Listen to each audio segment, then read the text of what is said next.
Well, hello, kits, and welcome to the second True North Eager Beaver monthly PubCast. Let's try that again. Well, hello, kits, and welcome to the second True North Eager Beaver monthly PubCast. This is, of course, our November episode. This is a special show for us because not only are we broadcasting live from the Lieutenant's Pump, located at 361 Elgin Street in our beautiful nation's capital, but also because our pub chat episodes are not at all about our typical topic of discussion, politics, but about pretty much anything and everything else under the sun. It's a chance for us to show a different side of ourselves, and for us, through our conversations with you via the chat, to get to know other sides of you, our kits. We have some drinks, we have some eats, we have some good chat, and we do it all in good company. Oh, yeah. And you never know who may drop in. This is true. Yeah. Today, recording day is Saturday, November 26th, and it is an absolutely gorgeous day here at the Beaver Lodge. I'm your host, the Eager Beaver, pronouns he, him, hey, Mr. Beaver, eh? And I am just bouncing off the walls because the last time we did this was such a good time that I've been looking forward to this ever since. Of course, a big thank you goes to our podcast's founding sponsors, the Miss V Mysteries from Corvid Moon Publishing, the Pedman Master, and CanadianTarot.com, as well as to our hosts here at the Lieutenant's Pub. And as you can see, kits, our dear and much beloved Mr. Grizzly is also here for the fun. So we will start the show off with a take two, with another toast for a good show. Again. Here's to a good show. Here's to a good show. Welcome to all of you for joining us. And ask Mr. Grizzly, well, say hello first. And how's your mental health today? Well, I was a little stressed there a few minutes ago. little anxious, little stressed. Things weren't working right. I'm like, what's going on here? This is a new piece of gear. It's just not working. I just spit all over it. Great, wonderful. Yeah, I'm good. I'm good. I don't know why I didn't sleep well last night. Very strange reason for some reason, but yeah, I'm doing good now. Yeah, doing much better now. And now that everything's working, I've got a cold, refreshing Flora Hall Amber traditional English bitter in my hand. I'm great. I'm great. That's nice. Are they still out of Guinness? No, they have Guinness. I just I wanted to start with this. It's an ultralight beer. It's only 3.5% alcohol, but it tastes like a beer. Excellent. And I've got a local lager over here. A buddy of mine, actually, a guy who used to manage the bar, is one of the brewmasters. Oh, yeah, it's his brewery. Yeah. Oh, he's partners on it. Yeah. John. Well, so far so good. I'm doing a pretty good job at it already. There you go. Get it into you. All right. So, as you know, kits, our PubCast, we basically chat about anything and everything else under the sun except for politics, unless it just comes up tangentially. But we try to make a big effort not to go there because we do that enough during the week. Yeah, you could say that. Yeah. We need a break from it on the weekend when you can get the break, right? Because it can be it can weigh down your mental health. Like it can mess with your head, right? Yes. If it's 24/7. Yeah, let's not discuss any of it today. Your whole identity can't be that. No, and it's not. And it shouldn't be, right? No, that's when you get to the part where you start not speaking to members of your own family and whatnot. At some point, you got to turn it off. We don't want that at all. Yeah. Okay. Paraphrase, Douglas wants more Caesars. Well, yeah. I think our kids are bad influences. I think our kids want to see me get a little tipsy. Little liquored? A little liquored. Yeah. They're the bad ideas bears. I don't know. Will we be doing that today? I don't think so. Douglas may want a Caesar. When we were doing the last show and found out that one of the Caesars contained 4 ounces of alcohol, and I did not get completely through the second Caesar by the time we ended the show. I think I got to about 3/4 through, but I had to stop. It's well, and you're not a big drinker, so to have two 4-ounce vodka drinks is a bit much. Yeah, nobody told me that before we started, though. Well, so, I thought I'd just throw some gasoline on the fire and see what happened. I just thought it was like the regular 1 ounce, just in a very big glass with lots of Clamato. No. Absolutely not. Ooh, yeah, I was. I was feeling no pain by the time the show ended. It's true. Admittedly, though, by the time we tore everything down, packed everything Yes. up, and headed home, I got home. I was exhausted. Like, you came over, dropped everything off, and I'm like, okay, dude, I'm taking a nap, which is exactly what I did. I took a nap, then I took a shower, then I went out for a walk to get some fresh air. But yeah, I was wiped out because there's a minor bit of stress to this, and it's only because of the fact that. You don't know how it's going to go from a technology standpoint. Like, I know that you and I could sit here and talk for days on end. Oh yeah, that's never a concern. And all these wonderful folks who join us online, they've got, like, there's the chat, you can see they've got lots to say. Absolutely, and that's awesome. So that part I'm never worried about. The only thing I ever really get stressed about, though, is the tech. Is it going to fail? Is it going to work? We started off with some big hiccups today, but if I turn this mic on, you can hear the game a little bit more. Yep. Because Argentina's playing, and there's people here watching the World Cup football. Footy. That's right, footy. Yeah, you can say footy. You can say footy. Yes. Speaking of it, it's been a interesting tournament. Yeah, interesting tournament because we're a little mixed emotions on about what's going on down there. Not to get into the political, but just what's going on. Just what's going on down there. But we're also happy because Team Canada's there. And did you see the match with Belgium? I saw parts of it, not all of it, because I was away for most of it. But I saw. They impressed. Yeah, they played very, very well. I heard Belgium is the number 2 ranked team in the world in the tournament, and Canada looked like they deserved to be there. Yeah. I mean, Canada outplayed them from start to finish. Yeah. They just couldn't get a goal. Yeah, I've been seeing that into the reports, and not just like from Canadian sources, but in British sources. And even the Brits were saying that. They're like, no, Canada deserves to be here. They earned their right to be here, justifiably so. And they kicked some butt. So. I was thinking that a win might have been too much, but I was really hoping that we might have surprised with the draw to get things started. Yeah, I was hoping for that, but I think it was a victorious loss in the sense that they showed what, they deserve to be in this tournament. They earned their way there. They deserve to be there.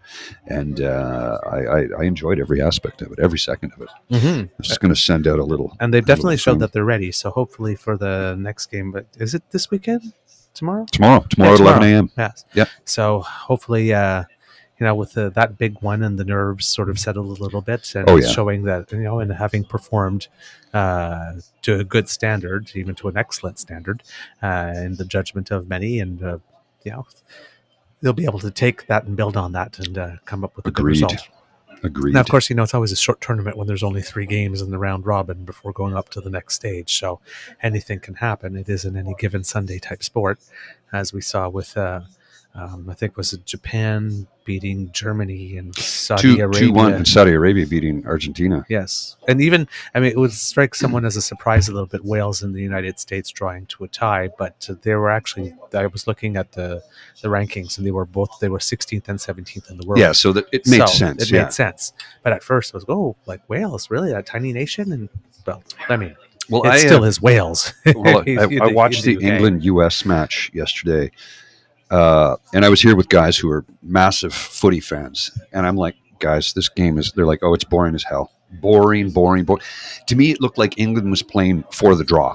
Mm-hmm. They didn't want to win. They didn't do anything until the 60th minute, and even then, they did very little. So it was a snore fest, to be honest with you. Anyway, I don't know, Ashley, if you're tuning in, let Mr. Otter, your husband, know he's welcome to jump in at any time. I meant to send him a tweet earlier with the link, but he's got producer, so he could jump in if he wants. Yeah. He wants to come on, he can come on anytime he wants. And I know that Ashley typically does not, but you are Ashley, always welcome to join us. Welcome. Absolutely. You're a total joy to see and chat with. And my this weekend, my affections are a little torn because I love tennis. Yeah, we're Davis Cup. Yes, the Davis Cup finals are on. They're down to the final 8 teams, and Canada was playing Germany the other day. And they're ranked number 4 in the world right now, aren't they? I believe so. Yeah. Okay. Yes, they're ranked pretty high.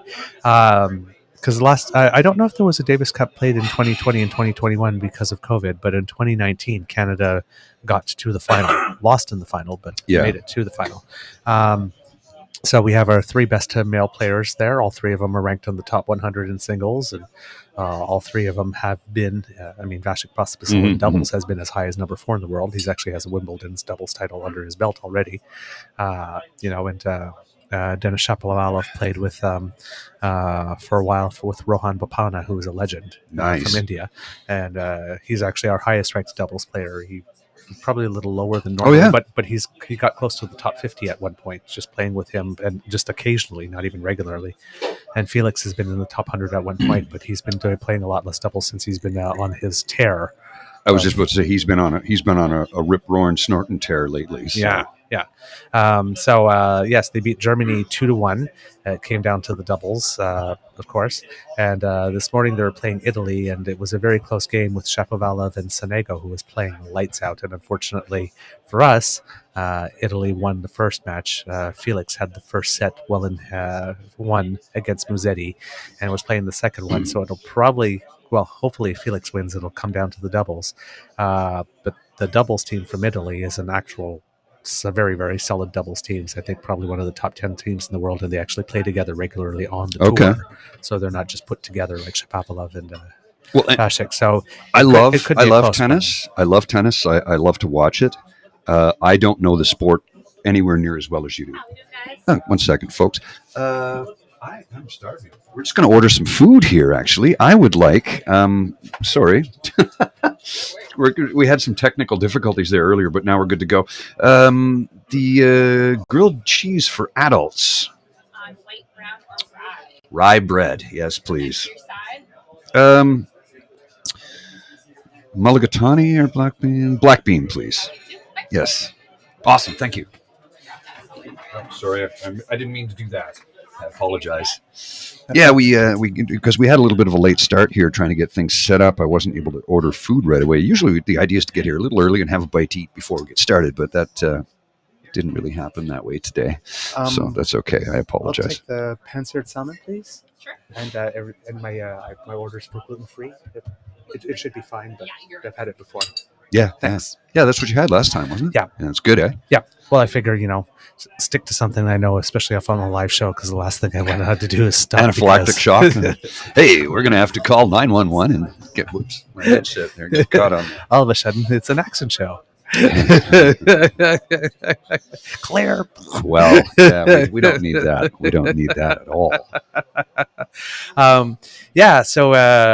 And right now I'm recording it at home, so it's taking me everything I can to resist to looking up at the score to see how Canada's doing. So please, kids, if you are checking, if you're watching the Davis Cup, don't tell him. Don't spoil it on the chat for me.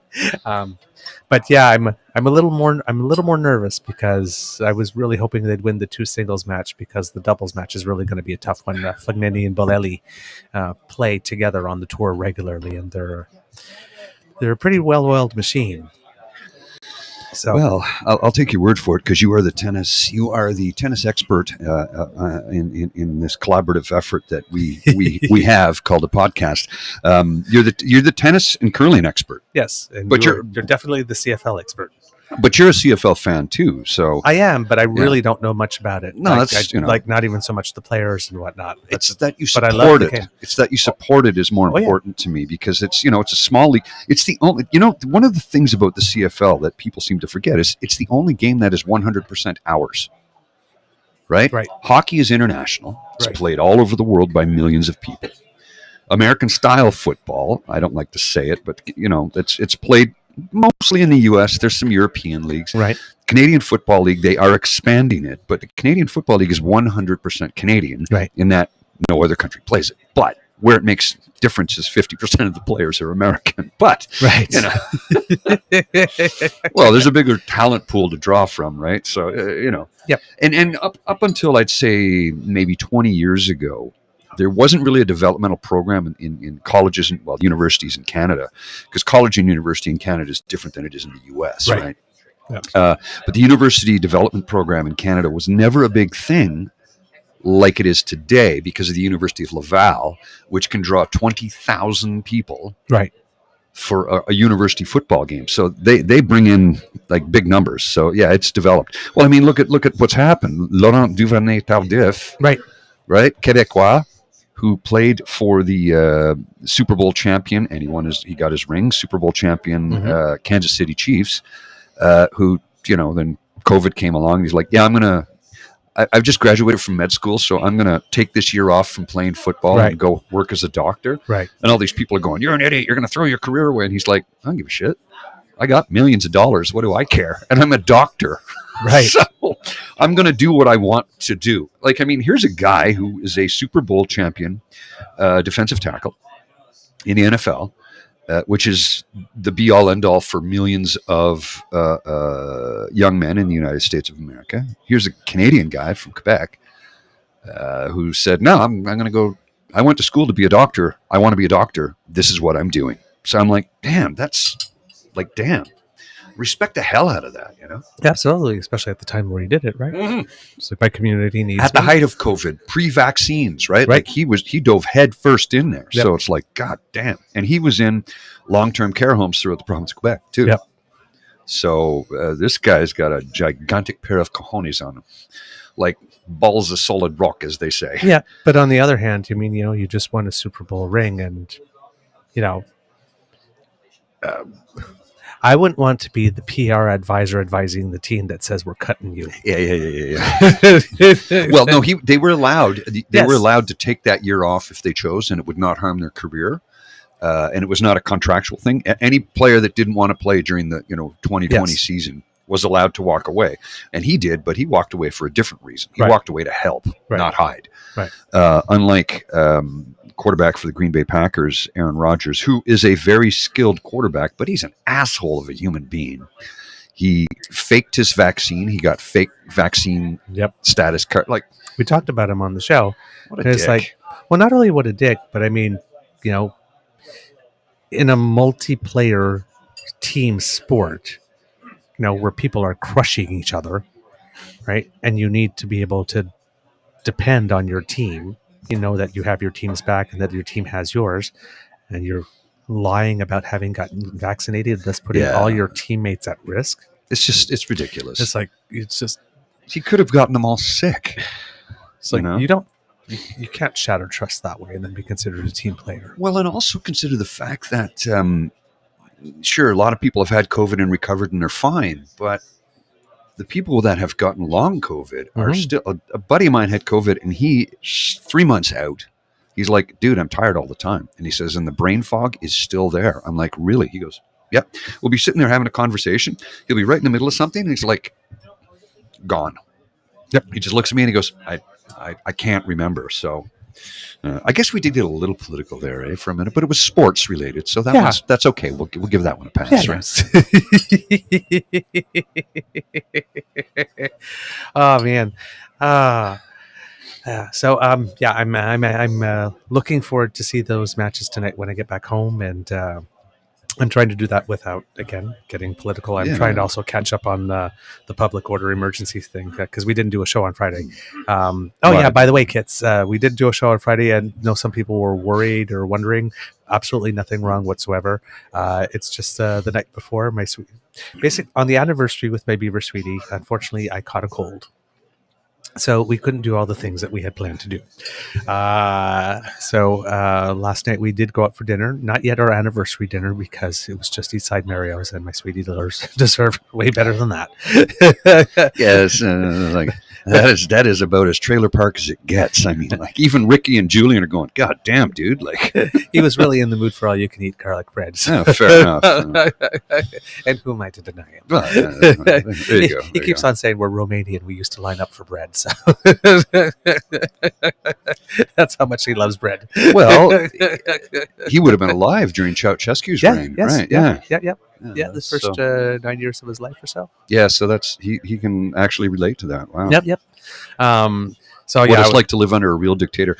Yeah. Again, let's not get too political. Yeah. Because you know where I was going to go with that, right? Yes. We're not going to do that. Yes. Well, especially with yesterday being the conclusion of the testimony. Yeah. We're not going there. No. The local musical theater company in Kingston, the Kingston Meister Singers, were staging The Producers, and they've been trying to stage that since 2019. Oh, really? Yes, I actually had auditioned for it and made it to callbacks. Didn't get it ultimately, but that's fine because I got cast into Kill a Mockingbird as well. So we had to pick. And the show didn't go on because of COVID happening. And then they mounted it again. They were going to try and stage it last fall, and then we had a resurgence, so it got shelved again. So they finally did, and apparently there were people comfortable here. Yeah, hang on. Oh, there we go. Apparently they were still replacing people or finding people about 2 weeks before opening or 3 weeks before opening. A friend of mine I didn't expect to be in the show. I just saw. Oh, really? Yeah, he was playing the guy the guy who wrote Springtime for Hitler in it. It's tippy tappy toe time. Happy tippy tappy toe time. And I just if you've never seen the producers, this is not making any sense. But it was it was the original film in the early 70s, and then they remade it a few years ago. Yeah. When it had gone back on Broadway and had been a massive hit. Right. It was the most winning Broadway show ever. Like I said, won Really? 12 Tonys. Holy that crap. year. Yeah, it's really good. But I mean, they had Nathan Lane and Matthew Broderick who also did the movie. Yeah. Right. So I mean, you can't go wrong. Yeah, that's true. Yeah. Springtime for Hitler. And Germany. But yeah, the premise of that thing is just so the reason was they wanted to lose money, right? Yes. They could make more money if they lost money, but if you've seen the play, you know what I'm talking about. So yeah, he was on stage. It was like, oh my god, he's in it! Yay! So we had a really great time. But we thought, the show would start at 7:30 and we'd be done by around 9:30, and then we'd get home. And turns out it's a bit of a longer show. Okay. Yes. So by the time we gave our congratulations to the people we knew that were in it, we got home and it was close to 11. And then you do your pre-bed routine, and now it's close to midnight, and being up at 5 a.m. to catch a bus wasn't going to happen. Not happening. Well, I was probably in bed at that point anyway. So yeah. Well, no, I would have had to be on that 6 o'clock bus to 8 to then be able to do a show around 9 to be in Ottawa in time for it. And I just jumped in for 30 minutes to just spew a couple of things and let them know that, life got in the way, as it often does, and you couldn't make it happen. Not the end of the world. It was literally just 30 minutes of me spewing stuff about the poke. POEC. Oh, poke. Okay. Poke. Is that what they're calling it now? Well, I am. The poke. I don't give a shit what anybody else calls it. I'm calling it the poke. The POEC. You have to understand, kids, this is so hard because there's so much of me that wants to say so much because so much happened. We're not going to. We're not going to. So I'm trying to save it for Monday. Yes, but it is requiring a lot of discipline on my part. Oh, yeah. So, yeah, that's what happened. So nothing tragic, nothing, if anybody was worried or concerned, thank you. I appreciate that. But no, it was just, I was dedicated, but not dedicated enough to wake up at 5 o'clock in the morning. Well, I get up every day at 5. So, oh wait, that's me. I'm the lunatic, though. It's just, it's because I, working in construction for almost 30 years, and everything starts at 7. Right. So I got up at 5, and they go, "Why'd you get up so early? I can get out of bed at 6:30, roll out, and be at the job site at 7 a.m." I'm like, yeah, I won't do that, because if I get behind the wheel, I'm likely to kill myself and somebody else because I am not awake. Right. I'm not unpleasant in the morning. I'm not awake. Yeah. And one of my sisters is like that too. She's like, it takes 2 hours, literally. Yep. So I'd be up at 5. So if I left the house at 6:30, by the time I got to the job site, I was a functional human being. Mm-hmm. I was safe to be on a construction site. Let's put it that way. I don't miss construction. Mm-hmm. I hope I never, ever have to set foot on a construction site ever again to earn a living. Mm-hmm. Ever again. I hate it that much. Mm-hmm. Oh, yeah. Yeah, absolutely. No. Yeah. You remind me of when I was a teenager. It was the same thing. It was it took me 2 hours to get started in the morning. It's just everything was like, woo, woo. Yeah, it's like trying to start the car on a minus 40 January day. Right. Yeah. So it's like I made sure that when I was high school, you got to choose your courses. Math was always in the afternoon, and phys ed was always in the morning. So you get jazzed up so that by the time math came around, you were good to go. Yes. I was very similar. Absolutely very similar to that. Not like no word of a lie, but with me, I never grew out of it. Okay. Like I mean, I couldn't choose my classes per se, but I was a zombie, still am. Yeah. First thing in the morning, and it never changed. I thought at some point maybe it will. Nope. Yeah. It's just how I am. Yeah, this reminds me of that Garfield comic. It's like if what it was is that if God wanted us to just pop up in the morning, we'd all sleep in toasters. Yeah, that works. Yeah, it works. Good morning. How you doing? Hey, how are you? Oh yeah. Yeah. All right, See, let's go. I've changed though, which is really weird. It's on my own. I will normally wake up. So that yesterday morning I left the possibility. Because often I do wake up on my own at 5 or 5:15, and if that would have been the case, then it was okay. I just throw a couple of that last things in the bag, buy the bus ticket, and call Good a to cab go, and right? go. I've gone, but I fortunately woke up at 7:45, Well, that'll do it. which means I got at least a solid 7 hours, which was very, very, very nice. See, I get And rare. 6 at the best. I get 6 hours. That's typically 6 or 5. 6 is more than that, and I wake up even like if I sleep 8 hours, it's one of 2 reasons. One, I'm completely physically exhausted and probably jet lagged, or 2, I'm fighting off a cold, and the body won't let me wake up. But other than that, 6 hours is all I need. Like on a normal time, if I sleep more than 6 hours, I wake up groggy as hell. It's like I've had too much REM sleep. Okay. I did a sleep study. I've done the overnight thing in the hospital where they wire up your skull, and I was in a sleep.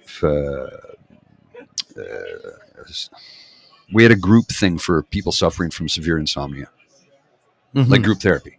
Okay. And I'd never done group therapy before, and I thought, well, for insomnia, I think that's pretty lighthearted, right? I mean, it's not like we're going to confess super personal shit like it's an AA circle, Right. or it's not. Right. Guess what? It got real personal. Oh, really? It did? Oh, of course. But because I was speaking up, everybody else thought, you know what? This is a safe space. So a lot of people that were attending this course, this class, this group therapy, did thank me and said, thank you for opening up the floor to have that sort of conversation. If that makes sense. Yep. It was a learning experience for sure, and I did learn a lot about it. One of the things that I need to do, and I don't, it's like, well, if you're going to watch TV before you go to bed, put on these glasses for an hour, and they're an orange glass that literally it blocks all blue light. Okay. So you know how on your phone or something, they might have that big blue light to let it know it's charging, or Yes. certain devices, all electronics seem to have the power button is blue. I put them on, it disappears. Like the power button on my TV, when it's off, it's Okay. red, and when it's on, it's Right. blue. Why wouldn't it be green? Green for go, red for Right. stop.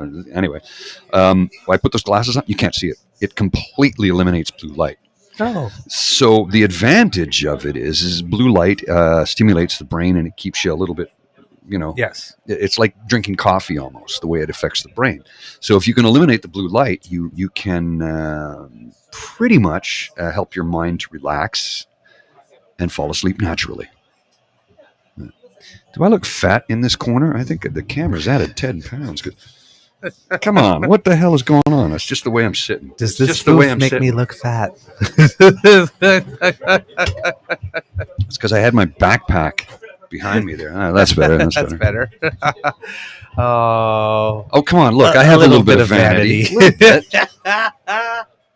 Hey, look, I've got no hair, crooked teeth, and I'm 54 and single. I got to have something going for me. That would be the 6-pack. Yeah. Can't really see it under this shirt when I'm sitting. When I stand up, it's there. Only when I stand, though. Oh, man. Anybody has a 6-pack, if they're sitting down, you might want to see a doctor because you're probably emaciated at that point, right? At that point, yes. Yeah, it's like bodybuilders will tell you, look, stand up, sit down. Somebody's the fittest person in the world. Yeah. And there's a lot of women and men that are doing this now to just try and create an environment where people can feel more comfortable about the fact that they're not perfect. And nobody ever will be. But it's like, yeah, look, I look like this. Sure, this is great. This is wonderful. I look like this when I'm standing. But when I sit down, suddenly I have rolls and I have this. And Yep. because that's your body doing what your body does. Yep. So I noticed that when I play curling back in the days when I was skipping, every time we skipping, had let's go skipping. Let's no, go no, skipping. not that kind of skipping. and not on that ice too. Whoop! No, Ice is that would slippery. hurt you. But there would always be people that would be taking pictures Mhm. throughout the whole bonspiel. And every single picture taken of me while I was skipping had me like with a gut from here to kingdom come, because look, I'm just like standing there relaxed, sort of not paying attention to my posture, holding the broom in front of me, saying name over here, and then everything's Yeah. like whoop. It's like, just make me look as bad as you can. All I was missing was a beer in one hand and the cigarette in the other. Throw the rock right here. Throw the rock. Yeah. That old school curling, right? Old school curling when everybody was like quite literally the furthest thing from an athlete you could imagine. Cigarette, beer, throw the rock. Yeah, we're the world champions. Jesus, man. That's not a sport. That's a drinking game. It's changed now, though. I mean, Oh yeah. now they go to the weight room. They do cardio. They're proper athletes, because to compete at the level that they compete at today, you have to be. Oh yeah. Well, the ice is so keen that you have to throw the rock. It's counterintuitive. You're throwing the rock so slowly times. Yeah. That the sweepers are like pounding the ice like They're beating the hell out of crazy it, yeah. in order like to make sure that rock gets to the other end, and then the takeouts. The rocks are very lively now, but the triple and quadruple takeouts are almost like a normal thing now.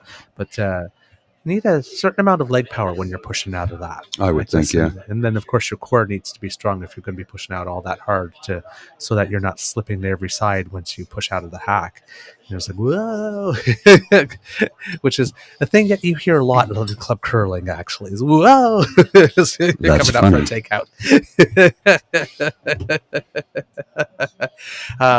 Things have been going okay for us, actually. We've had on my Tuesday night Just team. covering up the cables, folks. That's all. Just trying to give us a little bit of ambiance there. That's all it is. How's that look on camera? Is that better, or is that fine? You tell me. What do you think? A bundle of cables or a cloth to cover? It's my Tuesday night competitive team. We our third went away for a few weeks, 3 or 4 weeks actually, and that's usually not good because we've been playing together mostly. We switched over our lead 2 years ago during COVID. Our lead's wife, unfortunately, had an illness that left her somewhat immunocompromised, and he's decided not to come back since. But you get to be a pretty good unit and understand each other. So when you have to replace someone, like even for a week or even for 3 or 4, especially when it's someone higher up, people who throw the rocks later, you can bring in someone who's really, really good, and you still don't have all the timing of the stuff right. So it's easy to lose a game. So yeah, we had lost 2 of the games of the 3, and when we got to the third one, he absolutely had to win it to remain in the division. Because we play rounds of 7 matches or 6 matches out in 7 weeks, and the bottom 2 teams drop 1, the top 2 teams go up 1. So we did win the last one, which was really amazing. Again, because we didn't have our regular third with us, and in order to do that, I had to make like this really, really, really thread the needle close takeout that left like 3 of our rocks in the 4-foot. Right, and I don't know what he's talking about. There's the button, and then there's the first rig. That's the 4-foot. Okay. Yes, and when it came in, I actually hit the rock on the side and actually got a little bit of an inside roll through the cover. I mean, I make a shot like that maybe once every 15 times I try it. Okay, I'll take your word for it. So it was like really good, and that basically sealed the deal for us. Then we took the lead and never looked back. Nice. And then last week in our doubles team was the same thing. We absolutely had to win the game, and we had. We could have been higher in the standings, but we had 2 heartbreakers where we lost on the last rock, by not even an inch. Bummer, right? dude. So it's just like, we were there. So we absolutely had to win that one. It was the same thing. We took a lead in the second end and never looked back. But that one too, I had to thread a needle. Just made this like perfect takeout. And then double takeouts are fewer. You tend to stack rocks more. So because you don't have anybody at the other end holding the broom for you, you kind of have to figure it out on your own. Okay. So it's this is stuff about the sport that I don't know because I haven't played it in a very, very long time. Yeah. But yeah, I made the shots when it counted, and it was really weird because the ice makers redid the ice at one point between them, so the first few ends are always really weird. And then we had this one day where it was really, really abnormally warm outside, and then we couldn't. Our food is here! Yay. Oh, fantastic! This is for you. Oh, that's for me. Yeah. That's for him. That's okay. There you go. Ooh, that's warm. Really hot. Yeah. Okay, yes. Then I might just put that right there. Excellent. I'm gonna let this cool for a bit. Thank You want to so jump much. in and chat with us? You can. There's No, a mic I and can't, headphones. I shouldn't. You sure? Okay. So yeah, that one. When we won that game, we looked at the standings at the end of the round, and had we lost that game, we were going down. And we ended up right in the middle. And had we won one of those two games that were heartbreakers, we actually would have been going up to A. Oh, okay. So it was really, really tight. All the teams had been playing very closely. So yes, but that one night, that one day that we came in where it was really warm outside, the ice was completely unreadable. Because normally you have about a 6-foot swing. So you get an idea of what you're up against, right? Yeah, you have about a 6-foot swing from like where you put the broom to where the rock will end up. Well, this one had like a 10-foot swing. So completely unpredictable. 10-foot swing. And because it's 10 feet, it's traveling a greater distance. So the weight you would throw it to get to a normal spot would always stop like about 2 feet short of the ring. So every single rock within an end, we had one end where every single rock except for one was 2 feet before the rings. And no matter what you do, it was like there was when you watch Bugs Bunny, he has that magnet under the floor. Yeah. It's like that. Somebody had one of those under the rings and they were just bringing everything. And once there was something in the middle, you couldn't get around from the left or the right because the swing was so... Wow. That's It crazy. was just completely impossible ice. So I had like 3 matches in a row where I played. It's like, I think the first time I played curling, I played better than any of these 3 matches. It was just completely embarrassing. I couldn't get anything in the house. I couldn't figure out the weight. Because if you threw a little, you had to throw a little more than normal to get it there because the path it was taken was so long. But if you threw just a little bit too much, it would just keep sailing right through and not curl at all. So I think we played a game. Both teams, I think we got in the whole match. Both teams combined got 7 rocks in the house after 6 ends. It was terrible. I knew nothing of Lindstrom. No. Joe Moran. Okay. I got an issue with you, Paul and Douglas. I just steamed a beautiful protest about the Condo Rwanda situation while you two get to sit back in the luxury of a bar and have a drink. I'm envious as fuck. Live stream. Sorry, live stream. It just says live stream.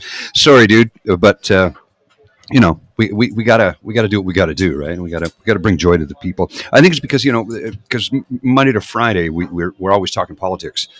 And, we all, like everybody else, have nuance. So we decided, let's do this, a pub chat. Sit around, do a live podcast from a pub. People can come and join us. They can have drinks. They can hop on a mic. We got a couple of spare mics here. And we have a bite to eat and a couple of beers. Just enjoy the afternoon. And you wonderful people can sit here and share it with us. That's precisely it. The goal of our podcast. Ooh, a little hot. Yeah, a little warm. Yeah, our goal of the podcast is like to inform, obviously, and to impart a little media and political literacy. But we also want to build a little bit of community, and we figure in order to do that, showing that we have other sides to us than just politics, and letting you into our lives a bit. Our little lives into our lives a little bit. We do not have little lives. I don't know. I kind of do. No, you don't. None of our lives are little. It's just a different flavor. Differente sabor. So, Shelley, to answer your question, I am having a Mexican black bean soup with the adult grilled cheese on a marbled rye bread. It's the adult grilled cheese is Gruyere with Gruyere with bacon. It's really tasty. And I am having a lovely piece of salmon with some vegetables underneath, some Brussels sprouts, some red onions. I'm not sure what else is there to be totally honest. I don't remember on the menu. Shallots, maybe? Shallots, probably, I would assume, yep. And there's a beautiful sauce that comes with it, which I just love. So it's apple butter sauce of some kind. But let's just say it goes down real easy. You are right, Ryan. Saucy sea witch. It is black bean soup with rye, with Gruyere and bacon. Mhm. Adult grilled cheese. Yes, absolutely. Oh, you got to try it on rye. It's amazing on rye. Gruyere and rye is amazing. It really is. It makes it that much better. Hence the adult part, right? Because it's not something children, I think, would eat. Children want like a Kraft Singles. Yeah. Is that even cheese? I don't think it's cheese. Like Cheese Whiz, it's spelled Cheez. Yes, because there's no actual dairy in it. exactly. Yes. Now we have a couple new kits to say hello to. Hello, Kit Shelley. Hello, Kit Sashi Seawitch. Hello, Kit Joe. Hello, Kit Michelle. If I've missed any of you, I'm sorry, but as I see your name scroll, if I notice I haven't said hello yet, I will try to make a moment to say hello and welcome. Yeah, Kit Linda mentioned in a previous comment, you don't necessarily have to do something big for your anniversary so long as you're together. While that is true, that's absolutely true. You have to understand how much I love my Beaver, sweetie. I'll take your word for it. Not my area of expertise. You know how much I love him. No, that I know. That Yeah. I know. I mean, I don't know Yes. anything about love, though. Yeah. You know. Oh, well. I also don't believe that. I believe you know a lot. Maybe just not a lot about being in love with the same person for 10 years. That I don't know anything about. But yeah, no, he's as most people who have been in the long-term relationship, right? He makes me the happiest person in the world, and he also drives me crazy. I've heard that many times from many people. Yes, he drives me. I love my spouse, but I want to kill them. Yes. What? Really? But I want to kill them because I love them. I want to put them out of their misery. Well, I'm told only married people understand that, and I never will. But he is. He really is. He's love on two legs, and he's Great. he thinks I'm. Oh, there you go. You made a mess. Yeah. Yep. And he thinks I'm amazing. He thinks I hung. Mexican black bean all over my crotch. Wonderful. Yeah. And I didn't wear a long coat, so when I leave here, I'll have a giant black bean stain on my pants. Yeah. He's love on two legs, and he thinks I hung the moon, and I'm just basically trying not to do anything that'll make him change his mind, because I think he might be slightly deluded. But yeah, Again, not my area of expertise. So but he's just a wonderful soul. So we had a tradition pre-COVID, which I hope to be able to get back into, called date night. Every Monday we used to set time aside and we would take each other out, even though we were still a couple. One night, one week it would be him, one week it would be me, and with COVID that kind of stopped. We tried to do like in-home stuff, but at one point just the repetition monotony. So given that there's been few opportunities over the past few years to go out and do something really nice, this year it's particularly important to me to of course, that makes perfect sense too. Yeah. to make an additional effort. Of course, life is just so busy. His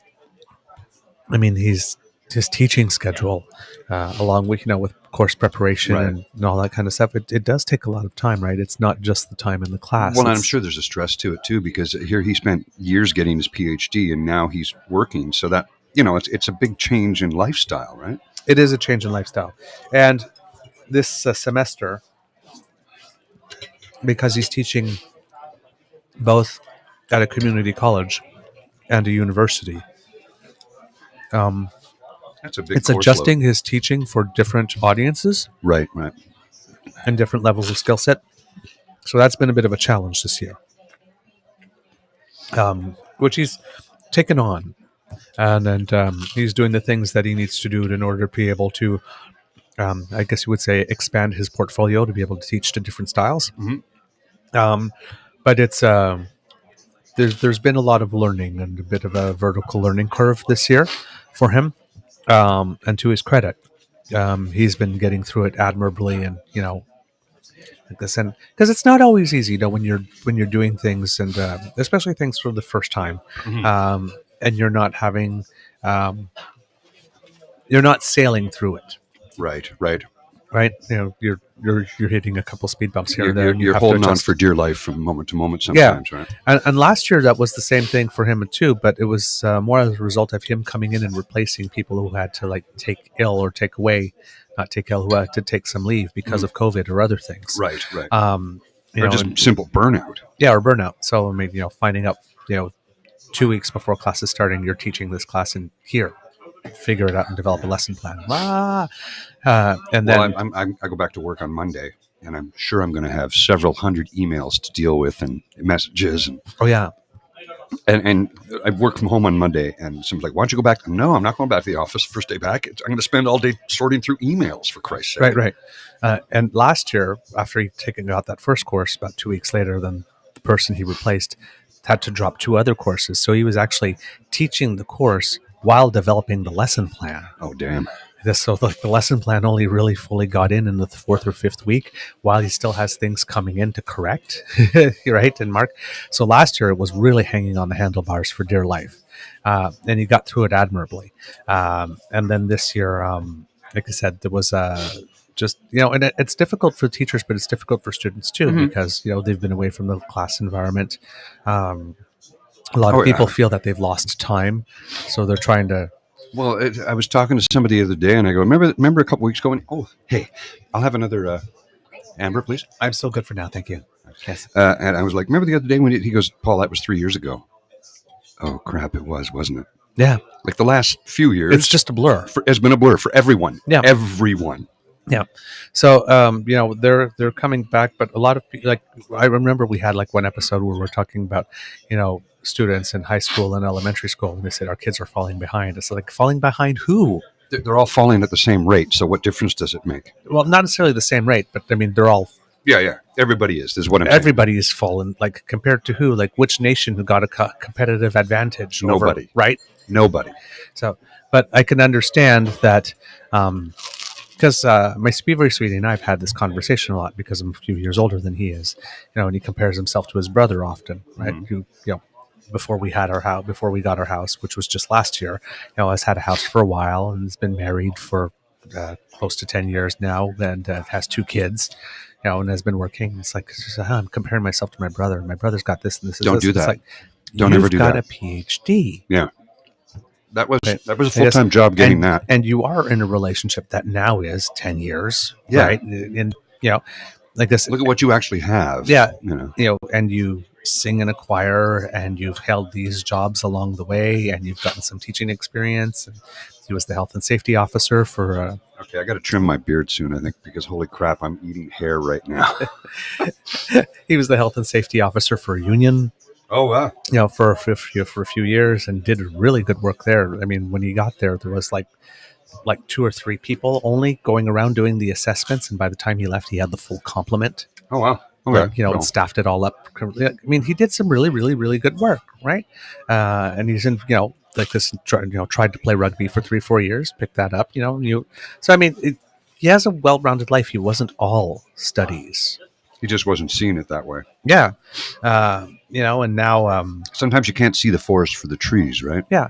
And now it's, and then, of course, when he finished itself completely, when he defended his thesis, was 2020. So it was the first year of COVID. So he didn't get the graduation ceremony at that time. That came 2 years later.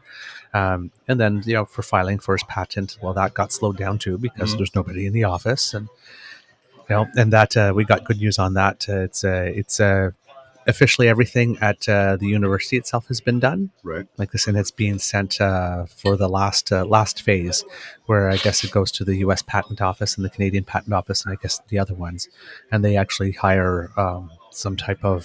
So what does he want? Does he want to sell this technology or just develop it, or what does he want to do? Or I just think- make the world a better place? Obviously. Well, originally it's make the world a better place, right? He kept on the first years of our relationships. I don't care if I make money off it. I just want. It's like, sweetie. you should get paid. Yes, you've done the work. It's like, it's like, I understand it. You want to be altruistic, but if they're going to throw money at you, please take it. Right. Yeah. But yeah, it's, I think he would like to develop his idea more. And that's why last year he was trying to get some NSERC funding to go to a postdoc Okay. at another university. But he's really enjoying the challenge of teaching, and we just bought a house, and he's not very keen on moving away from Kingston, just because we have some roots there. Yeah. And You've been there 12 years now. He a little more. Me, it's 7 or 8 now. Oh, okay. Yeah, but him more.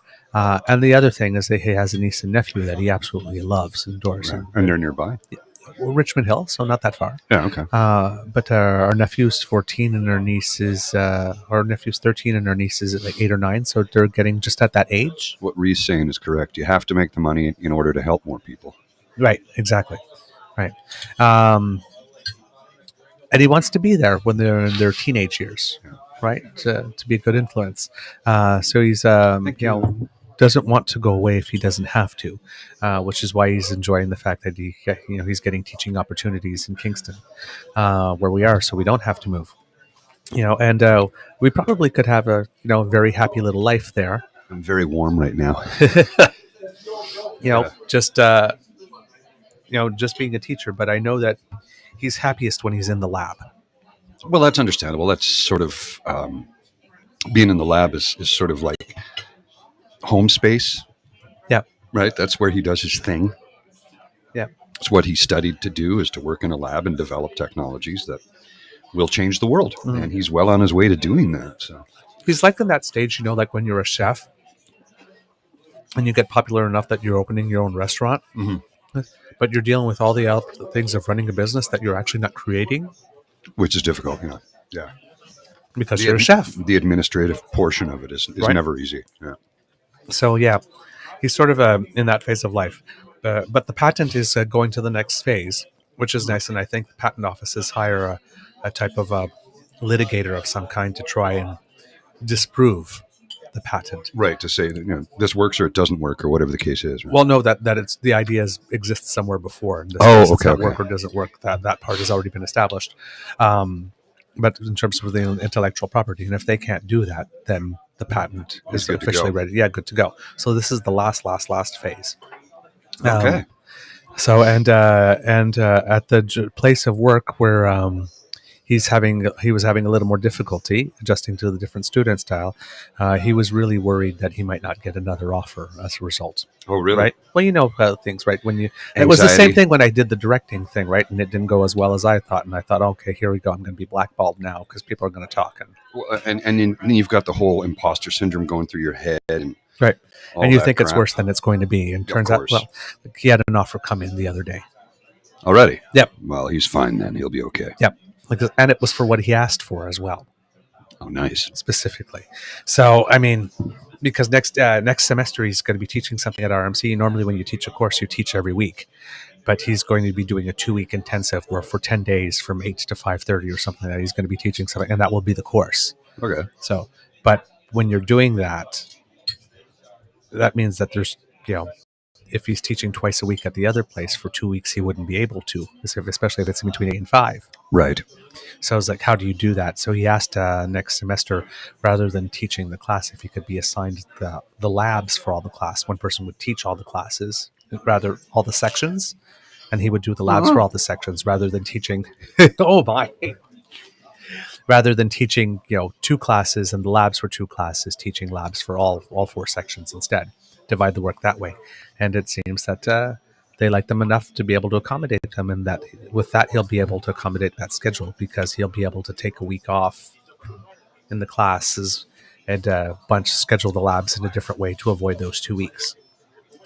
So all of the sandwich just fell out in one bite. So now I have just 2 pieces of bread. Like, what am I going to do? I guess dip them in my soup, maybe. Yeah. Yeah, it's like Kit Michelle says, sometimes you need to leave the bubble to learn your value and your worth. Mm-hmm. It's very true. Yep, yep. So he's doing new things. He's doing and learning a lot, and and it's his first real experiences in the work world. Like, well, after being in university for so long studying. Yeah, I mean, like I said, he did the union stuff at the same time, but this is now, learning life lessons that things you used. If something upsets you, right, there are ways that you react when you're 16, 17, 18 that maybe worked for you that you can't react Not when gonna you're work, 30 or yeah. 40 anymore. So it was sort of, there's some, lessons. lessons, but it leads to us having some discussions amongst ourselves because he likes to learn on his own. So he will often, no matter what good advice I give him or what I think is good advice, he'll do it his own way, run into a brick wall first and then Hey, that hurt. Maybe I shouldn't do that again. right. But we also have had these conversations, where he'll come to me and he'll say something, like this, and like we'll get into it, how we've had the conversation about designing your class for your audience. We've had talks about and I mean, I'm not a teacher, so I mean, what I can contribute is limited, in terms of I think you should communications. do this. I have no idea if that'll work. Yeah, in terms of communications, I can help, but when there's a letter that comes in, it's like, okay, this is what I want to send as a response, and it's like, you might not want to send that. Here's why. Right. Well, the typical thing, right? Write your first response, like get all the emotion out, scrap it, like this, and then write your actual response. That's a good, valuable lesson too. I learned that once the hard way when I was very young and stupid. 2 weeks ago. No, I'm kidding. I'm kidding.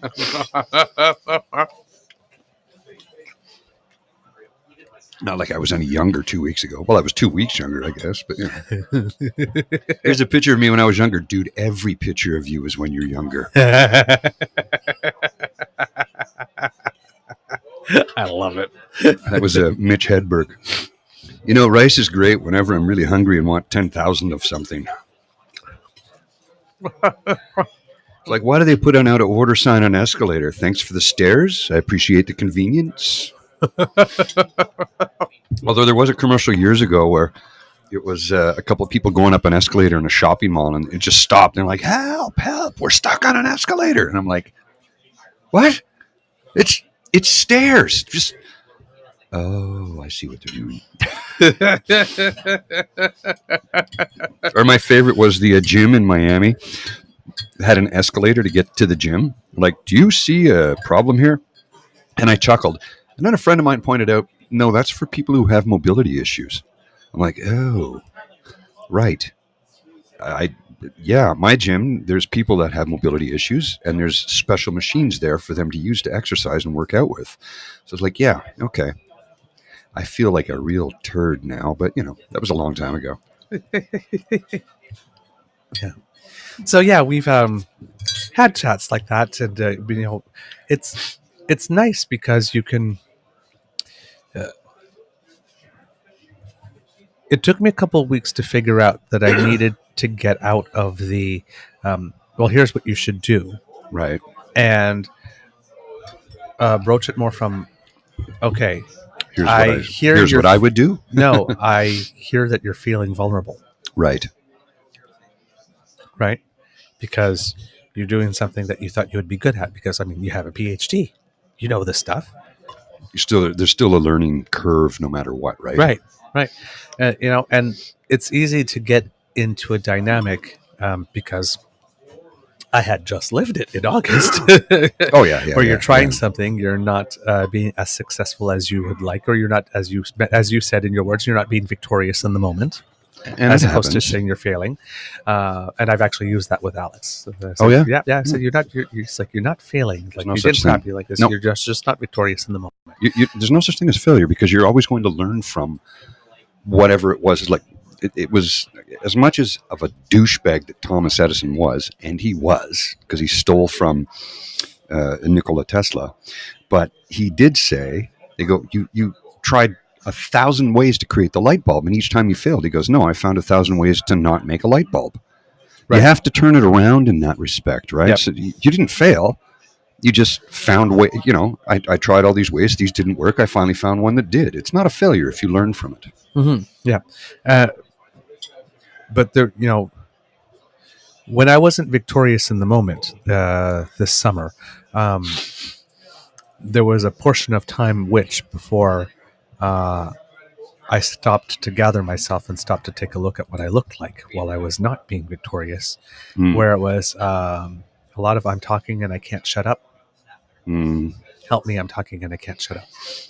I guess, and everything I was saying was just making things worse. Right. Not my intent, but panicking and grasping and clinging so hard to try and make something work or save something that there's, like, if you stop and look at yourself, like in the moment, you think, I'm just trying to say it like this. But if you stop and look at yourself from the outside, you realize, oh my God, you're a douche. Mess. Yeah. It happens. Hot, it happens. Sticky mess. Look at yourself.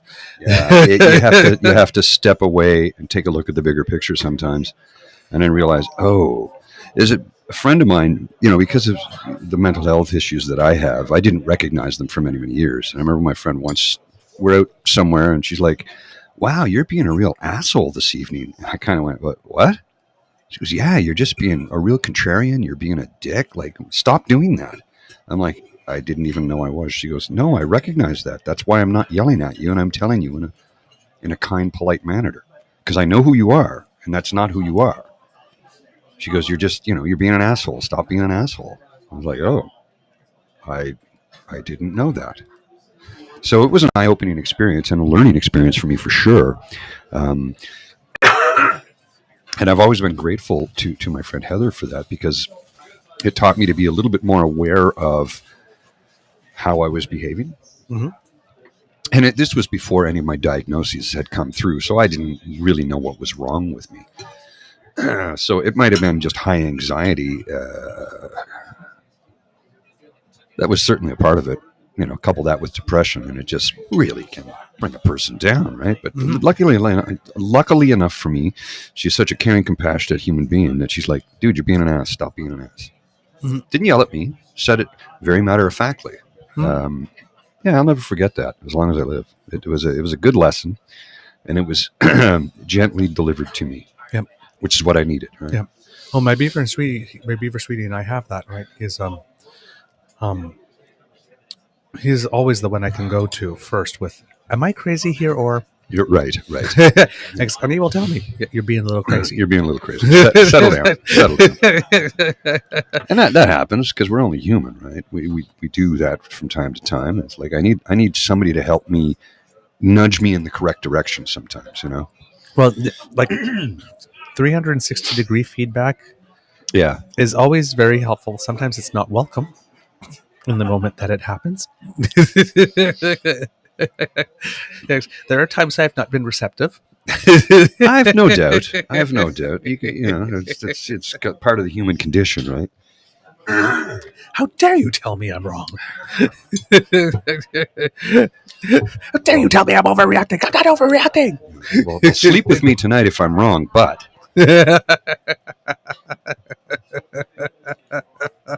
It's actually not quite that polite, the joke, but you know what I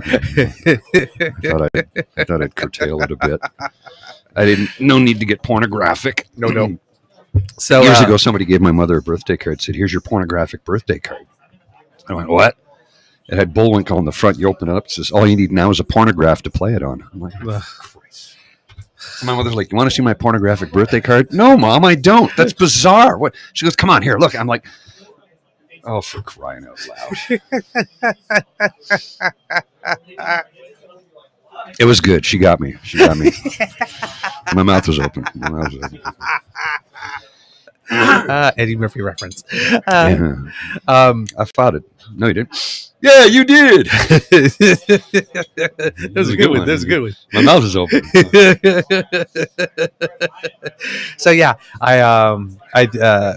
so all that basically to get down to say that it's been a very interesting last 3 years for him particularly. I mean, it has been for me too. I mean, there's almost nothing in my life that's the same Oh yeah. now. I mean, we've got this going on, and I'm a homeowner now, and it's just and him moving from the academic world in terms of getting degrees to teaching, to real life world, comes with some changes. Are you part of an HOA, a homeowners association? Is there Karens on your street? What we have one. Of course, we have one that we know of.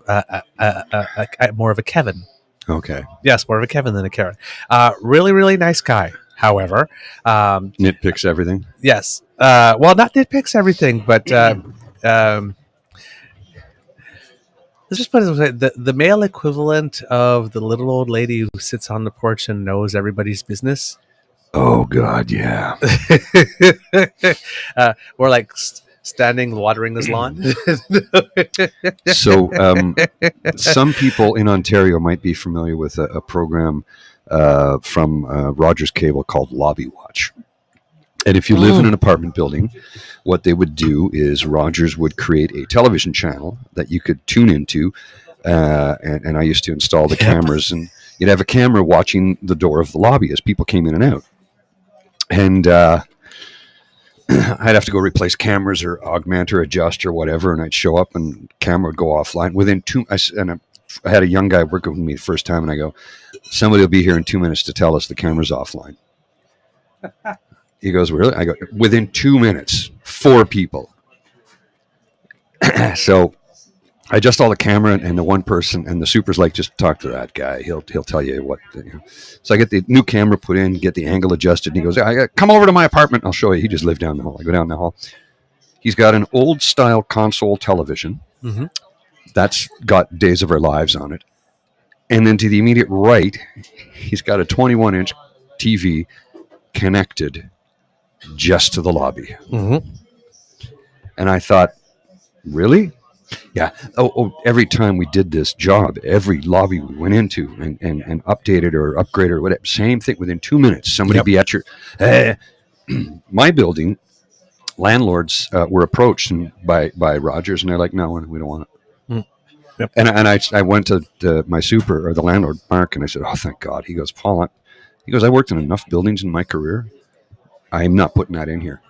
He goes, you have people who will sit there and watch that. And he goes, yes, you have a right to privacy. Yes. They're gonna start Jimmy Jamilo. Oh, Paul came in with 2 people this time. One's a girl and one's a boy. What's going on? I'm like, yeah, I don't need that shit. He goes, no. He goes, you don't need it. He goes, they do have cameras, but they're for security purposes. Yep. And they are on a hard drive, and they erase every 24 hours or 48 or whatever it is, right?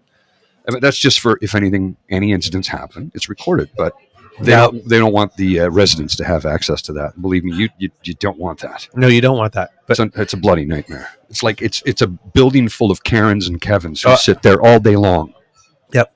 But I must also admit, for having like once or twice indulged in watching Friday evenings and Saturday evenings, the lobby channel was really entertaining. Yeah, they were Heine Van Wyck. Those lobby cameras were the original live stream. Yes, you're very right.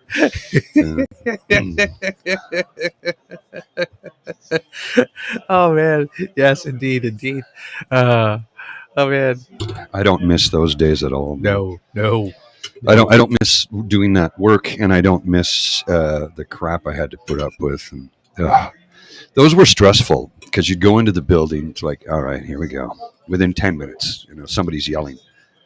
You haven't even taken it offline, but they see the ladder and you're up in front of it. Yep. Somebody, what are you guys doing? We're here to do work. We're replacing the camera. It's defective. We need to put a new one in. Oh, is it going to be better? Yes, it's going to be better. And then they're on you the whole time. I don't like the angle. Come here. I want to do it. And I'm like, fine. Everybody wants to be a director. So then I went out and bought this little device. It's an LED, handheld LED. You literally strap it to your wrist, and you could plug it directly into the camera. So you could sit there and hold it. And I'll show it to you later. And just show it to them. Go, well, how's that angle? Okay, down. Okay, put it right there. That's perfect. Because before we used to have to call them on the phone. Okay. And that could go on for hours. Oh, man.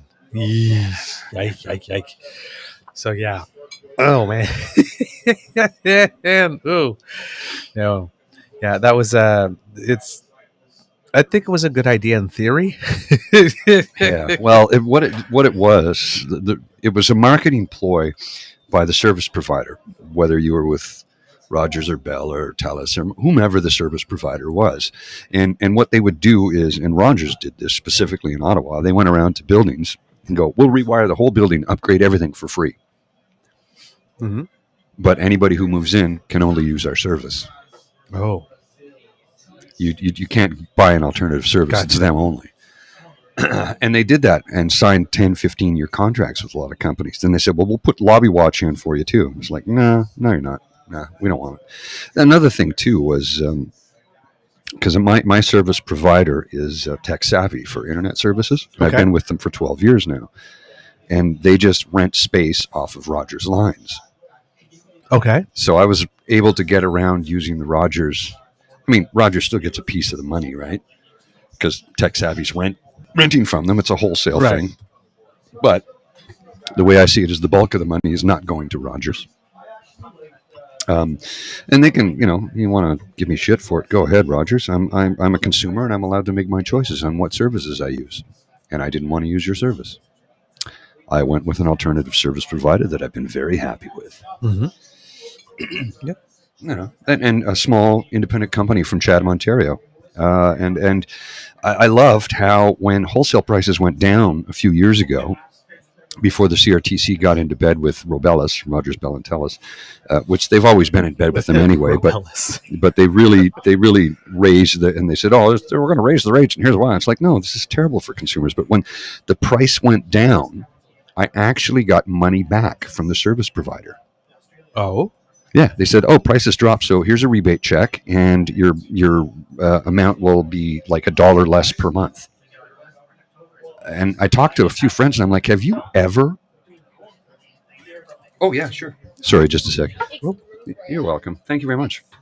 I'm like, have you ever heard of that before? A company literally saying, hey, you know what? We're good. We're good. You're great. We like you. Our prices went down. Our costs went down. So here you go. Enjoy. I'm like, I'd never, ever seen that before from any company. Okay. So that was really made me say, I'll stick with these guys. Mm. So I've been with them ever since. That's 12 years I've been with them now. Okay. We've been looking at making some switches here at Ottawa.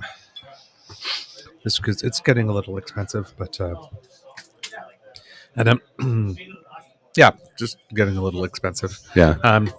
I'm trying to decide also whether or not I'm going to give up my landline. I'm one of these crazy people who still has a landline because of the allergy, right? You never know when you're going to eat something that has wheat, and you don't want to rely on your cell phone if it's not up. Yeah, fair enough.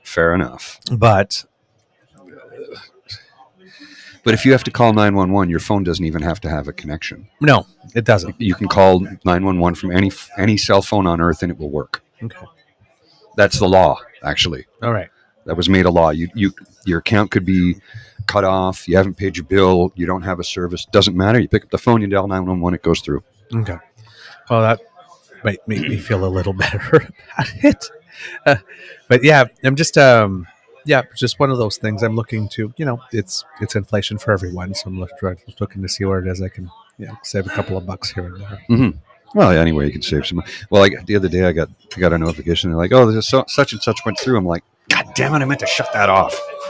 I can't remember even what service it was, so I'm going to have to sit down. Because I've been on vacation, I've literally, bills, they're just sitting there on the table. I haven't opened them. Okay. Somebody's like, why not? I go, because I'm on vacation. But you stayed in Ottawa. Yeah. But if I was out of the country, they'd still be sitting there when I got home. Right. Good point. I'm on vacation. I'm not dealing with any of it. Mm-hmm. Any of it. I got a phone call from work last week, and I'm like, nope. Right. Like, what is he calling me for? I'm on vacation. He knows this. Why is he calling me? So I just put my phone aside. Yep. And then a buddy of mine says, if you had to answer that, they'd have to pay you 3 hours on top of what you're already getting paid. I go, yeah, that's the law in Ontario, isn't it? Yep. So I think someone just scored. Yeah, somebody scored. Anybody know? It's, Argentina and Mexico. I don't know who scored, but we heard somebody else. So I'm figuring. Yes. I'm going to need a couple more bites, so because Yeah, before it you, gets you cold. get into your food there. You entertain the kids for a little. I can babble like a lunatic because a wee bit of the Irish gab in me is what they call it, I believe. But so it's I thought like the last time we were here it was a little bit busier than it is today, but I think maybe because Later, though. true, yeah, and it is only 3:30, but I think maybe because it's sunny and warm out today. Surprisingly sunny and warm out for late November that people are like, I'll get that little other extra project I've got to get done. Yeah, it's almost 10 degrees. That's warm, considering it was minus 18 like 2 weeks ago. And 3 weeks ago it was 22. Yep. Yeah. But climate change, that's a myth, right? Climate change is a myth. It's more like climate indecisiveness. Yes. We've Mother Nature's going through menopause right now, I think. Except when she has the hot flash, we sweat. That's okay. I like the hot flash. Although, I'm somebody who loves winter, and I would ski every day of my life if I could. Which people go, really? I'm like, yeah, I love it that much. I would ski every day of my life if I could. They're like, why don't you do that? I'm like, because I have to earn a living. Like, what do you think? I'm independently wealthy or something? Like, I live paycheck to paycheck, man. I can't do that. It's impossible. Well, no, why don't you just get another job where you could do this or become a ski instructor? I'm like, at my age? Are you crazy? No. They'd be like, Paul, aren't you supposed to do that when you're like 40 where, you get the hot rod car, the convertible and chase the 20-year-old? Yep. I'm like, nah, I don't want to do any of that. I don't even want a car anymore, for crying out loud. And as for the 20-year-old, what am I going to do with that? That's decorative. It's like she won't know anything. I'm too old to have to retrain a rookie. I'm too old and too tired. There'll be no retraining on my part. I want nothing to do with that. I'm not training a rookie. I am not touching that one, kids. Well, what was it? The old joke that Billy Connolly, the Scottish comedian Billy Connolly, the big yin, he had a joke a bunch of years ago, and he goes, I've done it on a stand-up with this thing with the Muslims, the 20 virgins, 40 virgins, 60 virgins. He goes, fuck that. Give me 2 fire-breathing whores. I'm like, yeah. I'm not going to argue with Billy on that one. You know what? The one thing I always thought about the virgins, they never actually specified that the virgins would be female. Now, well, that's the other thing. That was one of the jokes. What was it to Ahmed, the evil terrorist? Yes, Jeff Dunham. Jeff Dunham does, and he says, "What am I? Oh, you're in the land of milk and honey. You've died and gone to heaven. Oh, well, where are my virgins?" He goes, "Look at the first 3 rows of the audience, and it's all computer geek guys." He goes, "That's not." He goes, "They said virgins. They didn't specify gender." And it's actually not even virgins. It's misunderstood. It was dates. Dates, like dates really? That you eat. Yeah, it was a misunderstanding. Somebody, and it was a Muslim cleric years ago. He says, it's not 40 virgins. It's 40 dates. Like dates that you eat. Not dates like let's go out for dinner. No, 40 dates. I'm like, that's hilarious. Oops. Oopsie. Guy I used to work with years ago. Stay in school, kids. I don't know if I ever told you this story or not. If I've told you this story, you can stop me. But guy I used to work with, real sweetheart of a guy, Sheikh. He immigrated here from Nigeria, from Lagos. And we're working together. I really enjoyed working with him because he was just his culture automatically, he respected his elders. And to him, I was an elder because he was like 21 and I was 48 at the time. And anyway, we're working away one day. And we did an overnight in a Walmart. It was under construction, and we're rewiring a whole bunch of stuff and adding and moving. Anyway, so it finishes, and it's like 6 a.m. The store's getting ready to open up, and I go, I'm hungry. I'm going over to McDonald's because McDonald's is open. I'll get some breakfast. He goes, yeah, I'll join you. So I walk in, and I go, yeah, I'll have the Egg McMuffin and coffee, please. He goes, I'll have a sausage McMuffin. And I went, Sat down, watched him eat it. This went on for about 2 weeks. Right. And I went, Sheikh, you're Muslim, right? He goes, yes. I go, why are you eating sausage McMuffin? He goes, because I don't eat pork. I'm like, what did you think that was made out of? It's beef. I'm like, oh no, my friend. That's pork. Oh, no. And he let's just say he suddenly looked light-skinned, but he was very dark and he looked light-skinned. And I'm like, it's okay, buddy. It's okay. You didn't know. You're going to be fine. And he was like really freaking out. And I'm like, you're going to be fine. And I go, look, did you get struck down?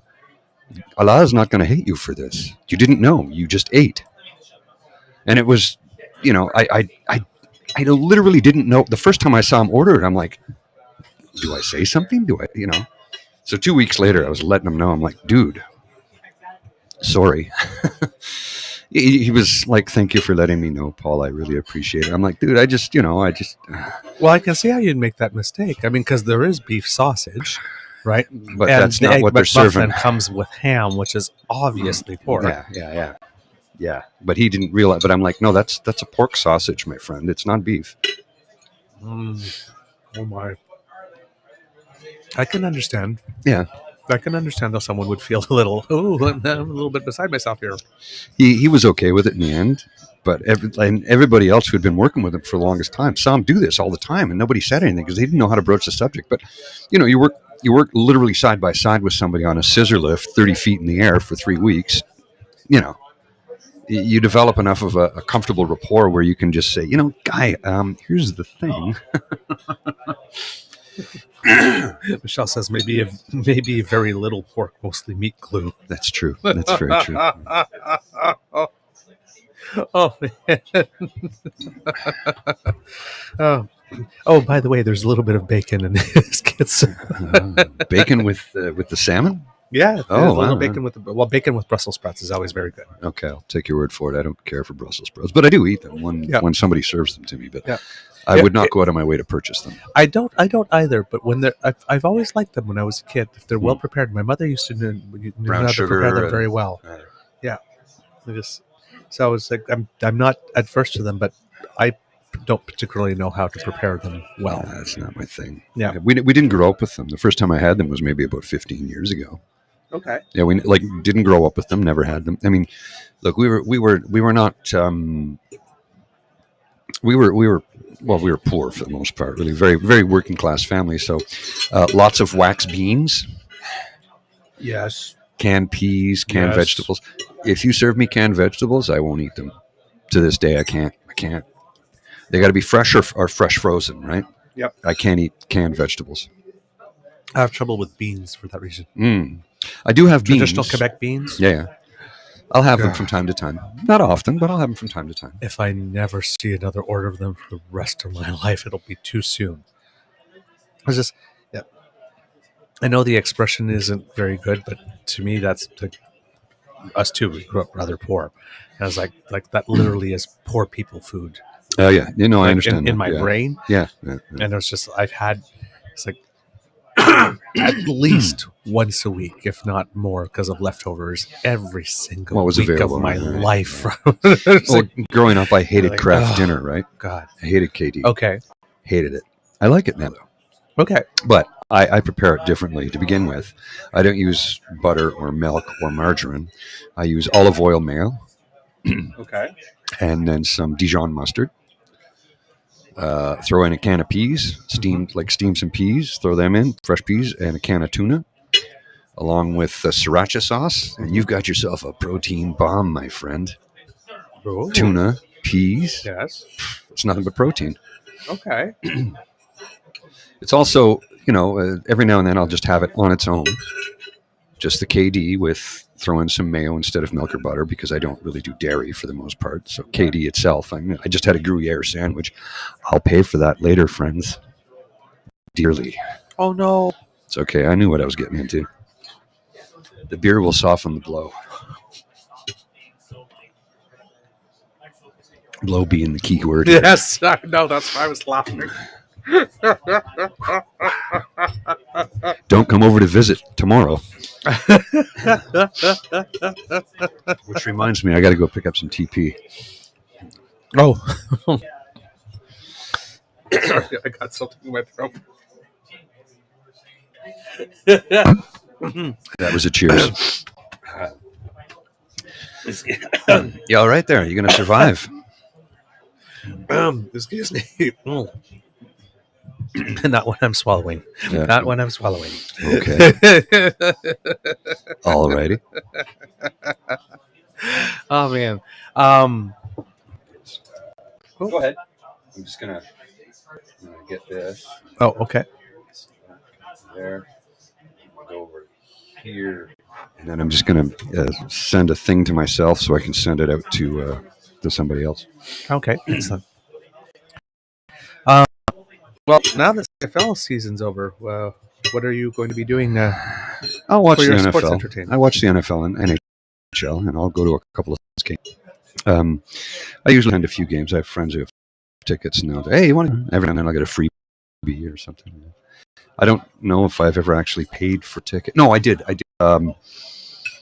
First season the Sens were in the playoffs, I paid for a home playoff game. Okay. Now, that being said, it was a friend of mine who worked for the team who tickets because she got as part of her packets. So she just sold me hers. So they were discounted. I just got to do something here, folks. Just bear with me for a second.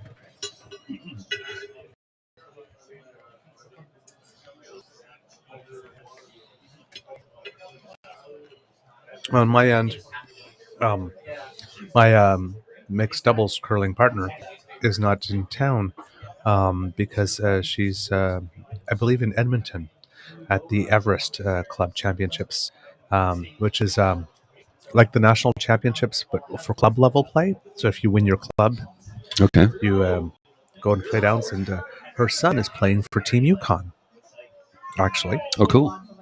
Yeah, so she's out there cheering him on. So hello to you, Celia, and hello to you, Peter. I hope you're having a fun time. And I'm very, very, very, very much anticipating the World Men's Championships, which are going to be in Ottawa here in April. I'm hoping to be able to. I won't be able to stay for the championship weekend because just so happens that the same weekend I have tickets to go see Depeche Mode in concert. Oh, okay. So I won't be able to. I was lining up to buy a full package and then like looking at the dates. Wait a minute, let me check something. So I won't be buying a full package, but hopefully, I'm not sure if the single tickets are on sale yet. They weren't the last time I checked. No idea. They said that they'd be going on sale sometime in November, but so I guess that they would probably be by sale now since we're almost all the way through. But around Remembrance Day, they still weren't available. But I do want to go see a couple of matches live. When's the Depeche Mode show? April 9th. Oh, you got some time then. Yeah, okay. I thought it was sooner than that for some reason. No. For some reason I was thinking it was December. I have no idea why, but so yeah, you got a few months before that. Yes. Before that event. Yes. Apparently, like the album is not even out yet. That they're touring on. They got a big enough base that they, Yeah. The album is actually an excuse to tour these days. Yes. You don't make money on records; you make money on tours. Right. Now you make a record to go on tour. Before you went on tour to promote the record. Now it's you don't care if anybody buys the record for the most part. You're making money on the tour, concert ticket sales and T-shirts and merch and that stuff. That's where the money is. I mean, have you been to a concert lately of a big band? It ain't cheap, man. No. It's been a while since I've treated myself to one. Well, I went to see Slipknot back in May.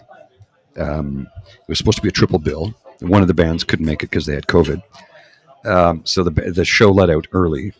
But that was the most expensive show I've ever spent money on in my life. It was $287. Oh, and I was like, I will never spend that much on a concert ever again. It was great. I'm glad I did. We had the VIP package. That was wonderful, but I'll never do that again. I can't justify that. Mm-hmm. I can't. I'm sorry. It's too much money for one night's entertainment. Yep. And because I'm like, well, one of the bands couldn't make it. Do I get a discount? Do I get a third back? Mm-hmm. No. Mm-hmm. And because the show let out 45 minutes early, there were no shuttle buses there. Ooh. So we're standing around trying to figure out how the hell are we going to get home? Oh, let's try an Uber, $150. No, that's not happening. So we bumped into some guys, and they said, jump in the limo with us. We're going downtown. So we jumped in the limo and had a couple of drinks and went downtown. Oh, nice. That worked out well. Yeah, it did. No, I haven't. I've been to a couple of small ones. Of course, again, haven't been to much the last 3 years because of COVID. But yeah, I don't remember the last big concert I went to. Big stadium one? Yeah. It might have been Depeche Mode again the last time they toured. I've never seen them play live. I'd like to. They're really worth it. But we talked about that on a previous show. Yeah. Maybe. I don't know. We'll see. I'll figure it out. Oh, man. I got to stretch that leg out. It's cramping up on me. But yeah, I'm really looking forward to the nationals when it comes to curling or figure skating, if they're in Ottawa at all, or Worlds. Right. I generally try to make some time to go see that because it's pretty good value for the money. Same thing with tennis. Now tennis in Canada, they're the set locations in Toronto and Montreal, and the Vancouver Open is there too, which is starting to gain in some popularity. It's if you want tennis in Ottawa, I think it has to be something like the Davis Cup or something that would come, like happened during Canada to Canada 150. 2017. That's right. But otherwise, it's never here. Ottawa is one of those interesting cities. I noticed that there isn't an annual sporting event here of any kind. Well, we have football, soccer. No, but like baseball, an annual hockey, right? Like a Davis Cup, like the Boston Marathon. Right. Well, there's the Ottawa Marathon, the Ottawa Race Weekend. Yeah, Ottawa Race Weekend, and an Army Run. Those are two big ones. But that's really, really, really on the map, where all the cameras of the world stop on your city for a while. The Ottawa Marathon is a qualifier for the Boston Marathon. Did you know that? Yeah, I did know that. Yeah, you have to be considered a major. There's only like so many races you can run to qualify. I think it's a qualifier for the New York City Marathon as well. Yeah, but like the most one I can think is like the Loppet for cross country skiing. Is that still going on? I don't think it's going on anymore. Yeah, but it's just like every year in Montreal, there's either a WTA or an ATP and a Grand Prix tennis tour, and there's a Grand Prix. There's a World Cup stop regularly. For cross country skiing in Canmore. Right. There's, and I'm thinking like again of all like the G7 capitals in the world, right? It's like Ottawa is probably one of the only that doesn't have any sport whatsoever. Wasn't an infrastructure base for it before. It's changed now. Yeah. I mean, the city's grown so much in the last 15 years, and it's growing at an exponential rate right now. When you add in the LRT, which is being expanded quite a bit, along with new sports venues being built. They're going to build a new rink at LeBreton Flats, along with a bunch of other stuff. So it's happening, but it's slow. You got to remember, Ottawa's like Montreal's 4 million people. Right. Toronto is like the GTA is like 8 or 9 million. Right. Ottawa's 1.48. Right. So there's a big difference there. There is a big difference. Well, and it's Ottawa-Gatineau too, right? Exactly. Or the Goga, the Greater Ottawa-Gatineau area, the Goga. Thank you. I came up with that. Oh, really? I like that. So yeah, I'm sure somebody else came up with it too, but I was the first one to ever hear me say it. Yeah. So it's whenever they come around, I always try to make a point to go and see them because it's like the one that I missed last time that was here that I really wanted was the World Volleyball Tour. Because they were playing a couple of matches. That one has That's a really popular sport in this city too. Yeah. Right? Volleyball? Yeah. That one has a different stop every time it has in Canada, but like a couple of years ago it was in Ottawa and I really wanted to go see it. There is the Hope Beach Volleyball Tournament though. Yeah. Which is, for those of you who don't know, that's the biggest in YouTube land. It's the largest single day beach volleyball tournament on earth. Yeah. Something like 10,000 teams, I think, or something like. There's usually 30 to 40,000 people that attend this event. It's massive. Yep. And it's been going on since I think 1981 or 82 when it first started. Charitable organization, the Hope Beach Volleyball Tournament. Hope stands for helping other people everywhere. So each year they pick 4 different charities to divvy the money up to. Yep. 4 local charities, I guess. But yeah. So there's that, but that's an amateur thing. That's not a professional. The Tim Hortons Dragon Boat Fest is quite large, but again, that's sort of they're kind of niche sports, right? They're not like Grand Prix or Davis Cup or Well, that's what I'm thinking. It's like of all there's no annual stop on the speed skating tour, not on the cross country skiing, not on the downhill skiing and there tour, should be. Yeah, great. Thanks. Absolutely. There should be for both of them, though. For cross country, for sure. I think there would be, and especially speed skating. Yeah, Ottawa's a big mecca for speed skating. It is. Yeah. So it's weird that there's nothing. Yeah. So it was still one of those things that I always noticed growing up. That now I think it's different. There might be one in at the Burrito Center, but there was never a Dairy Queen downtown. And we didn't have it. Still isn't. We had one for a little while and then it disappeared. Well, there's the Bank Street one. Yeah, Bank near Billings. That's still there. But no one downtown. There was no annual sporting event like this where all the world came and there were cameras on us for a week or a day or something. Yeah. Thanks to the Clown Boy, we had the world's cameras on us for 3 weeks and didn't put us in the best light. No, it did not. Hurt the country, hurt Ottawa tourism. Ottawa tourism was way down this summer. The numbers were way down, which I expected. Honestly, I thought when I saw them just building a wooden shack beside the NAC, I thought, if they can get away with this, who's ever going to want to come here? Right? Who's ever going to want to come here again? And tourism was affected. I'm not trying to get political, folks, but just, it affected tourism. It did. It did. Yeah. I can see that. And I mean, this is... I'm biased. I've lived in Ottawa for 40 years. I love it. Mm-hmm. Right? To me, it's one of the most, how would you put it, underrated cities in the world. Yeah. Well, it's, and somebody, if you've never been here, you might not know that I can be in my car. My car is 150 meters from here. I can get in my car and I can drive to the Gatineau Hills. I can be hiking on hilltops, in the bush, in the wilderness, or go skiing cross country or downhill within 15 minutes. Are they world-class skiing? For cross-country, yes. For downhill, no. For downhill, I need to drive to Mont-Tremblant. Yeah. But that's only 2 hours away. And if you live in Montreal, you still have to drive to Tremblant, and that's still 2 hours away. So, things like that we take for granted that we have so close. And Tremblant is world-class when it comes to downhill. Now, the snow can sometimes not necessarily cooperate and be very icy, but it's a real mountain. Yep. It's a real mountain. I think somebody else may have scored again. It's a possibility. There was some cheering. I need to go see a man about a horse. I'll be back in a few minutes.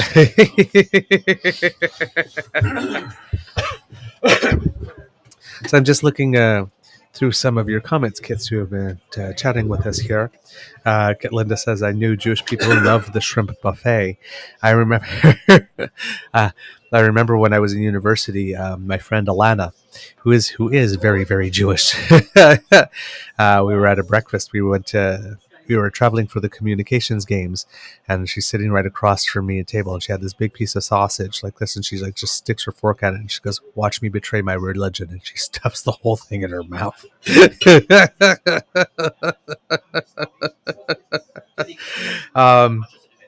Let's see. Comments that about Brussels sprouts: steam them and smother them with butter. That's what you do with Brussels sprouts. So there you go. That's from Elaine. Saucy Sea Witch says that hamburger craft dinner was the thing at our house, and every Sunday was scalloped potatoes and ham. Every single Sunday. I haven't eaten scalloped potatoes in 10 years. I make some pretty good scalloped potatoes, I must say, but they are a bit of work, so they're not a usual thing. Oh, okay. I'm not sure how to interpret that one, so I might just pass through that one because I don't want to read it with the wrong tone. Sauteed in maple syrup sounds interesting. That's definitely for sure. I have done that with Brussels sprouts. I sometimes do that with my bacon too. Sometimes if I want to candy it a little bit when it's just about ready, I'm at that nice crispiness. Or it's like that mix between like still soft and crispy, and then I'll throw a little of maple syrup in the pan, and then have that coat the piece of bacon, and that's always a nice little yummy treat.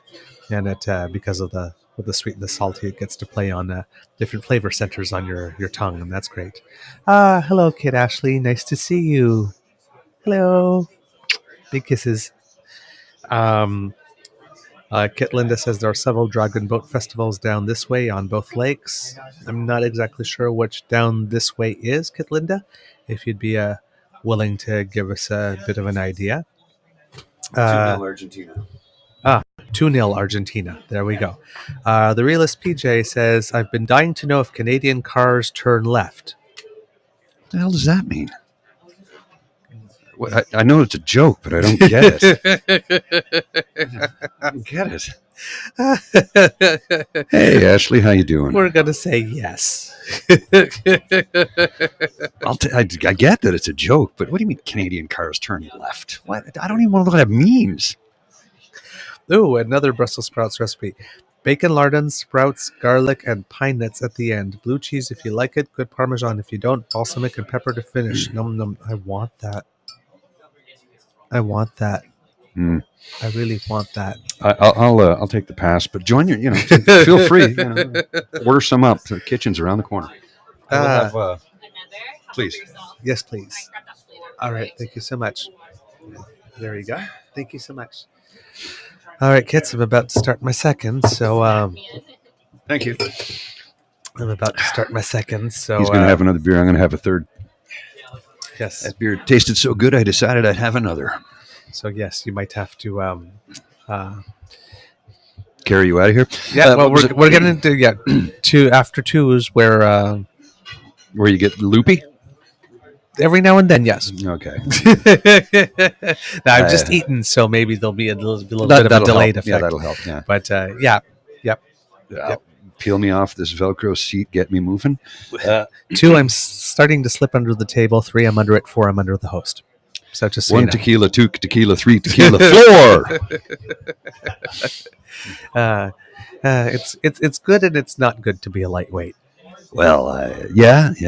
I don't spend that much money, but I can get into trouble easily. Wait till we get into the whiskey, my friend. Oh man, can you drink whiskey after beer? Oh yeah, I drink whiskey whenever I want. What is it? Is it beer after liquor makes you sicker, no, or is it? That's all garbage. No, it's just too much alcohol will mess you up. Okay, but if anything in moderation, then it doesn't matter. 1 beer, 1 whiskey, it's the same amount of alcohol per volume, right? Because I thought it was like beer after wine, feeling fine. Beer after liquor makes you sicker. Never mix the grape with the grain. I'm like, whatever. Life is short. Drink what you want, as long as as long as it doesn't destroy your life or your liver.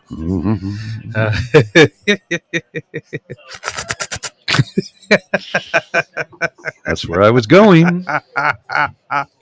Some fava beans and a nice Chianti. Liquor before beer, you're in the clear. Okay, that's what according to Liquor Ashley. Before beer, you're in the clear. Okay, there we go. I'm a little bloated. See, that was the Gruyere. I love it, but it's going to wreak havoc on my digestive system later. I'm not lactose intolerant. I'm allergic to dairy. There's a difference. Then why did you eat it? Because life is short, man, and every now and then you got to just have some fun. I'll show you the list of stuff I can eat. It's very short. Oh my, jeez! Thank you so very much. All right, I guess calls we for need a cheers. Calls for a cheers. Cheers. Mm-hmm. Here's a med in your eye, kids. Billy, ever been to sea? No, Captain Hindgrinder, but I've been blown ashore. This one's colder. Yeah. Well, it's fresh, right? They just poured it. Like the last one you sipped on for 2 hours. So yeah, but the first sip too. I get it. Actually, it's like you can't limit yourself to absolutely everything because life is too short. And yeah, okay, like I don't eat seafood because it will kill me dead. So that one I'll avoid altogether. But a lot of things I'll eat that I know, okay, I'm going to feel terrible later, but that's okay. I can live through it. I can live through it. You Ashley and you rebels. See, I've had way too many trips to the ER with wheat. Yeah, I've never had that, so I'm cool. The last time was well, not last time because there was maybe one after that, but I remember when we were in Newfoundland for Canada Canada. I keep on saying 250, Canada 150, and Jesus, bye. What you doing in Iraq there? and we had gone to this sushi place, and they actually had a gluten-free friendly menu where they marked things. So there was something that was very clearly marked as, and we ate a lot of it. And there was gluten. I would have to assume there was gluten in wheat. Cross contamination. Because we went to eat, and then we went to, it was Pride in St. John's, so we definitely and then we went dancing, and I'm about 5 dances in on the dance floor, and all of a sudden Hives. yeah, actually, I guess, but they're coming on real fast. That'll do it. So I took one Benadryl, and of course it takes about like 20 minutes to metabolize. So and the reaction was coming on faster, and I took a second one, and then it's like I'm looking at my sweetie. It's like, yeah, we need to go to the hospital. time We to need go down to- to the car. So we're going down to the car, and I mean, now normally this would have been appreciated, but as we're getting in the car, someone like knocks on our window to make sure that we haven't drinking too much before we. Right. Yeah, so It's like, looking yes, out for your we're, welfare. we're okay. We're going to the hospital. Please get out of the way. It's a matter of life and death right now. Because- So. So, and then we're like entering in MapQuest, like how to get to the hospital. Unfortunately, it wasn't that far away. I guess, and I've got like my EpiPen in my hand, Ready it's to like, stab yourself. ready to stab myself. I got the thing open like this. Okay, if I need it, I need to get it, and I haven't needed to so far. I've been managing to keep calm enough. Because I mean, those things are like $150 each, right? It's like if we Well, get to, you know what they are in the U.S. oh, they're even more. So. They start at about $750 and go up from there. Yeah. So, And the company who makes them, so it was a senator. His daughter works for the company Imagine. that makes them, and they made every school in America have them. Yep. For good reason, but they jacked Yep. the price up to like $1,500 to $1,200 per. I'm like, Yep. It's like what they pay for insulin in the U.S. Yep. Sometimes up to $1,000 for something that when they sold the patent for $1 to the U of T to give it to the world. Yep. They didn't want to make money on it. Yep. They wanted to help people. Yep. And now you've got these companies, because the patent's long since run out, Yeah. charging this kind of money. I'm like, you're fucking ghouls. So I'm like holding it in my hands, like I said, and I get out of the car. I guess as Alex drops me off, this is like, you could just like run in, like, cause I'll go park the car. I just like that. I had like a little moment to, ooh, okay, maybe I should do that right now because the air has been cut off, and then I walk in, and it's like I'm just like knock on the window, and it's like point to the EpiPen, point to my throat. Because they bring me right in right away. Yeah, they don't screw around with that. It's like, No. You know how people go, I had to wait 14 hours in the ER, and I go, yeah, but if you're in, it's called triage. Right. You're in immediately. Yeah. Right? And I was, immediately, like I said, they're asking me all the intake questions. And just as they're asking me like this, I'm feeling, and this has never happened to me before where I had like this, and that's why I'm thinking there must have been so much in it. Something must have really not been, because Right. I threw up. I had so much of And that's never happened before. No, Huh. never. Right? I had so much in me that my body actually had to expel it. So you have an anaphylaxis for wheat product? Anything wheat Wow. So you don't eat bread at all. at all. And it's not like I have a gluten intolerance like so many people No, like to claim. Yeah. You can die. Yeah. Yeah. I can, unlike most people who are gluten intolerant, I can have it if it's in the same fryer for Right. some reason, because I think whatever it does, it Yeah. burns and goes down to It's the bottom. not like you need to actually ingest it. But anything on a plate that's contact, that's completely out. Huh. That's completely out. Which is very weird, because you'd think like in the same fryer would have an impact, but it apparently doesn't for me. Anyway. Wow. Maybe at the temperature it just burns off, whatever. It's 400 degrees, right? Yeah. So, but it's, I was in there, and like I said, I was like, the nurse is like taking stuff, and I'm going, oh my god, I need a bucket. And I'm sitting there going, I'm so sorry, and then out it comes. Okay, I just ate, dude. I know that. I'm not trying to gross people out, Uh-huh. but it's, but I'm like, it was just weird because I was trying to be so polite and so proper I'm so as I'm sorry. dying. It's like, That's just the way it is. Though. Just And the nurse actually says, "Don't worry, that's not even the worst one today." That's that sounds because about they've right. seen everything. Yeah, Right? yeah. But yeah, it's pretty bad, and it doesn't take that much at all in terms of quantity for me to be quite ill. Oh, that's good. When I make Mr. Beaver fruitcake, I found a fruitcake recipe that's gluten free. Yes, There you go. yes, SCC. Which I oh yes, you will have my undying affection and love, and I might even take requests to do things for you. Be afraid. Be very afraid. I don't want to sign away in blood on the dotted line, but I I will do things for an actual gluten-free fruitcake. I will do things. It has been that long. You have to understand, right? It's like when you find out you have an allergy to something you have been eating all your whole life and that you enjoy, and it's like the next day. It's like, so I can't even have it a little bit, like not even a little bit. Like I can't give out like Nope. one last Boston Nope. cream donut to like Nope. to say goodbye. Nope. It's like no, like nothing. Like it's like really cold turkey. Everything. That was me with seafood. I used to eat it all the time. I lived in Newfoundland for 3 years. We ate seafood all the time. And then one day I went in an anaphylactic shock in a restaurant from sole. Filet of sole. It was practically chicken, for Christ's sake. Right. Yeah, I almost dropped dead. So I can eat tuna, though. Okay. But I spoke to my allergist about that, and he said, there's no recorded cases of a tuna allergy. He says, I'm sure somebody in the world exists that has it. He goes, but there's nothing documented. Okay. Nobody did. I'm like, weird. Okay. So yeah, it's and I mean, as kids, Because tuna is chicken of the sea, right? Yes. As the kids might know, I love candy. I love sweets. I'm like a big fan. Tequila's gluten free. Yes, it is. Yes, it is. 14 shots of tequila, please. I'm just kidding. No. That much tequila would make me sick. Yeah. But I ended up losing a lot of weight as a result. Well, you'd have to augment your diet pretty severely. I mean, you don't eat bagels. Like, how do you eat a sandwich? Lettuce. Oh, that would suck. Uh-huh. I eat sandwiches all the time, man. I'm like Joey from Friends. Give me a sandwich. I'm happy. Well, like high school, elementary school is like 4 toasts for breakfast, 4 toasts for breakfast, and maybe a bowl of cereal, and then you brown bag your lunch where you have like 2 sandwiches, so another like 4 slices of bread, and then you come home and you have it's spaghetti. Yeah.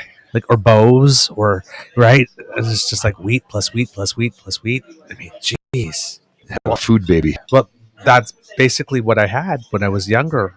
This I always had, I was a boy with curves. I was well enveloped, and then I like stopped eating wheat overnight, and I lost like 50 pounds in 3 months. Oh my! I was down to 128 pounds. You could count my ribs. And it turns out, like the entire time, I thought I was chunky. I just wasn't. I was just perpetually distended. That would do it. And malnourished. Yeah, that would do it. Yeah. So, I mean, for the first 5 years after I was like 128 pounds, it was great. It was like my doctor was telling me to eat a banana split a day because just like to put on the weight. And, well, after 5 years, it kind of worked. And then I had to stop eating the goddamn banana splits. Yes. It's like during the first round of COVID in particular, like, I mean, it stopped working before, so I had to pay more attention, but I had never gained weight like I did at like prior to before the first that. couple of months. Yeah. I put on 19 pounds. Yeah. And then, the COVID thing happened. And I think that I put on 26 pounds between March and end of May. I put on 19, and I lost it all in June. As soon as I went back to work. It's because I was sitting at home with nothing to do. Well, same here. I lost it within, that's the year I decided I was going to start playing tennis to learn. And then within a month and a half, I lost it again. But last Christmas, I gained it all back. My weight's been the same ever since. I had gained it all back, especially the couple of weeks where my Beaver sweetie went to go see his family, and I decided to stay behind because I was a little more COVID cautious. Yes, that was those were the. Then you have a right to be cautious. Yes, but those were the weeks I was deciding that I was I was going to experiment with gluten-free baking. And you went a little crazy, did you? I did. I made triple batches of everything. That'll do it.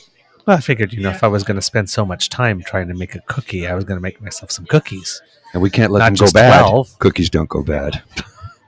It'll go bad if I don't eat them all. Well, it's just about the same effort for 36 cookies if we're 12. Well, if it's the same effort. But there was only me.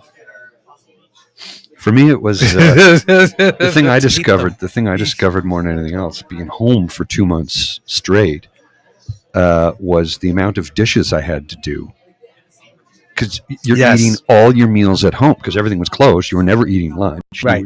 You didn't brown bag anything to work. So you're like, I never stopped washing dishes. So I was like, why'd you buy a dishwasher? I'm like, because I'm a single guy who lives alone. That would be ridiculous. A waste of money, power, hydro. Nah, I'll do it by hand. But holy crap, I just never seemed to stop doing dishes that whole time. Yep. That was the same thing before we moved it. Alex, let's just put it this way. My Beaver sweetie is very, very, very happy we have a dishwasher now. Well, the other thing was the amount of beer I drank in that time, too, was ridiculous because I'll go to the store and pick up some groceries. Oh, yeah, I'll get some beer while I'm here. And it's like noon. Well, it's not like I got to go to work. Yep. And I wasn't working from home at the time. Like, we were shut down completely. Yes. So I was just, okay. So I put on 19 pounds and I lost it right away. Yep. So, Yep. I had lost it in about a week after going back to work. Because I was, the habits have changed. You're mobile again. Yep. I have a very high metabolism and I wasn't drinking beer every day. Right. So, Yeah. I lost all of it the second time too. It took a little longer this year. But I did, and oddly enough, it was tennis again. But it wasn't. It's funny. It didn't happen like the first year. I lost the first 10 pounds really quickly this time. Last time it took longer to lose the first 10 pounds. Before it started. But I did lose the first 10 pounds really easily, and then I sort of plateaued for about a month and a half. Oh. Yes. And then near the end of the summer, the rest of it just melted off within the space of 2.5 weeks. Right. For some reason.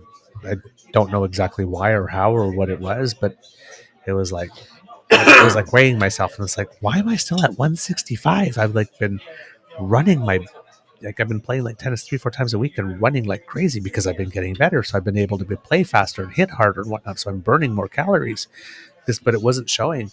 And then all of a sudden, it's just lost 2 pounds, then 2 pounds, and for lost about 2 pounds a day every day, for about 5 or 6 days. Was it just a slow process before the weight started to come off, or? I really don't know. Like I said, it was just the complete opposite of the first time. Well, you're a little bit older, so maybe the body had changed, because your body goes through a cycle, every 7 years, right? Yep. Yeah. So I actually, believe it or not, this is going to sound weird when I say this, but it's true. I haven't stopped growing. I'm serious. Tailor-made shirts from 2018. Okay. My weight is the same. My waist is the same. My chest and shoulders are still bigger and filling broader. out. Yeah. Still, I'm 54. Yeah. You know how weird that shirt's about? When I do them up, they're like this now. Yeah. It's flat here. Yep. But here it's just. Yep. Well, I'm wondering if that's the same for me too, in that sense, because I'm not. Well, and I said that to my mother. She goes, "It can't be." I go, "Look at the shirt." She goes, "Oh my God, that's the shirt." Yeah, that's the shirt I wore at Jen's wedding. Because my weight's a little more like this. Now, I normally have a summer weight and a winter weight, of course, because curling isn't anywhere near as aerobic as tennis. Not even close. No. Yeah, not even close. So that's normal. I'm normally about 10 pounds heavier in the winter, and then that comes it's off not in out the of the spring. ordinary. That's not out of the ordinary. I'm thinner in the winter than the summer because I'm more active skiing. Right. And I'm not spending time in a patio, so. Yeah.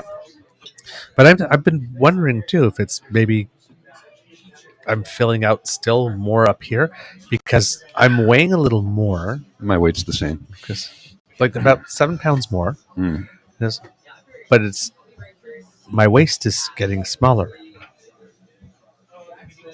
I was wearing 30s and 29s. I'm now fitting into 28s, but I weigh more.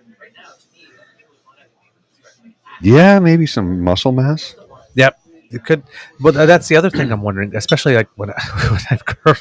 Because muscle is heavier than fat, right? Yeah, like when I'm curling, that's the one thing I've noticed. Like the last 3 or 4 times I played curling, my first 2 shots of the night, I'm pushing way. Like I think So I'm you doing my gotta normal ease thing like up. this, and I go, "Whoa, okay, I need to take that down a couple of levels." Well, when I So play I'm wondering, golf now, my drive is better than it's ever been. yeah, I'm hitting the ball further, and I'm using a piece of crap club.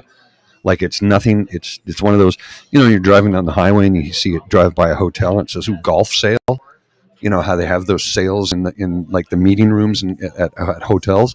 Oh, so you go in and like suit sale or whatever. So yeah, I needed a new driver, so I picked one up for like I don't know $50 or something. I still use it. It's not great. If I use it proper, like I use one of my buddy's drivers, and he's like, "You're not using that anymore for the rest of the day." Yep. I was hitting 330 yards. He's like, "That's it. No, go back to your own damn driver. You're gonna make us all look bad." Yeah. I'm like, "Yeah, but I got no short game. You know that. I can hit it way down the fairway, no problem. 2 strokes, I'm on the green. 16 strokes to putt." No, I'm Yeah. exaggerating, but I don't have a short game. Yeah, okay. It's because my problem is I don't know how to ease up. Like for me, yes. it's power through everything. Okay, right? you don't have the soft hands. I don't. And that's the thing why my drive is so long, because I just take all of life's misery and anger and anxiety and depression and put it into that swing and kill that goddamn hole. It's your hole. Get in your hole. Yeah. I've been having that trouble at tennis actually this year, especially when a ball's short and you're running up to the ball, it's Yeah. closer to the net, Smack. like this, and it's a smack, and it's like all the way, and it's like, okay, Home run. softer Home run. hands, Home run. softer hands, because you have all the momentum from your running, like this. But when you're running at something, it's like, I need to hit it And hard. that's where the skill set really is on display for the pros. When you see them, they just trug it in. It just happens. Yeah. I'm like, there's no way I could do that, man. I would kill it every time. Yep. It's I play hockey. I'm a goalie, but when I play forward, I want to take a slap shot every time I get the puck. right. Every time. Yep. When you get it just lined up there, and you just want to take a big crack at it. No golf with Paulie. I'm not angry when I golf. I'm happy. I'm the happiest guy on the course because I'm out in the sunshine with my buddies, just chill up. We don't even keep score. We don't even keep score. What's the point? We're not joining the pro tour. And we only do 9 holes these days because it's usually the hottest day of the year when we decide to go play golf. Okay. And we're walking. We don't get carts. So it's like 9 holes. Yeah, I'm good. That's it. That's all I need. I like that. So you see, which me and golf are not friends. I get irrationally angry. That happened to me a few years ago at curling, actually, and somebody pointed it out to me. Actually, again, one of those 360 moment feedbacks. My regular partner wasn't there, and I was playing with a spare, and I was not playing up to my abilities. It happens. And I'm never hard on my partners when I'm playing a team sport, but I'm very hard on myself if I'm not delivering. Like Response to Elaine, yes, they're still there. Yeah, especially They're like right across the street from me from where I live. Yep. And I especially if I feel not only that I'm not playing up to my level, but that the team is losing because of me, because I'm not making the critical shots. And apparently, on that particular day, my body language was such that it was very unpleasant for the person that took time out of their lives to come and replace my regular partner and spare for me. That was not an enjoyable afternoon, is what you're saying. It was not an enjoyable afternoon for her. That's what I mean. Yeah. Yes. I'm not playing with you again. I thought I was just, almost like that. And she had told my partner who told me. That's when I needed to like reel it in a little bit, because I am, how would I put it? I'm very competitive. And of course I like to win. Well, nobody likes to lose. Yeah. But I'm not, no, one guy does. Yeah. Oh, I'm a loser, baby, so why don't you kill me? But I'm not competitive in the win-lose. Like in some days I am. In some ways I am. But it's not so much about the win and lose, right? I just want to. There are times you play your best and you still lose because the other team just outplayed you. It happens. And then there are times you play terrible and you still win and you wonder how you did that. It's like somebody was smiling down on me today, and I don't know why. So Yeah. I'll just take the W and walk away Exactly. Yeah. passively. Exactly, yes. And then there are times, I've noticed that sometimes in curling where we're like down a couple of like points and it's like, we are not losing this game. God damn it. No, a thought just occurred to me. Yeah, and I get that extra focus. Yeah. Like this, and that's healthy. But this one was, I'm playing like crap. I'm playing like I got 2 left feet and I'm all thumbs and like this. And I hate this. And, you know, and you know how your face sort of contorts when you get in that moment? Yeah, and you can't relax. You're tense, and Yeah. So that little comment in the conversation that came from that happily broke me out of that habit, actually. Well, and you sometimes need that person in your life to say, "Hey, stop being an asshole." It's just a freaking game, Yeah. right? And now I've noticed sometimes in matches, like sometimes we're down 3 points. I'm feeling the Gruyere. We're down 3 or 4 points, and it's like not like all tense or anything. It's almost like I'm more relaxed. It's like, okay, yeah, we've been down 3 or 4 before, and we've come back before. Mhm. Either won or made respectable games out of it. So like, let's make that happen. And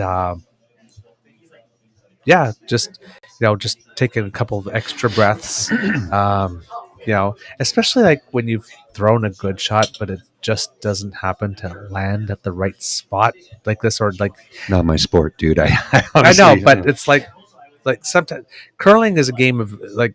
They say football is a game of inches, right? There was this commercial like this inches. I wish we had inches, right? Because like it's millimeters. right, and it's like sometimes you're watching curling. If you're not familiar with curling, right, you think, okay, well, they threw the rock and it got right on the center. That's good, right? Not necessarily. No, not necessarily, because if somebody can throw a It's not darts. right, if somebody can throw a takeout and it lands right on top of the rock and it sticks, and now your rock is closer than the other ones. So sometimes being in the top 12. The front of the rings blocking a path to deeper Is better. is better. And sometimes, well, you could have swept it all the way to the button. Yes, but if I do that, I give them something to come to, and it outcounts my other 3 rocks that are in there. I do recognize how much strategy there is to the sport. I don't fully understand it, but I remember one night I was sitting in a pub and a guy was explaining it to me. And he starts to explain it to me. He stops and looks around. Okay, there's no women. And then he starts to really explain it to me, which I chuckled. He was joking, right? Yeah. But I can appreciate the skill set it takes to be able to do it. Again, I haven't played the sport in 35 years, so I'd be willing to go to the curling rink and give it a shot sometime. But it's one of those things where I'm not motivated, right? Okay. Yeah, I hear you. See, me, it's the other way around. The way that you feel about skiing, I could play about curling. It's like I get on it. the ice every day. I get it. I will play. Completely understand Right. that, because skiing for me is a zen thing. Yeah. It really is. It's like it's just me against the mountain, and I challenge myself. So for me, skiing it's almost meditative. Well, you have to be body aware, right? Yeah. I mean, you're always in that. I mean, I don't know much about skiing, but in terms of, I always try to relate something to a sport I know or something I know. So to me, it relates to dance in terms of having the soft knees, right? You So need you're 'em. absorbing You need 'em. the bumps and whatnot. Because Well, if you, I don't do moguls anymore because I'm a goalie. yeah, So, no, not moguls. But I mean, there's But bumps, just- there's there's bumps still- in the terrain, yes, and then there are yeah. sliding. There's other parts where on the terrain that's ice. and if you can't handle it, you will take a spill. And Right. I haven't fallen in. The last time I fell was when I did a jump about 20 years ago, when I thought, I got one more run in me. That's when you stop. Yes. I got one more run in me. And I said, ooh, a jump. And I hit it, and I didn't have the strength I needed to snap my body into position. Okay. And I completely lost it in the air, and I came down, and I landed on this side and drove my fist, and I bruised 2 ribs. It was not pleasant. So it was like, yeah, that was a lesson, Paul. Knocked the wind out of me. That was a lesson, Paul. You know better than that. But you're stubborn. Thought you had one more run on you. Think when you get to, I think I have one more run. And I'm going to go home now. Yes. Because you will hurt yourself. Yep. That was 20 years ago was the last time I fell, and it was because I did something stupid that I shouldn't have done. Yeah. Lesson learned. Yeah, I've only been skiing 4 or 5 times, and I had that feeling that one time where I went on one more like this, and like about halfway down the hill, it was like, That was a mistake. "Ooh, yeah, I need to really slow down Yeah. because like my knees are not liking this at all." Well, you just run out of the strength that you need to be able to power through, Right. right? And now, better boots, better bindings, better skis will make a difference. I've skied terrain in my old skis that I would not do with the skis I had, vice versa. Like there's terrain at my old skis. It was like, I'm not skiing that, but my new skis, no problem. I'll go. Yeah. Because I know I'm going to bounce back. I'm going to power through, and the elasticity of the board will get me into the position I need to be. So I don't fear it. But when you get tired and you know the knees don't have it, and your thighs are burning, Yeah. stop. Yep. Because you can severely hurt yourself. Yeah. You know? Yeah. And I don't want to do that because I want to ski again the next day. Now, I've never fallen skiing. There's once or twice where I've had to throw myself on the ground deliberately. It'll stop you. Yeah. But if you can't snowplow, sit down. But I cannot master getting off the chairlift. Just put your boards down and stand up. No, That's it. Other than the 2 or 3 times I've had to like throw myself off, every single time I've fallen on a pair of skis is getting off the damn chairlifts. Ouch. A thought just occurred to me. A couple of minutes ago, and I wanted to express it because it's before I lose the thought. It's like, okay, so what's the next topic, eh? We're Bob and Doug McKenzie. This is the Great White North. 2 guys sitting around, drinking beer, talking stuff, hosting a live show. It's like the Great White North. Cool. So hello, A. I'm How's it literally going, Doug. eh? I'm literally Doug A. And He is Doug. yeah, A. My first boyfriend's name was Bob. Bob and Doug. Literally. Oh my God. That's priceless. And so we're You hoser. we're having the beer, eh? Oh yeah, we're having beers, eh? It's so good, eh? Like let's just like have a sip moment here, like, eh? Yes, yeah. Okay, so the topic to today is how to get a free case of beer by raising a mouse inside the bottle. So if you have like 24 mouse and 24 bottles, you get 24 cases, one for every mouse, eh? Oh man, I don't have a room big enough to store all those cases. I have to take 2 home on the way. I'd have to move out of my apartment. Good reason to renovate, eh? Yeah. Well, you do have a shed. You can put a lot of beer out there. Yes, we do. That just reminded me of that skit from SNL from years ago, where there's these people that go into this store, and it's like Adam Sandler and David Spade, and the dreadlock hippie dippy sort of California dudes. And the guy goes, "Oh yeah, this artifact right here, this is from the Byzantine age, from East Babylonian Iraq, from the Persian era of 1242, but I think it came from such and such. Oh, and you can put your weed in it." Like everything they sold, they had a great story, which was all crap, but but you can put your weed in it. That was the whole joke. Yeah, see, Michelle knows that one. Yes, this was the ancient king Tukulukatuks. This was his burial pipe, and you can put your weed in it. It was really silly, but you can find it on YouTube. It's classic. Oh man! And then I think there was a movie where they duplicated the skit to a degree. Okay. Like there was a movie, and they just threw that scene in. They didn't do it entirely, but they threw in the same sort of characters. I can't remember what movie it was. Just Super Troopers? No. It was an Adam Sandler film. Okay. And he played, and anyway, the one scene where somebody's in the store trying to buy something, and the woman who owns the store is talking to the client, and Adam Sandler's in the back, and he's playing the bongos, and he just starts playing like crazier, and she's like, "Shut the fuck up." Kit Michelle says Clerks. No, it wasn't Clerks. Was it Clerks? No. Okay. But I remember Clerks. I have that on Dave A Day. Ah, okay. Got that on the DVD. I think it's my turn to go see a man about a horse. You're gonna go. Just gonna go have a visit. Say hello. If you'll excuse me, kids. If you mention my name, he'll probably give you a good seat if you need one. But it's up to you. Be right back, kids. I'm just gonna sit here and get comfortable like this for a couple minutes. Oh, I'm all bloated from the Gruyere. I seriously am. It was tasty, and I very much enjoyed it. But tomorrow is going to be a difficult time for Uncle Paul here. But that's okay, because life is worth living. And sometimes a little bit of pain for a little bit of pleasure is an okay thing.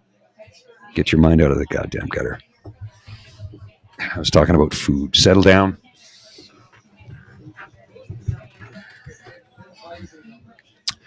Yeah, I do. I'm feeling the Gruyere right now. I really am. It was so good, though. It's horrible. It's horrible that something that is so enjoyable when you eat it wreaks havoc with your digestive system and makes you regret everything you just did. Oh well, maybe I'll have another beer. So, topic of discussion. Did Argentina win? Anybody know? I didn't check the score. I think they did. They must have won. They were leading by 2-0, and there was not a lot of time left in the match. So let me see if I can find the score here. That's not it. Where's the score? Come on. I'll just dig it up here in a second. Where's the World Cup? I got a World Cup tab thing here. Argentina versus Mexico. 2-0 final. Yeah, 2-0. Argentina over Mexico, so they stay in the tournament. That's good, because I thought Argentina was going to get booted. If they lost today, they would have been done, which would not sit well with friends of mine who are from that part of the world. Although a couple of buddies of mine who are from Uruguay wouldn't be too upset. Argentina to Uruguayans is like the Habs and the Bruins, right? For those of you who don't know what the Habs are, I'm talking about the Montreal Canadiens and the Boston Bruins. I don't know if everybody understands that lingo, so I thought I'd just explain that a little bit. What did I just do? Oh, I'm tripping over a cord here. I can't be doing that. I'll knock the whole place down here. So what's that saying? What are you saying there? The free horse is nice, but free horse. Oh, horses are very expensive, and I'm incredibly allergic to them. I love them. They're beautiful, majestic creatures, but I spend too much time around them and I'll die.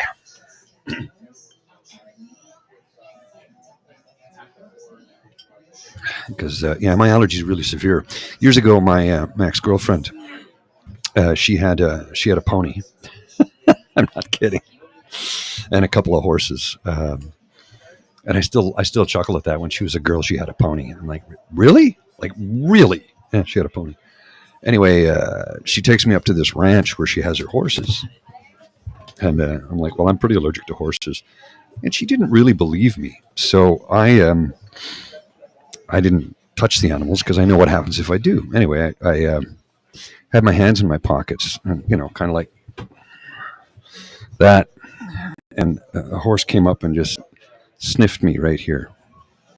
And as soon as his nose made contact with my hand, I'm like, yeah, that's going to leave a mark. And she goes, what? I go, yeah, it's going to leave a mark. What are you talking about? You're being ridiculous. I go, no. Within 10 minutes, whole arm. And I could hardly breathe at that point. Just being around the horses is terrible. Of course, there's hay. So sure enough, I'm like, yeah, I'm going to take some Benadryl now. Oh, you should go in the house. Yeah, I know I should go in the house. She goes, I didn't think you were really allergic to them. Why would I say that I was allergic to horses if I wasn't? Yeah, but I'd never seen anybody. I go, look, trust me, it's a severe allergy. So a few years prior to that, Christmas time, let's go on a hayride.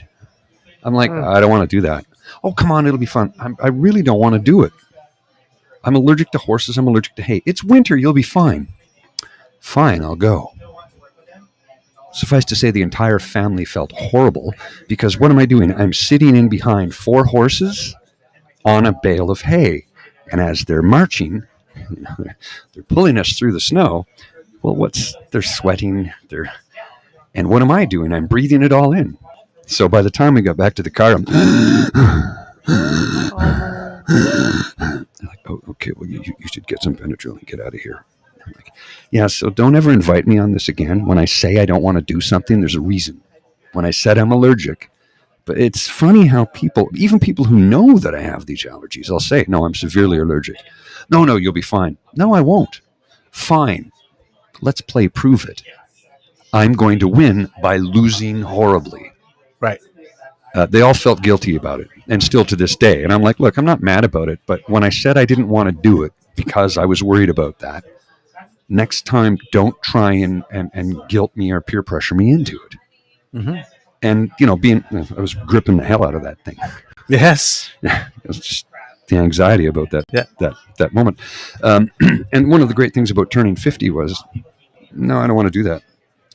Well, no, I'm not doing it. And I have no guilt about refusing to do something I don't want to do. And I talked to my folks about it. My parents were like, you know what, we get it, and we agree with you. I have a limited amount of time left on this earth. I'm not going to spend it doing things that do not bring me joy or happiness. I mean, certainly there's things you have to do, right? Right. Fine. I get it. Chores, I'm like, clean the house, do the dishes, nobody enjoys any of that. Those are fun. But that's not like, oh, we're all going here this weekend. Okay, enjoy yourselves. Oh, you should come. It'll be fun. No, I don't want to do that. That's a waste of my time. I don't say that, but that's, Yes. In my head, it's a waste of my time because I don't want to do it. So it's like, no, I have no interest. Thank you very much. You enjoy yourself. No, but we should. No, I don't want to do it. I'm not going to go. I will be miserable the entire time, and it will not be enjoyable for anybody. So, no, I'm not going to go. Oh, okay, I guess. Mm-hmm. I think I know what my limitations are. Right. I think you should respect my boundaries that I set out in instances like that. And like I said, once I turned 50, I kind of went, yeah, I'm not doing that. No. And I don't care if people aren't happy about it. Too bad. Yeah. It's my life. I have to live it. And Yeah. I'm not doing something that's not going to bring me happiness. There's sacrifices you make in relationships and friendships and things like that. That's certainly, right? There's a certain amount of that. Yeah. But there are other things like, no, do I have to do this? Is it mandatory? Is it like a life or death thing? No, we all thought it would be fun. Yeah, I have no interest in it. Take care. Have fun. Bye. Yep. Yeah, I mean, you hit a point at life where you, I don't need to try this to know I'm not going to like it. Exactly. You should try it. Maybe you'll like it. No, I don't want to. No, No. I really No don't. desire. No, not going to do it. Don't want to do it. No. I was wondering, because we're officially going to change seasons at one point. And Kits too, you can answer this on the chat if you want. Very soon, Yeah. December 21st, right? Yep. I think meteorological autumn has already come and gone. Probably. And somebody says, what is that? Well, it's when the weather actually goes from the autumn season to the winter season. Mhm. Although technically we're not winter till December 21st. Yes. There's snow on the ground. It's -10. It's winter. Yeah. Meteorologically speaking. Yes. Yes. Just not consistently. Right. Because it's like +8 today. Weird. Yeah.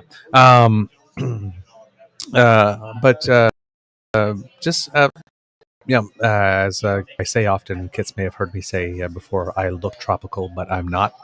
I am a big fan of winter. So I was wondering, what is it, Kits, that you most love about winter and what most annoys you about it? If I'll had tell you any what annoys me. suggestions. Okay. This shit. Scraping the windshield. I hate that. I really hate it. To the point where when somebody in the summer, oh, it's so humid out. Yeah, it was terrible. I had to put on 9 layers of clothing and big boots to walk to my car to scrape the humidity off the, oh, no, that's right. I didn't have to do any of that, did I? It's never too hot because it's always too damn cold. Mm. That's my take. I should have been born in the tropics, but I love to ski. Go figure. I love to ski. I love to skate the canal. I love to play hockey. I love winter sports. But for the rest of winter, I could do without. Mm-hmm. Yep. I don't know. I've always liked winter more than summer. Oddly enough. Really? Yep. Always have. Mostly it's Not a lot of girls in bikinis in the winter, so that's one of the Yeah. detractors for me. yeah. Now, yeah, I can see that it's a detractor because I mean, I like skin too. That's one of the reasons I like spring is that shorts come back. Mm. I'm a leg man. Mm. I really like legs. Having been a dancer, I guess I have a That's little bit probably of where a it comes bias. from. Yeah. Can I say something else though? I'm yeah. jealous that women get to wear summer dresses and we don't. I know. Like a sundress. I know. I see. Like I'm going to a meeting. I remember last summer or summer before. I was not last 2 years, a few years ago, pre-pandemic. Holy shit, that's like 3 years ago. I had to go to a meeting, so I'm suited up for this meeting, and it's middle of July, so it's about 32 degrees outside, and I'm just dying. And this young woman walks by in a sundress, and I'm like, God damn it! How much? Like, I know I could get away with a kilt, but I'd still have to have a jacket and tie. Right. Because I'm going to this meeting. I'm like, I could just wear a sundress. God damn it, that would be so much easier. I mean, just for the sheer comfort. Yeah, that's what I mean. Yep. Do I have any desire to dress like a lady? No, that's not it. Just that a woman can go to a business meeting in a sundress, whereas a man has to wear a jacket and tie. Yep. You have to wear a suit, is what I'm getting at. Yep. Although I've noticed in the last couple of years how if you show up with a collared shirt, a dress shirt, you don't have to have a tie on. Yeah. And a jacket, or maybe a polo and a jacket, but you need to have a jacket. And guess what? That's another layer. And in July, man, that shit is hot. I tried often to get away with, and it works sometimes and not work sometimes. At work during the summer back when I had a regular office job, if I didn't have like a high level meeting, so I always kept a suit in my office in case I had that. But blazer and a shirt, but with Bermuda shorts that went all the way down to the knees. Oh, and it's so because it was just like I'm sorry, it's just too much. Hot. Yeah. Too damn hot. The funny thing is, when I was in Bermuda, seeing all these guys dressed, walking around, jacket, tie, Yep. Bermuda shorts. That's where I got the idea. The knee-high socks. Yeah. And at first you see it and you go, "Oh, that's ridiculous." After 3 days, you go, "That kind of looks pretty good." It's weird, right? Yep. It sort of grows on you, and you think, what about the socks? Well, they're wool, so they breathe better than anything, right? So they keep you cooler. I'm like, yeah, I just can see myself pulling that crap, although to pull it off in Ottawa, yeah, you're going to get ridiculed for it. Well, and I did, but I guess at the time, fortunately, because I was still in my 20s, I was able to, to pull it off. Yeah. It's like fashion or a fad type thing, and I mean, it was clean and everything. Oh yeah. Right, and definitely, but yeah, I wouldn't have been able to wear that into a meeting with the boss. That way. No. Yeah, no. But it's just. I mean, I'm a furnace to start with. Same problem. Right. So for me, that's the winter is just that I'm just more comfortable. Heat-wise, body-wise. See, I'm cold all winter. All winter. What do you think? I'm wearing wool and it's 10 degrees outside. Yeah. So I am not. Merino. I'm actually wearing merino wool underwear. I shit you not. Yeah. Okay. Yeah. But the thing, so it's just general comfort. I love it more. To me, there's no limit to the number of layers you can put on. There is a limit to the number of layers you can take off without getting arrested. And then even when it gets hot, you can take off all the layers and you can still be hot. And like this, now you're I'm pulling off skin now, right? And you don't get cooler. I'm thinking maybe jump in the lake, perhaps go to the lake. You could go to the lake, yes, or the river. But you got Lake Ontario. You can just jump in the lake. Yes. And it's late August, and you jump in off the pier, and the water's not that warm. No, it's not. It's not. It's not. It's Lake Ontario. It can wake you up. Oh yeah. Well, if you go to Big Sandy Bay Beach, which is you just hop on the ferry and take it across Big Sandy Bay Beach, because it's quite shallow there. Yes. That water can be quite warm. Mm-hmm. But for the most part, like if you go to Gord Downey Pier and jump off there, that water's not warm. Nope. It's not. It's a big body of water, man.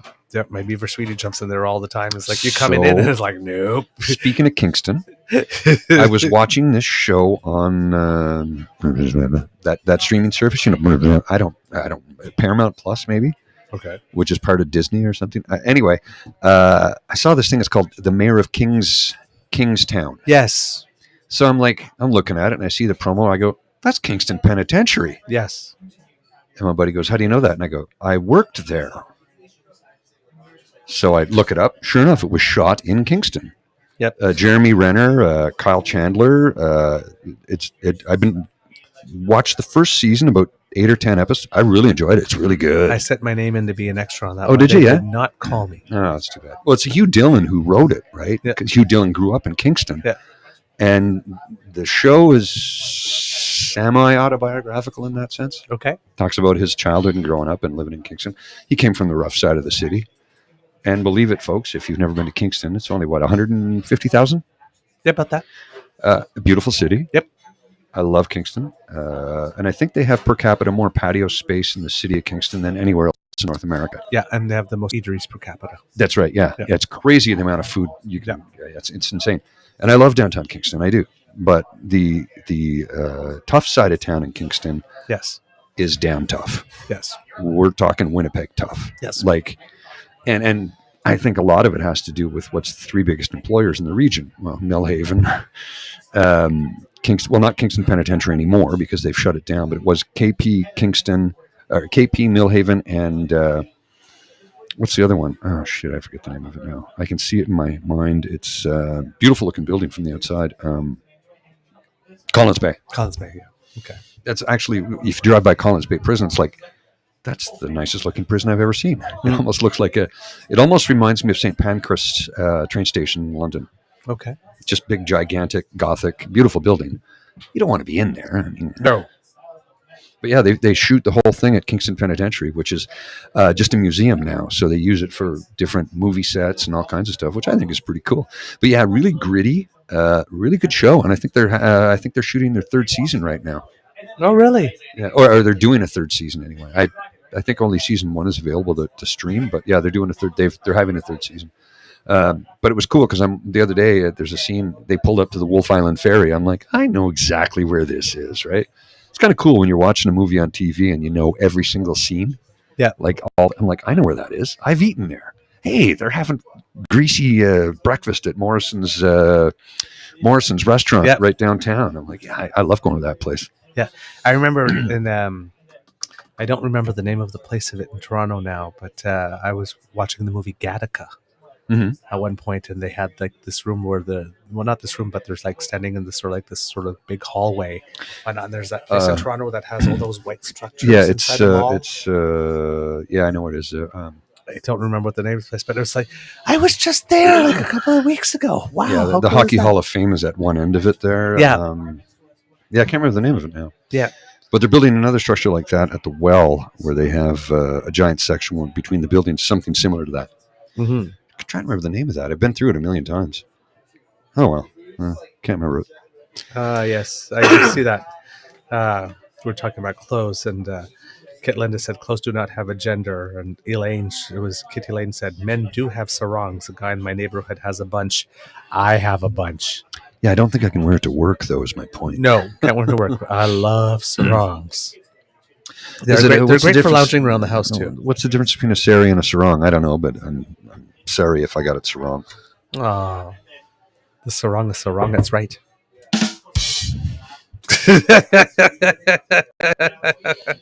Sarong's the right. I'm sorry if I got it sarong. I know, that's terrible. And someone was mentioning about winter. Kit DQ, Therese saying freezing rain, this dummy falling on his face in Quebec, and that is my part about winter, that I do not like winter rain. Well, somebody said, what is your definition of hell? And I said, in my definition, if hell, if you believe it's a place, to each their own, you have your own beliefs. I'm not going to tell you what to think, but to me, if hell was a real place, it would not be fire and brimstone. It would be flat land with freezing rain. Oh, there's a mountain, but you can never get to the mountain. There's no lift, and it's always freezing rain with 3 feet of snow. With lots of wind. Yeah. That's hell to me. Yes. Freezing rain is the worst. The worst. Yep. It's what I've noticed in Kingston as well, because it's warmer right here in Ottawa. And so, like, the winters aren't as bad, and there isn't as much snow, and it isn't as long, and they are warmer. Yeah, well, but we have when the days are humid. Yeah, it's bad. They're horrible, and when you get the wind from the lake, It's pretty bad. It's like -6 feels like -35. It's English cold, right? Right. British cold, right? I was talking to my buddy about that the other day, and he's from Yorkshire. He's on his way to Florida right now, but he spends 4 months of the year in Florida, avoids the Canadian winter. But he says the other day we came out for a pint, and he goes, "It's Britain cold right now." I go, "Yeah, it's only -5, but the minute I stepped outside, I was freezing." And I go, "Oh, sure, look at that. Humidity is at 90%. The minute you step outside, and that's the worst part of it. That's the Ottawa winter. You know, it's so damp. Mhm. You get outside on a damp day, man, it just gets right into your bones, and it's brutal. Yeah, because I mean, we get days up here like it's -25, -30, but it's bright sunshine.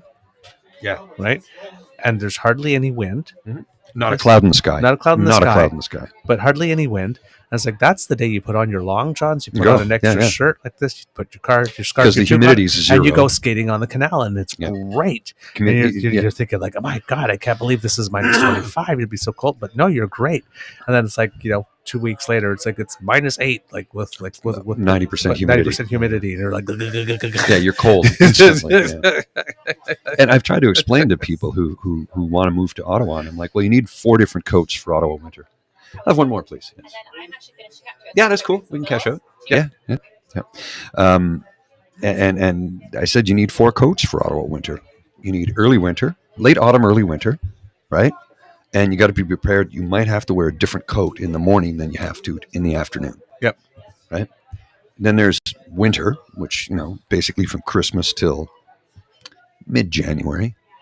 Then there's dead of winter, which is February. And you need 2 different coats for February. He goes, why? I go, well, one day it's going to be -32, and the next day it's going to be +5 and raining. He's like, what? I'm like, that's Ottawa winter. We always get a 2-week thaw. Yep. During winterlude, usually. Usually, yep. And then all of a sudden it's cold again. And then you'll get a big snowstorm in March. Yep. And I'm like, and you need 3 different pairs of boots minimum. And you're definitely going to need a pair that are waterproof for March, April, because there's going to be puddles everywhere. Yep. Oh, I finally got myself. I've been talking. I should get a pair now because I walk to work every day. Gaiters. I bought some gaiters. Okay. So that you know what gaiters are, right? No. Okay. So a gaiter is a thing it literally goes under your heel. Oh, okay, yes. And it's a Velcro and it comes up to your knee. Yes. So it covers your boot, most of your boot. So that way you're not getting your pants all dirty when you're walking to work, because I hate that. You get to work and it's like, oh, for Christ's sake. Right. Now I get to work, peel them off. I'm good. To Gore-Tex, I got them on sale. So I'm very excited to use them. I was, we were hearing about, talking about the weather. There's a show I consider to be my, a bit of a sister podcast to this one, called Pitney and Amelia's Bitchin' Boutique. Okay. And so Pitney and Amelia, if you happen to be listening, hello. They're a podcast out of the United States. A gay guy. Oh, they know about us? Yep. A gay guy and his best girlfriend, and they basically. So kind of like, no, not like us. I'm not a girl. Well, you're my honorary girlfriend. Okay, I'll take that. I have an 8-inch clitoris. Put that thing story. away. There's Put a that thing story. away. You'll poke someone's eye out. There's a story. So we're chatting. Thank you. We're just doing that. We're doing the cash out thing. Yeah, She's finishing her shift, so we're gonna pay up. So they basically do what we're doing here in terms like they're just like 2 friends and they're chatting, about whatever it is comes across their mind, whatever's happened recently. Sometimes politics, sometimes other stuff like this. And they're basically their tagline is "We're awful, but we're right." It'll be up there in a sec. We're awful, but we're right. I like that. Awful, but we're right. I'll just settle this all out. So yeah, she was talking. She was out in Texas, and Texas. yes, in November, and she was saying pretty much like, "Who do I have to blow around here to get warm? I'm freezing my tits off. Someone come save me." Oh, he's getting on his second beer. He's halfway through the second beer. There you go. He's Thanks getting so much. loopy. Thank you. And it's like, as a Canadian, I could like vouch because I have been to Texas for U.S. Thanksgiving before. hmm By the way, I guess we just missed it, but hello to all the family, capital F, who celebrated this week. Oh yeah, the I whole couldn't Thanksgiving make thing. it this year, and everybody was making fun of me because I was cold everywhere I went. How can you be Canadian and be cold? Just, well, but I'm not used to being cold inside. That's the thing, right? That's Right, the thing. the Yeah. lack of insulation, like double Essential doors, heat. Yeah. essentially, I guess, and everything is built, to be able to have heat evaporate, Yeah. escape. in So the it's summer. it's not designed to keep heat in. Well, that was my buddy when he first moved here from Uruguay. He said, I said, how was the first winter here? He goes, it was great. And I went, what? He goes, yeah, it was cold outside, but everywhere I went, I was warm and comfortable. He goes, nobody has insulation. Nobody has central heat in Uruguay. It's not a thing. It doesn't get cold enough to warrant it. So it's not standard practice to build it in houses. He goes, whereas in Canada, you can't build a house without it. Right. It's against the law, Right. number one. And number two, you wouldn't survive. He says, so, everywhere you go here, there's heat. And in the summer, everywhere you go, there's air conditioning. So he goes, I said, yeah, but there's one issue with that, though. If everybody on Earth lived the way Canada does, Yeah. we'd need 5 planet Earths to support us. Yes. So I don't know what the answer to that is. How do we find green sources of energy to heat and cool us? That's for a whole different show. Yes, exactly. You have a Kit Saucy Seawitch that says, I lived in Corner Brook and St. John's in the winter. Be prepared.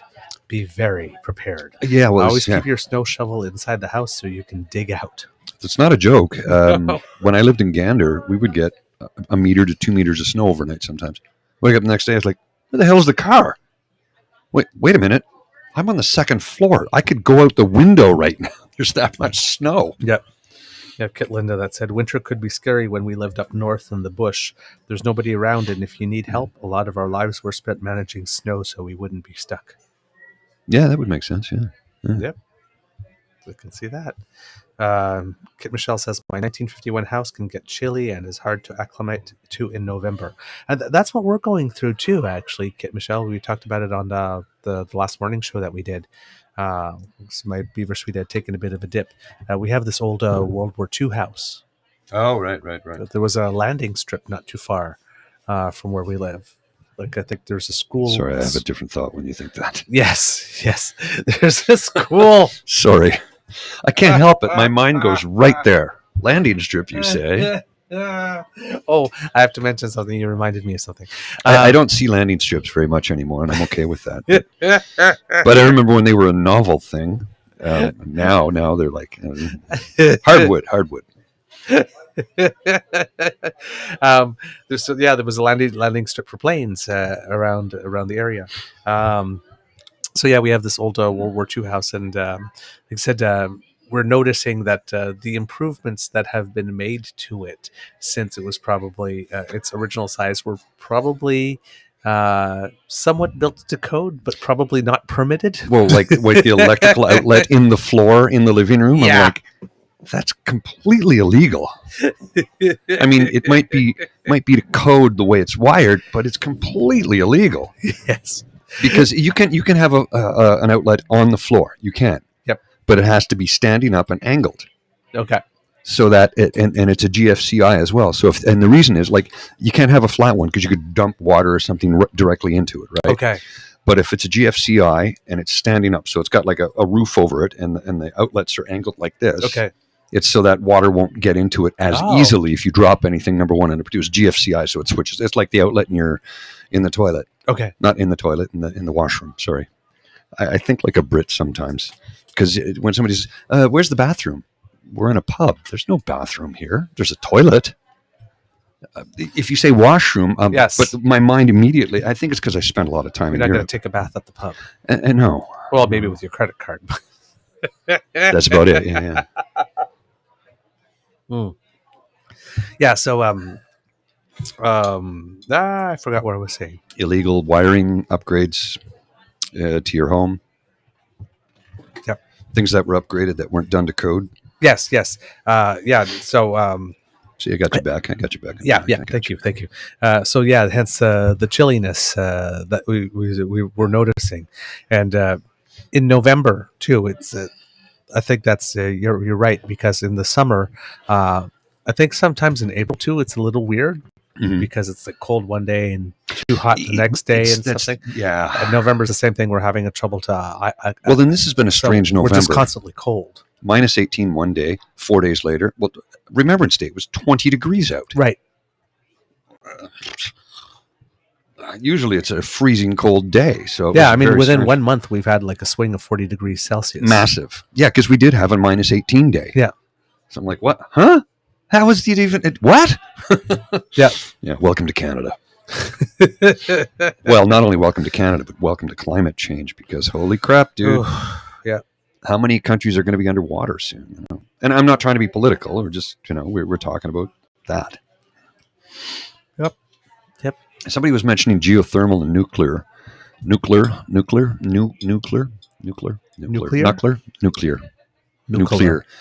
Yeah, well, that happened to me because George Bush used to say that all the time. Then I couldn't pronounce it properly, and then it got stuck in my head. Nuclear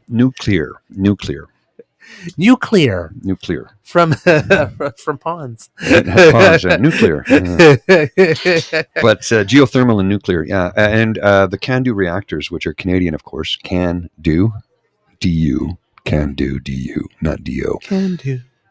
Royal Bank would like to say can do. That was, you remember that, eh? Yes. I'm surprised. It's quite a long time ago. Or Anne Marie, you can count on the commerce. Oh, yes. Yes. We're singing banking commercials from the 70s. Okay, let's see what's there you go. Geothermal, nuclear, tidal, wind, and solar, a combination around the globe, utilizing the best option for the area, connected infrastructure to keep the grid stable. Yes, please. I would like more of that. That's crazy. Talking about her friend at a house that was a funeral home. Yeah, it's a little. That's some wild, wicked stuff right there. That's some. Where is that? I'm not seeing it. Have you ever tried my sweaty balls? Peach sweaty. There's nothing like the look on a kid's face when he gets his lips around his first hot sweaty wiener. Oh man! You've seen that skit, right, on SNL? No, it's Alec Baldwin, and he's playing Pete Schweddy, and he's on like an NPR, and he goes, "My sweaty balls and sweaty wieners." He makes his own wieners. No, I only know it from South Park. Chef, this chocolate sweaty balls, the chocolate salty balls, chocolate salty balls. Put them in your mouth and suck them and suck them and suck them. Put them in your mouth and suck them. Suck on my chocolate salty balls. Kids, actually, wanted to ask you guys if you're out there. We're trying to make our home a little more energy efficient, and heat pump. Yes, exactly. That's what we're thinking of, heat pumps, and we have some friends that have advised us that they're pretty much a waste considering our climate. I think there's a rebate for them right now. There is, yeah. But they're a waste.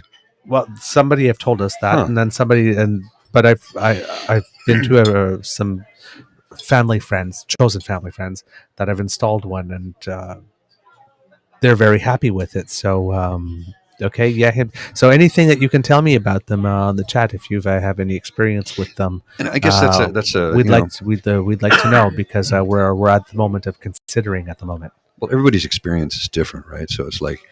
My folks, they're. And we currently have gas, so we're not on electric. Yeah, I got gas too, but that's from what I ate earlier. Yeah. My folks they have a fireplace in their house, and they were looking at putting in a gas fireplace. And when they saw that it would cost $15,000, they said, "No, we're not going to do that." So instead, what they did was they block it off. They had an electrical outlet put in, and they put in one of those electric heaters, so it does like the flame, but it does blow out some warm air, so it helps take the chill off, right? So whenever I go over, I'm like immediately turn it on and put my feet in front of it, because my feet are always freezing at their house. I don't know why. Just always. So I wear thick wool work socks to just stay warm. My feet are always cold, man. It sucks. Oh. My Beaver Sweetie's feet are often cold too, and he likes to put them right on me when we go for cuddle time. Well, see, if I get into bed, my feet warm up quickly, but then my knees are like blocks of ice. Yeah. Oh, yeah. Now, here's the weird part. Former girlfriend lying beside me, and she's snuggling up because I'm an oven. And I go, just don't get too close to my knees. She goes, why? And she did. And she's like, Jesus Christ. And I go, yeah, they're blocks of ice. I'm sweating. Like literally my legs sweat everywhere. Knees, ice cubes. Oh. I don't understand it. Don't understand it. And it's the first thing for me to get cold when I'm outside. They're like, wear long johns. I have 2 pairs of merino wool long johns and ski pants on. My butt is a block of ice and my knees are blocks of ice. My legs are fine, but I don't get it. Huh. Circulation, I guess. I don't know. Okay. Like my knees are literally freezing cold right now. I'm not kidding. They're freezing. Okay. Wow. It's weird, right? Kit DQ says Douglas should call CJAD Home Show. I do not know what that is. If Is you that could a radio station? tell me a little more, I would appreciate that. Yeah, it might be. CJAD, I think it's a radio That's station. Montreal, isn't it? Yeah, it is. That's Montreal. CJAD? Yeah. I thought that was a sports talk radio station. I thought it was too. I don't know much of anything, actually. I know very little. I know very little about a whole lot. I don't know much, but I know I love you. What's his name? I can see Aaron- his face. Aaron Neville. Neville, yes. Because I was caught between that one and I know a little bit about a lot of things, but I don't know enough about you. I don't know that song. Oh, it's a jazz song. Yeah, I don't know. I'm don't not know big who into did vocal jazz, though. Okay, I don't remember who did that originally. I know Diana Krall did a version. That's the one I know it. Well, for. and I have several of her recordings, and I like Diana Krall, but I'm not a big vocal jazz guy. Okay. I'm more instrumental jazz, but I do like Diana Krall and Holly Cole. So, and I think Holly Cole's going to be in Ottawa in a couple of weeks for a Christmas concert at the Bronson Center. I think I might go see her again. So I saw her this summer at the Jazz Fest. Of course, I was having a full-blown anxiety attack at the time, so it wasn't the greatest experience, but I was happy to, it's like, I'm going to stay. I got to watch this. I'll have another drink. Like full-blown anxiety attack. No idea why. No clue. Just right out of nowhere. Boom. Yeah. I was thinking of getting tickets for that one. I might do that, but Molly Johnson's also doing Yeah, I saw that at the NAC. Yeah, and she'll be coming to Kingston as well, so I'm looking forward to that too. Yeah, I like Molly Johnson. Yeah. I know a little bit about a lot of things is Earl Hines. If that rings a bell. The name is familiar, but I can't think of him. Okay. Can't picture him. Yeah, the original version. I know Earl Hindman. He was the neighbor in Home Improvement. Oh, yes. Hey, neighbor. Yeah. Hey, neighbor. Never saw his face. Yeah, he died a couple of years ago of liver failure. Oh. He was a raging alcoholic. Oh. I did the things you learn. Yeah, raging alcoholic. Oh, and I watched an interview this morning on the YouTube. Matthew Perry is promoting his new book. Okay, yes. Friends, what was it? Friends, Lovers, and the Big Terrible Thing that he wrote. It's an autobiography, and he talks about his severe addiction to alcohol, which he realized was becoming a problem. So he switched to cocaine, which became a bigger problem. So then he switched to Vicodin. And then he went back to alcohol. And it's had rather deleterious effects on him because when he talks now, his speech is slurred. Like, I don't know if he'll ever work again. That being said, he earned over $100 million on Friends, and because it's still in syndication, he's still getting paid for it. So I think he'll be okay financially speaking. And he had a couple of other series and movies after that too. So I think he's done okay. He said there's only 2 men that ever had the #1 television show and the #1 movie at the same time. You know who they are? Both Canadian. Michael J. Fox, Back to the Future, and Family Ties, and Matthew Perry. The Whole 9 Yards and Friends. Oh, yes. He was in The Whole 9 Yards. Montreal. Shot in Montreal. Yes. In Montreal, I remember that. Appeared as Montreal. As Montreal, yes. Yes, I remember that. I saw that movie. I liked it very much. Yeah, it was a great film. Yeah, man. We got Sex Bots. Sex Bots is hot photos of my sister. Jesus Christ, this is warped. Yeah. A new dating. Let me just kill these. Block user. We're blocking sexy bots. Hey. Block user. Block user. I'm not able to block him, it seems. Oh. Something went wrong. Uh-oh. All right. There's some people talking about haunting funeral homes on the chat. I must have missed something in the chat there. But Kit Ina said, except something tells me grief could maybe leave an imprint, but not in the brief amount of time that people visit a funeral home in. Now I'm just showing my woohoo side. Look at Ree. Your sister is a slut. Oh. Well, it's because the guy was hot, sexy photos of my sister. Like, sex bots. The sex bots always find us. Sex bots. Ree, that's inappropriate, and I love you for it. Don't worry, Ree. I love the show Friends. I wouldn't insult it. I love the show. Oh my word! Oh shit! Thanks for the laugh.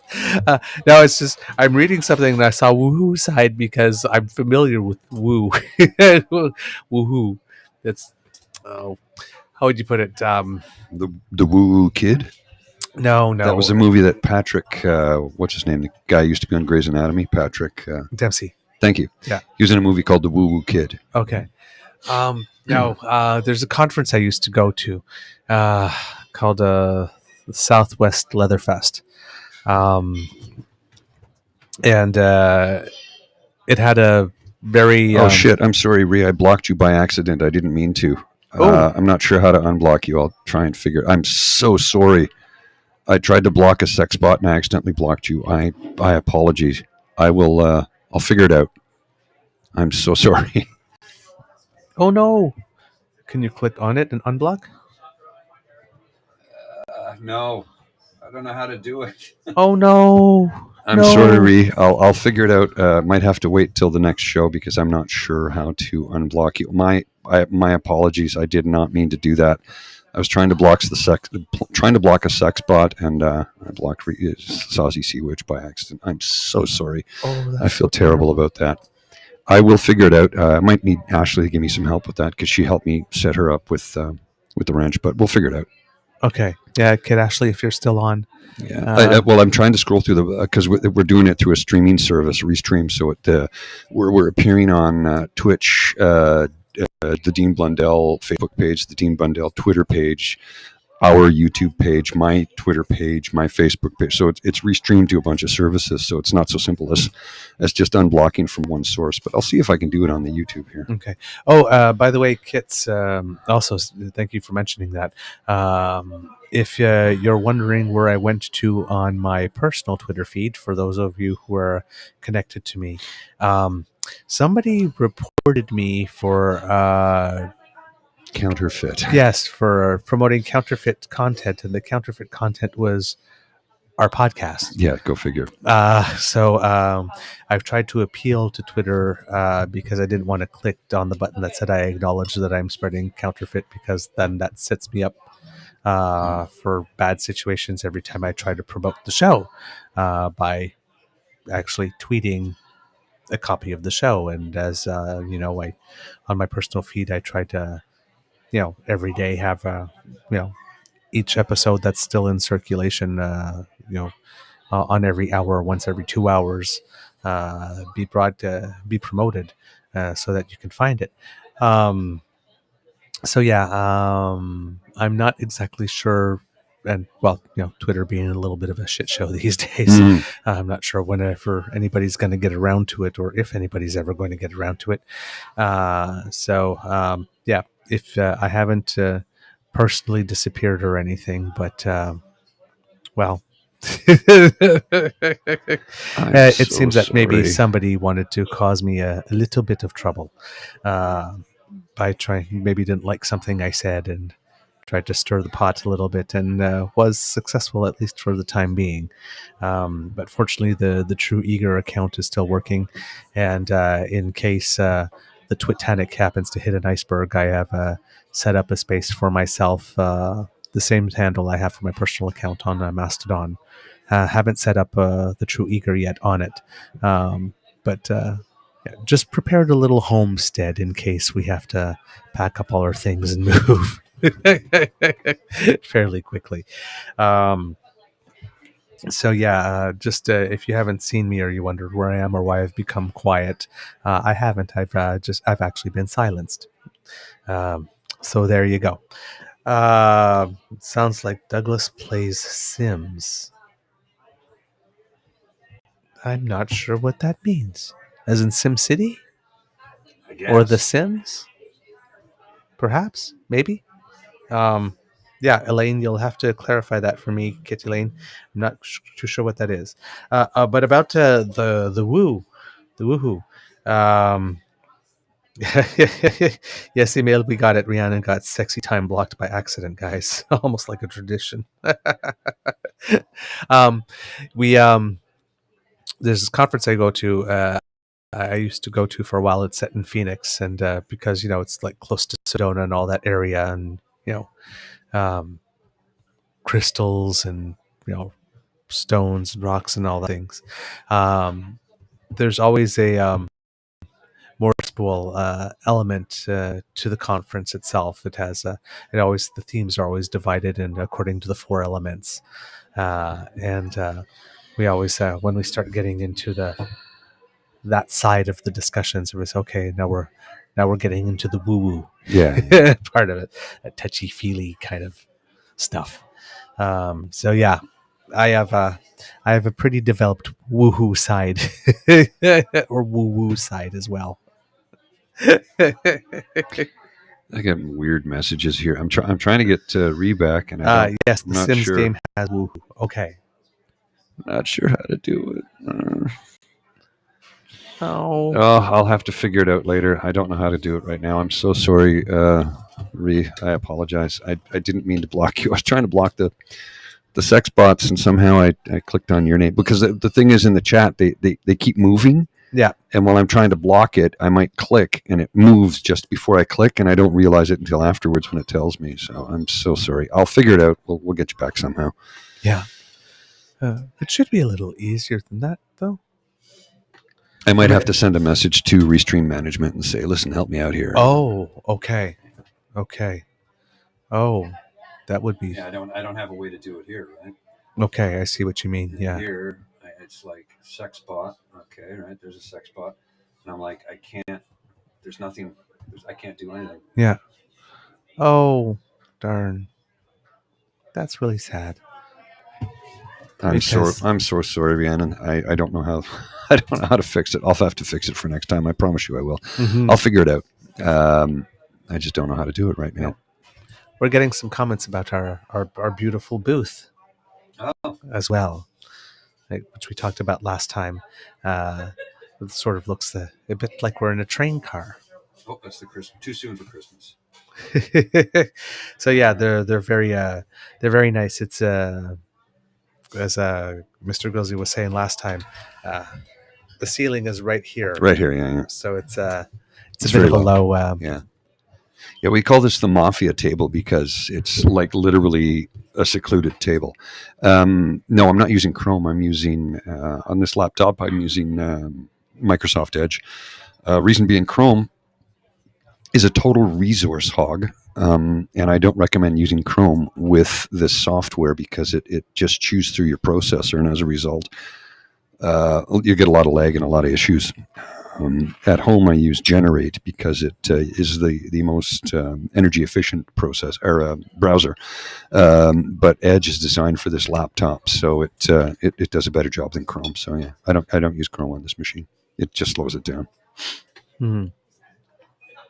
All right. Kits, as we did last show, if you have any subjects that you would like us to talk about, please. Yeah, so what's the topic, eh? We can make a good topic, eh? How about like travels, eh? I'll just get comfortable here. I'm just going to get really mellow here like this. And let's talk about some jazz music. No. I'm kidding. Yes, if you got any topics, please send some our way. We're happy to have conversation with you as well, not just between ourselves, of course. Yeah, we want to, we're here to entertain you. We're here for you. Actually, I should point at the camera. We're here for you. Look and point at the camera. Please don't do that. I've been kicked out of places for that. I'm not kidding. I've been kicked out of places for that. Oh, okay. You can't just put that out there and not say more. Company Christmas party about 35 years ago No. in Montreal. Tell me more. Tell me more. Like, does he have a car? Right down to the gitch. I was 21. On a table at very large. There's like 5,000 people at this place. And it was mostly Montreal folks. And I'm like, Ottawa represent. So I jumped up on the table. They're like, take it all off. I'm like, I'll get in trouble for that. Right down to the gitch. Now that's woohoo.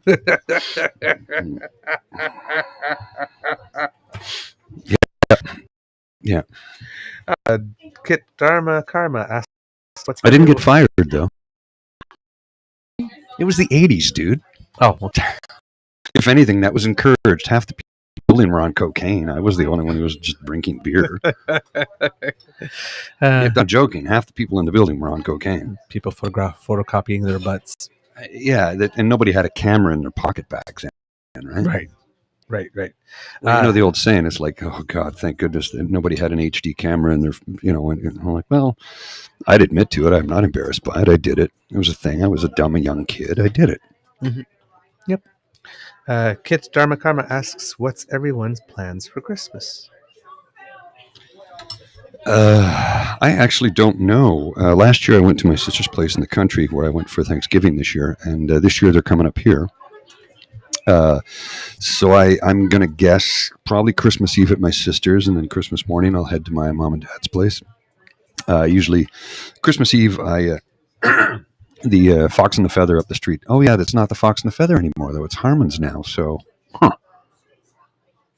Fox and Feather used to be open till 2 on Christmas Eve, and it was the only place in Elgin that was open late on Christmas Eve. And the reason was a lot of people don't have anywhere to go on Christmas Eve. It can be an incredibly lonely time. So I used to stop in and have a pint of Guinness with a couple of friends. My buddy Adam Goldberg. Okay. Right? So he's like, yeah, let's go for a drink. I go, yeah, I guess for you it's just another day. He goes, yeah, I got tomorrow off and everything. That's great, but I don't care, right? So we're sitting in the pub, and there's a table behind us, and midnight came around. They go, 3, 2, 1, Merry Christmas, and we all started singing, White Christmas or something. I don't know. We all started singing something, and he looks at us and he goes, "Do you guys do this all the time?" And I go, "I've never done it before in my life." He goes, "Really?" And I go, "I've never been in a pub at midnight on Christmas Eve before. Usually everything's closed." He's like, "Really?" I go, "Yeah." So that was like 10 years ago. So I started going. After, I'd leave the family, I'd come home and I'd stop in and I'd have a pint, maybe 2 pints of Guinness, and have a chat with some people who were really going through a rough night. Like a really, I've heard some really interesting, heartbreaking, heart-wrenching stories from people.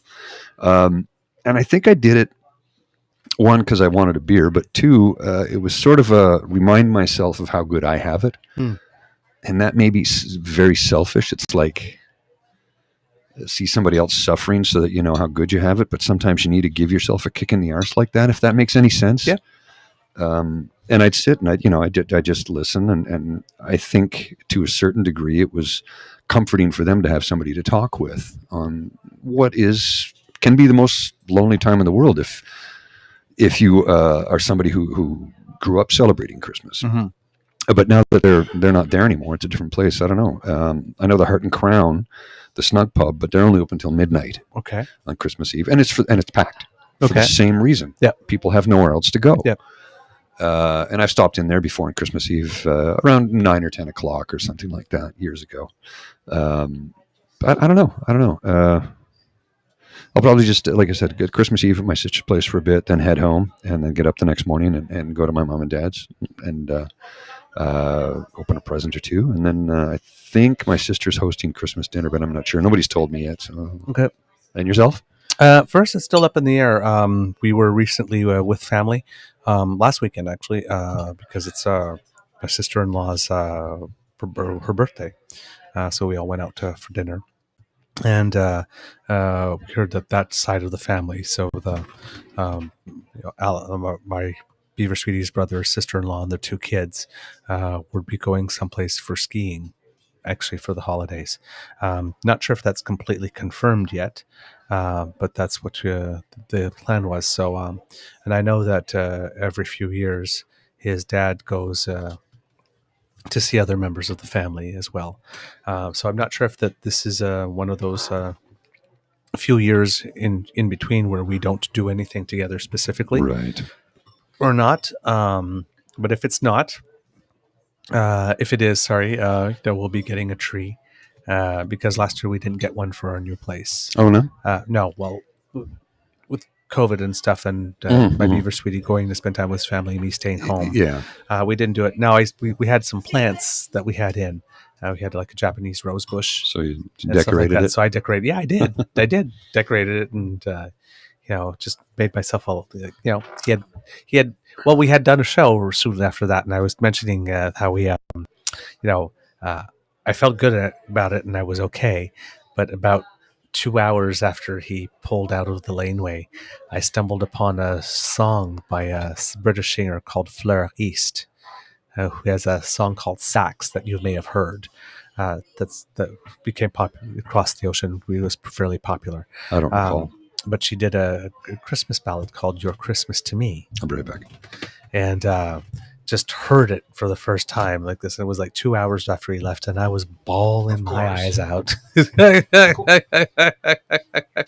Of course you were. Right, because it's the video for it is a little girl basically just coming home from school, and she's basically coming home to her puppy, who she's really missed, and basically her puppy is like coming Christmas to her, and she's all happy and snuggling with her puppy and stuff like that. And so my sweetie, who's my puppy, he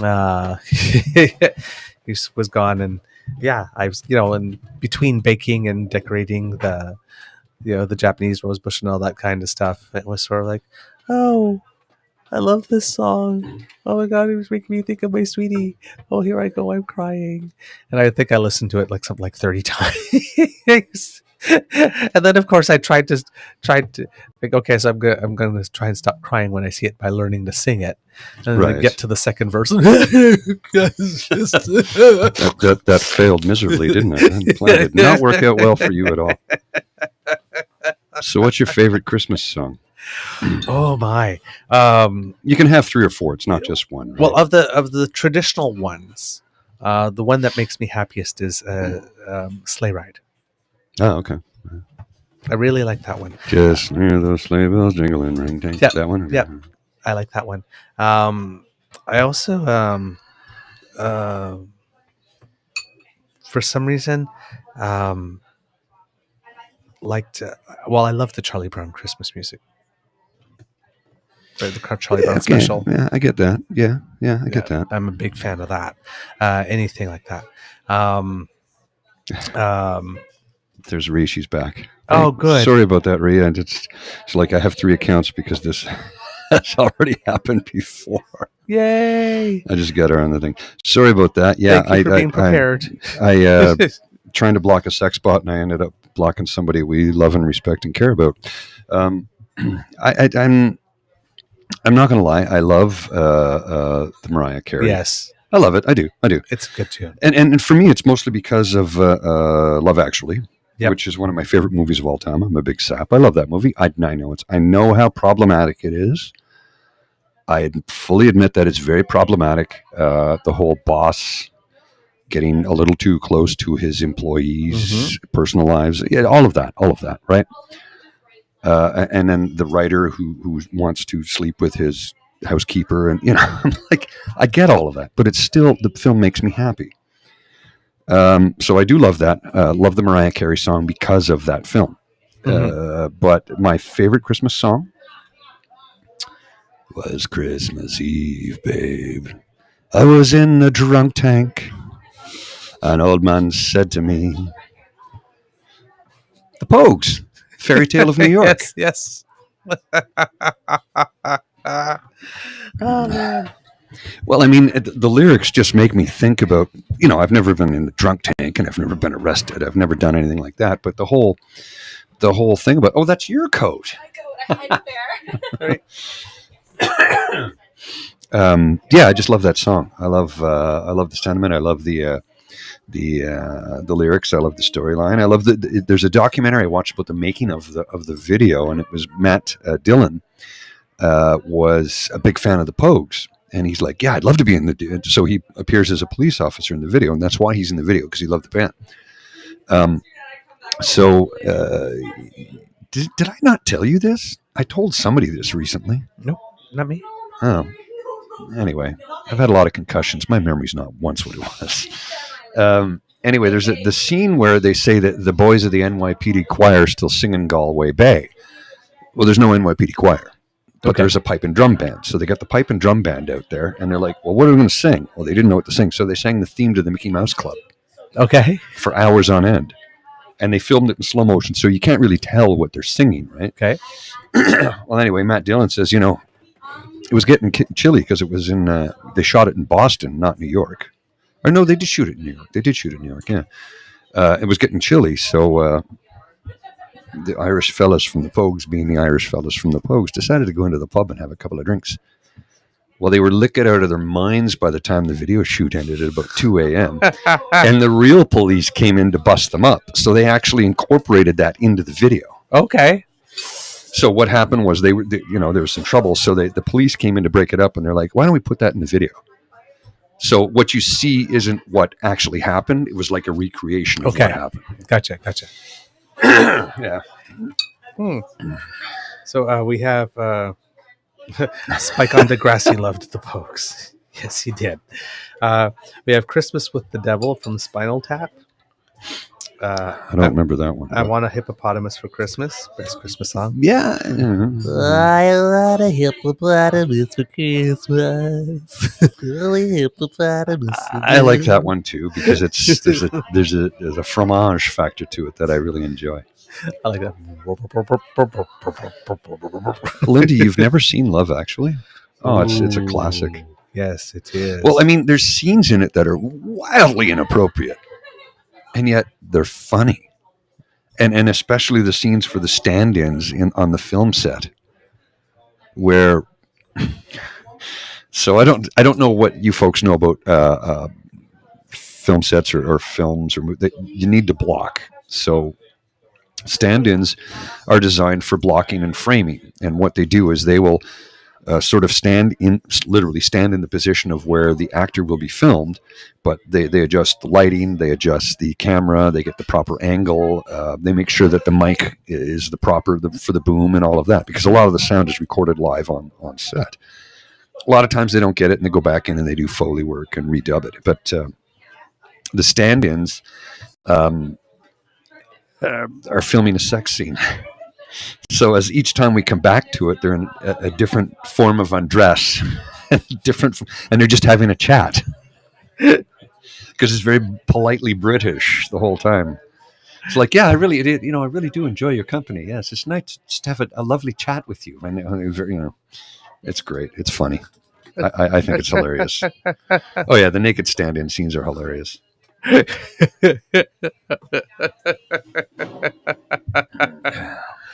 Yeah, Bilbo. That is Bilbo Baggins too, the guy who played Bilbo. Yes, Martin Freeman.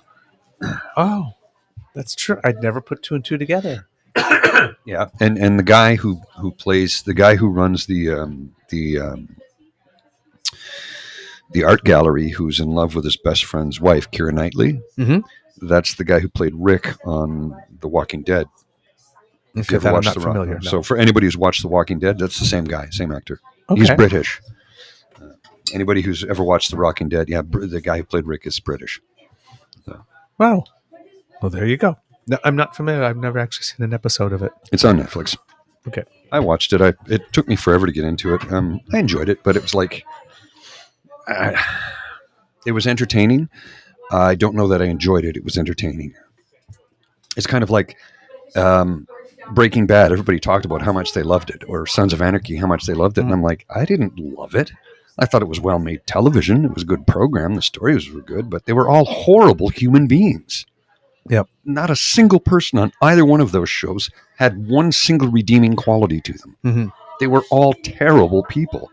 I'm like, how could you love something like that? Like Breaking Bad, you know what I learned about? How to dispose of a body. What type of plastic to buy to put sulfuric acid into to dissolve a body that it won't eat through the plastic. That's what I learned on that show. And guess what? Shit's real. Okay. Yeah, it's twisted. Okay. That's another show I missed. Yeah, and what was the other one? Sons of Anarchy. People love Sons of It. I'm like, no, I did catch a few episodes. They're all horrible people. Everybody's, the way Jax went out in the end was, no, he was a coward. He was a coward. He didn't want to face up to facts. So what he did was he drove headfirst into a truck on the highway, committing suicide and horrifying this truck driver for the rest of his life. Yeah. It's not good storytelling, and they're not good people. But that's my personal opinion. You may feel differently, and you're certainly entitled to. No. Yeah, Sons of Anarchy, I did. I remember seeing a couple of episodes, and I was really surprised because one of the people in it, I don't remember the characters, was the guy who played in Queer as Folk. Yeah, I don't. The young blonde twink in Queer as Folk. I only saw a few episodes of that. Yeah. It's like the L Word. I watched a few episodes of that. But I found a lot of the storylines were depressing. And I don't need to be watching depressing television when I was going through severe depression at the time, pre-medication. Yes.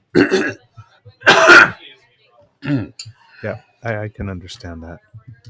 Yeah, Dexter, that was a terrible program too. I mean, well made, but it was just blood and guts and gore. It's like, and this is going to sound maybe semi-judgmental, but what is it with Americans and making programs about killing as many people as possible? It's just, I don't get it, man. Mm-hmm. Randy Harrison is the actor I'm thinking of. Yeah, I don't know who he is. Yeah. The only reason I watched the L Word, though, was because of Jennifer Beals. Oh, yes. Because I've had a crush on her since Flashdance. Yes. And she's only like 2 years older than me. Really? I think she was 19 when she made that film. Okay. And I saw her recently on something, and I'm like, God damn, she's barely aged a day. Like, she's aged incredibly well. Yes. I mean, certainly, but it's like, that's very much who she, that's still her. She's older and looks a little older, but I mean, aged incredibly well. Yes. Like a fine wine. Meanwhile, I'm turning into a piece of moldy old cheese over here. Mm-hmm. I was happy that there was finally something else, because everybody thought she was going to be huge after Flashdance came out, and then we almost didn't see her. She kind of disappeared for a bit. Yeah. I saw her on other shows every bit, like an episode or two. She was like a lawyer on another show, for a couple of episodes and whatnot. And I'd always hear in the credits, "Oh yeah, Jennifer Beals again." Yeah, but she's done really well in the last 15, 20 years. But she did sort of fall away for a bit. I don't know what the deal with that was. Now, I remember watching the film, and Michael Nouri's character at the time would have been like 30 years older than her. It's like, ew. That is true. Right? That is true, yes. He was at least 30 years older than her. Mm-hmm. I mean, don't get me wrong. I'll admire a beautiful 20-year-old woman walks here. I'm like, yeah, you doing? Oh, no. We're no. We're not in the same area code. I'm older than your father. That's weird. I can appreciate the beauty. I'm going to admire because I'm a man, and but come on. No, I want somebody my age. Yep. I don't want to have to teach anybody anything. You know what I'm saying, though, right? I know what you're saying. It's like, that's a hard body, but guess what? They don't know what to do with it. I've had a couple of those moments with my Beaver sweetie. How much younger is it? 9. 9 years younger. So it's a lot, but every now and then it's like, I remember one day where we were talking about kids, because it's something that we've talked about all the time, about having kids one day, and I think we'd make good parents. Mm-hmm. But At one point, I just looked at him and says, I'm already raising one honey. I don't need that, but that's enough. That's enough. I'm raising a fully grown one. That's quite enough. Thank you. I don't need to raise another one. That's a little bit more than I can deal with. Yeah. Sometimes it's really weird. Sometimes it feels like that when you're in a relationship. Because If you say so.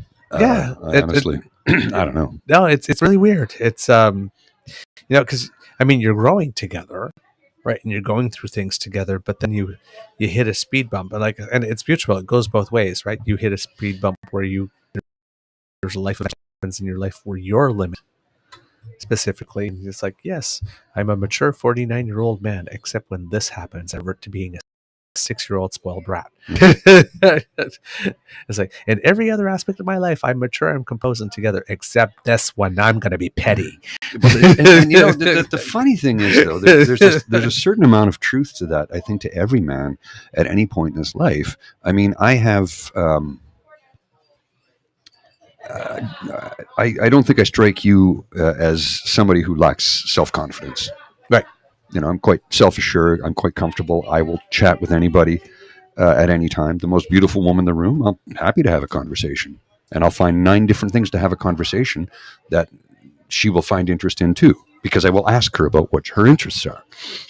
Mm-hmm. But once in a blue moon, and I'm sure you've experienced this too, where you'll be somewhere and you'll meet somebody and you're just weak in the knees, and all of a sudden you're 14 years old again. Right. You don't know what to say. You've gone from the most confident.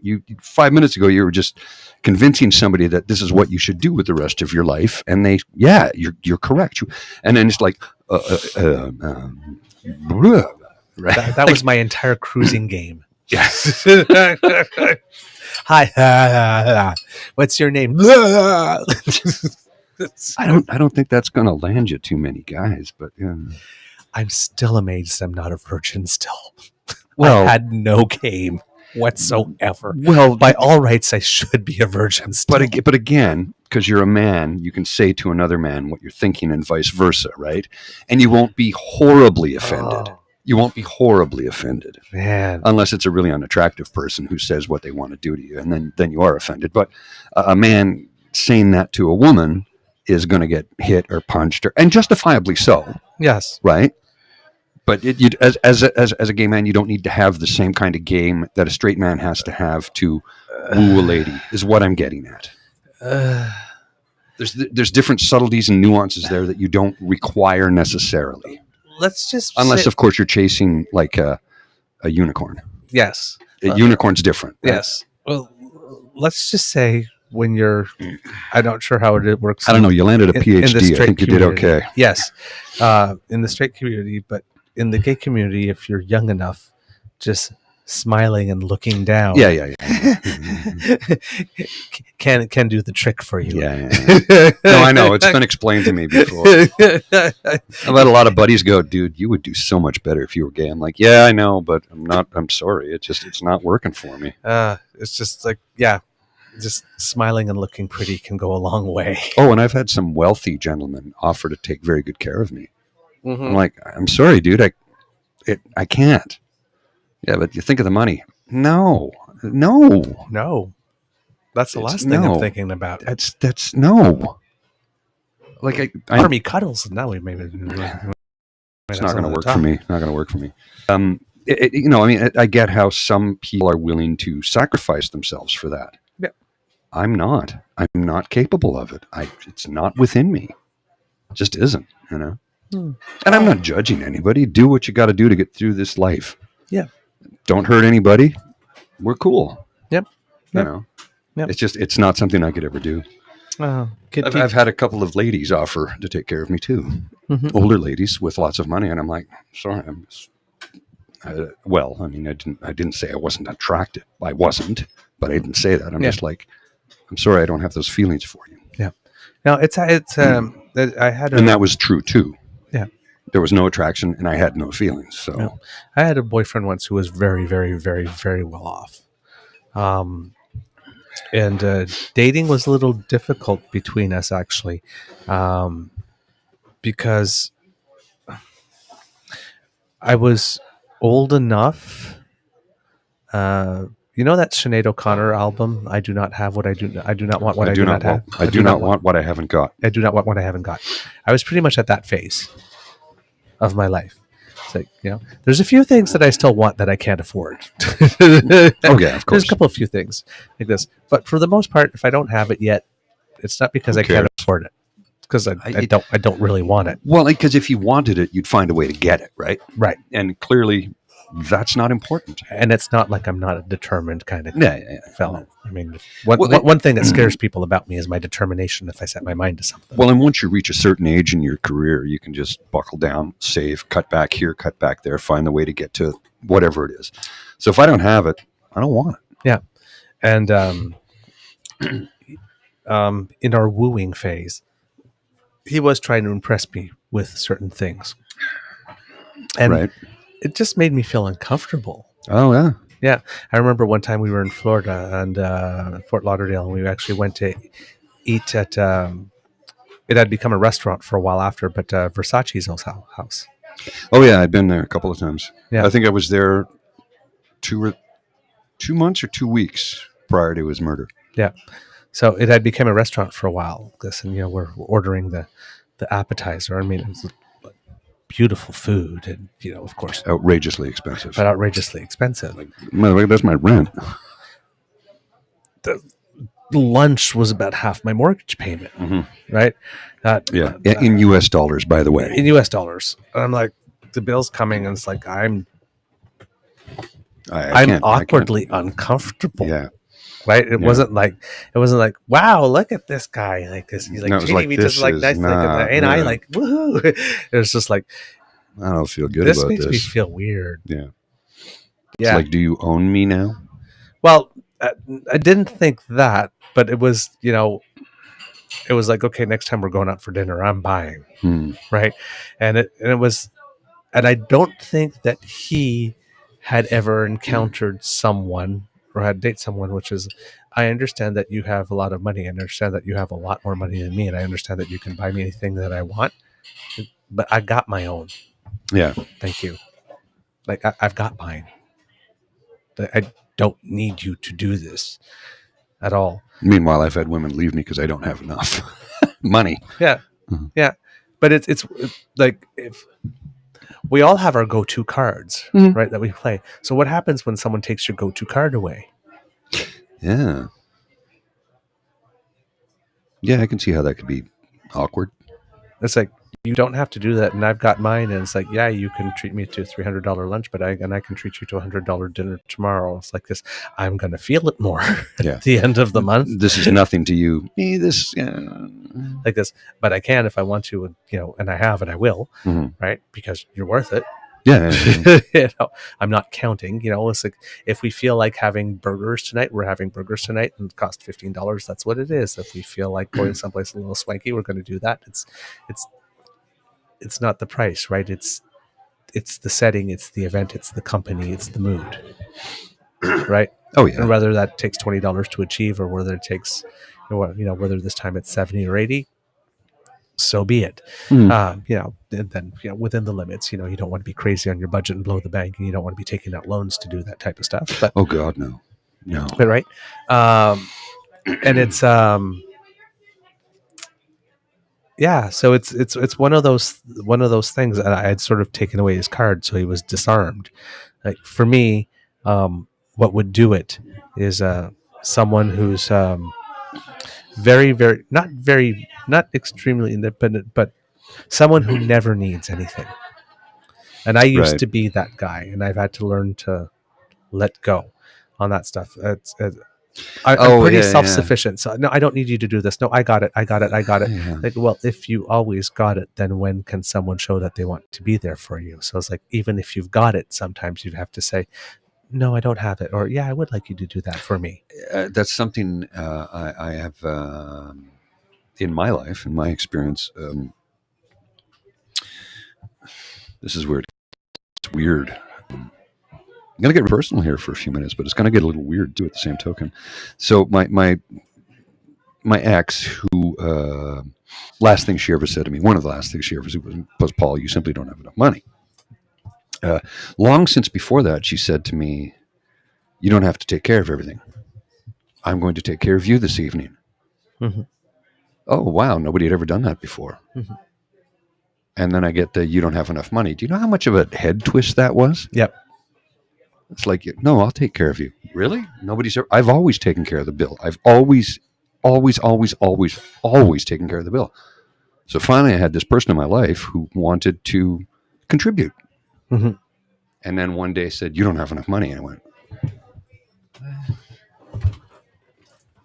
"Am I on candid camera? Because what the fuck is going on here?" Yeah. Well, see, I had a moment like that too with my Beaver sweetie because when we met, I was just about to turn 40 and I'd hit the phase in my life where, financially I'm okay. Mm-hmm. Like I know, this is the salary that I have and I've been living under certain conditions for X number. I've lived with less money. Mm-hmm. Yes. And I've not wondered where my next meal is going to come from or how my mortgage is going to get paid. So more money is not going to be No, a bigger problem, that, right? That in and of itself is a wealth that many people don't have. Right. Well, that's not wealthy. I'm like, Yeah, it is. it is. When you Do you have to, when realize you that- go to the grocery store and you don't have to count. You don't think? You just put stuff in your I want cart? prosciutto this week. Yeah. Boom. That's what you call middle class. Yeah. That's all I want. I Right. don't need to be rich, but it's a wealth I don't have. Right. Now that being said, yeah, I had a couple of beers. I bought all this equipment. This is an investment in our company. Right. Right? Right. Would I buy all this if we weren't doing this? Fuck no. Nope. I wouldn't. Would I have a little bit more money? Sure. But nothing ventured, nothing gained. Number one. And number two, And we're in this for the long haul. we're in this for the You're long stuck haul. with me. I know. It's kind of like a marriage. You understand that, right? I get that. It's like you're not getting rid of me easily. It's just a sexless marriage, which I'm okay with, actually. You're not my type. You have a penis, and that's not really my thing. Yeah. Sorry. Well, thank you for letting me down easily.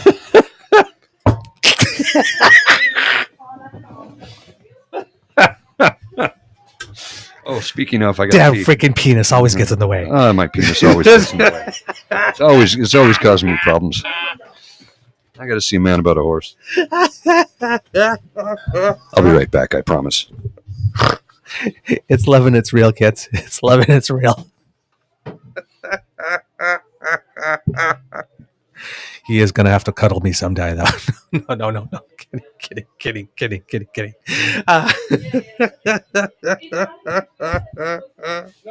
Oh, man, I'm not right. See, that's why I love this guy. That's why I love this guy, really, because it's when you can joke, when the jokes go both ways. If you're a gay guy and you have a straight friend, and the jokes about sex go both ways. You can joke about their sex life and they can joke about yours, and you can actually joke about together. That's when you know you're really, really cool and you really, really arrived. And there's like, you've gone far beyond tolerance and you've gone far beyond acceptance. You're just in. I call that being in with someone. I can, I never have to watch my humor or anything like that. I can crack any type of joke of any type. And it's like that with the guys from the Deep Blundell show too. When I'm on the show and I can, they dish it out like this and I can, zing one right back. It's nice to know that you're so accepted that you can joke about that type of stuff as well. And that your friends will get it. And nobody's going to feel awkward or uncomfortable because you went there. I'm blessed to be surrounded with some really good people with some really good souls. Considering that both of us didn't know each other all that well, we were somewhat familiar with each other in passing when we decided to do this together. We both sort of took a gamble. I had no idea whether or not, the brand I was trying to build for myself would maintain and grow and improve if I brought someone else along, especially someone I didn't know all that well. And I could have been a total psycho, right? In terms of someone to work with, and he didn't know. So the fact that we're getting along so famously, and we're pretty much like brothers, and that it happened so quickly and so easily is a gift for which I'm actually very, very, very grateful. I know it's been U.S. Thanksgiving, but since it's never a bad moment for any gratitude, but never a bad moment for gratitude. That's I am particularly grateful. Elaine, you had the giggle so hard on the show. I did indeed. They were setting me up very well, however. Oh, they were to make all those jokes. I was just commenting while you're away how it is that when you're two guy friends, different sexual orientations, that there's when we talked about like tolerance and acceptance, and then there's a level that I call being in with someone. Like this, where you can make these types of jokes. Oh, like yeah, this, yeah. but down at this other deeper level, right? Like this, I can joke about your sex life, you can joke about mine, and and it's not a knock awkward. No, not at all. It's not at all. And I welcome them because it's like you have to understand as a gay guy, like this, right? I guess I'm not stereotypical, or in some way, or maybe, I mean, I don't think that this is not stereotypical, but I guess the stereotypes is I like sports, for example, right? I don't follow the four main ones as much like this, but when the Olympics are on and Canada's playing for the gold medal, there's nothing more I'd like to have a few friends over like this. We're going to get some beer, we're going to make some munchies, we're going to watch the gold medal game. This, in my circle of gay friends, I don't have any friends whatsoever with whom I can do that. Oh, really? No. So my buddy of mine, I'm not going to say his name. But buddy of mine, I bump into him once in a blue moon, and we're out one night a bunch of years ago, and we started out. It was Canada Day, so we started out. It was Canada Day Eve, actually, right? And Canada Day Eve in Ottawa is a huge party too, right? So we started out on Spark Street at I forget the name of the place now. Bank and Sparks. It's called the Jackrabbit or the Rabbit or something, the Rabbit Hole or something today. It used to be the Cave, and then it was something else after that. Cave. You're right. You remember that, right? So that location, fun. But we're on the patio on Sparks. So then they're like, let's go to CP's. I'm like, okay, sure, no problem. Yep. So we get into Centertown Pub, and I'm sitting there having a beer. I'm there with my friend Jennifer, Bert's partner, and this other fella who I just was introduced to, and then my other friend who comes along, and he's like, Paul, watch out for him. I go, what do you mean? He goes, dude, he's going to be hitting on you all night long. I go, I'm fine with it. He goes, no, he's going to hit on you really hard. And sure enough, as he got drunker, he did. Then it was like, he's trying to kiss me. I'm like, dude, I like you, but it's like, no, that's not fucking cool. So my buddy at one point stepped in and said, no, you stop that right now. Anyway, I'm like, well, thanks, man. I really appreciate that. He goes, no. He goes, I know you're straight, and you're cool. I like you. We're a good buddy. I'm like, yeah, I enjoy your company. And he says, I don't want to see you getting harassed like that because you're too polite to tell the guy to go, Yeah. I'm like, well, I mean, I'm much bigger than him, so if he did anything that I had a real problem with, I can take care of it. He goes, but I'm like, no, I don't. He says, I took care of it for you. I'm like, thank you. So then we start shooting the shit, and he goes, oh, fuck, the game's about to start. And I go, you're a CFL fan? He goes, God, yeah. I go, oh, I didn't know that. He goes, yeah, he loves CFL, NFL, love football. He says, Sundays in the autumn, I'm watching football all day long. I'm like, oh, I don't know that. He goes, yeah, big hockey fan too. I go, oh, which team? He goes, Sens. I go, oh, cool, I didn't know that. He goes, yeah, I've slept with this guy, and this guy. I went, what?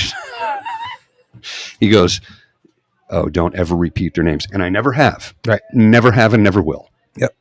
Never. It's nobody's business. But I was like, really? He goes, you have no idea how many gay men are closeted in the NHL. And I go, actually, I'm not surprised. He goes, same thing with football. I go, yeah, you know what? I'm not surprised. I'm not.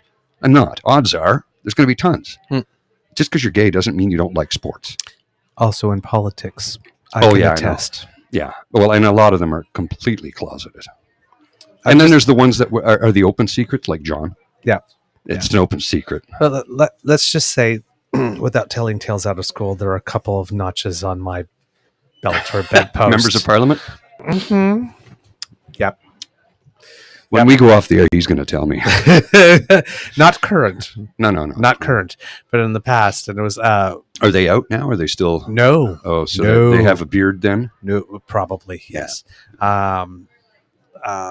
But yes, there was I remember one time in particular, it was soon before the vote on approving same-sex marriage, I think it was. Mhm. I think it was the day of. Um, somebody that I had known from before. Mhm. And I knew. There was one person I didn't know. Well, I didn't know. They didn't tell me, but I recognized him Mhm. because I'm a political junkie. And Of it's like, course. oh, you're okay. Ah. Total surprise. Oh, yeah. Yeah. Not, yeah. So he presents as very straight, Oh. heteronormative. Now, does he pretend to be that way too? So he's so far in the closet, there's no handle door to reach? I would assume so. Okay. Yes. Which is fine that he has the right to live that way. Yes. But there was more. Let's just put it this way. There was more. Secrets don't often come solo. Oh. Secret Yeah. gardens. There's usually other things Yeah. that go along with them. So yes, I discovered, and that's all I'm going to say. But on this particular day, Between the two of us, I'm sure we could tell some really nasty stories, but Yes. we're not going to do that. no, we're not going to do that. That's not who we are. No. Don't kiss and tell. No, well, no, not only that, but I mean, not this show, but the political show. We're not going to do that either. Neither. No. So yeah, there was a bit of It'd be fun, though. Yes, there was a bit of an afternoon delight. If you should say. Sky rockets in Yes. flight. On the day of the actual vote, and He voted against? no, voted for. Okay. Yeah, Because voted I was for. going to say, so that's the kind of person. he Yes, is. no, voted for. Okay. But as the shirt was being put back on before, it was like, so I'm going to be watching the vote. I'm going to be surprised. He was like, no, don't worry. It's like, okay. Because if I'm surprised, everybody's going to know. Well, it's like, I don't think I would have told anybody, but it's like, really? On the day of? Yeah. And then you come and, really? Yeah. It's like, That would be a little extreme. It probably would have guaranteed that there would have been no subsequent meeting. Let's just put it that way. Yeah. Well, It's like, before I knew, it's like, but now I know. It's like if you like just vote against what we just did, we're probably not going to be doing that again. Ever. Look up hypocrite in the dictionary. There's your photo. I may be cheap and I may be easy, but I still have moral values. Yeah. I still have some standards. At least a basic minimum. My goodness. But yeah, it's it's like the guy said, sometimes you would be surprised. Oh boy, You would that's be the Gruyere. very surprised. The Gruyere is just killing me right now. Oh no. It's okay. I knew what I was getting into. It's okay. You sure? Yeah, I'll be fine. Okay. I'll have another beer. Alka-Seltzer. Good to go. 10 foot tall and bulletproof. Oh, by the way, I'm Batman. Oh, you've done it. Okay. Let's see. What the county drop count is. Just checking the phone. Well, what are we at? We're almost at 4 hours. Yes.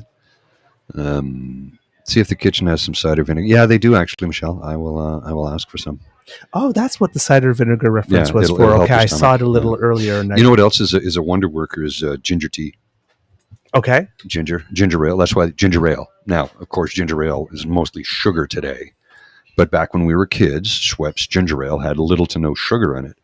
Right. So warm, flat ginger would settle your stomach. Well, it was the ginger that did it. Okay. Yeah, ginger's great. If your stomach's upset, have a ginger tea. Make all Okay. the difference in the world. I just wanted to note that Kit DQ thought that I would make a good parent. Yeah, I think you would. Thank you. Better than me. Thank you. I'm super irresponsible. I figure if I have kids, they'll like when they hit their 20s, they'll either have completely loved me or hated me. It's a 50-50, right? Yep.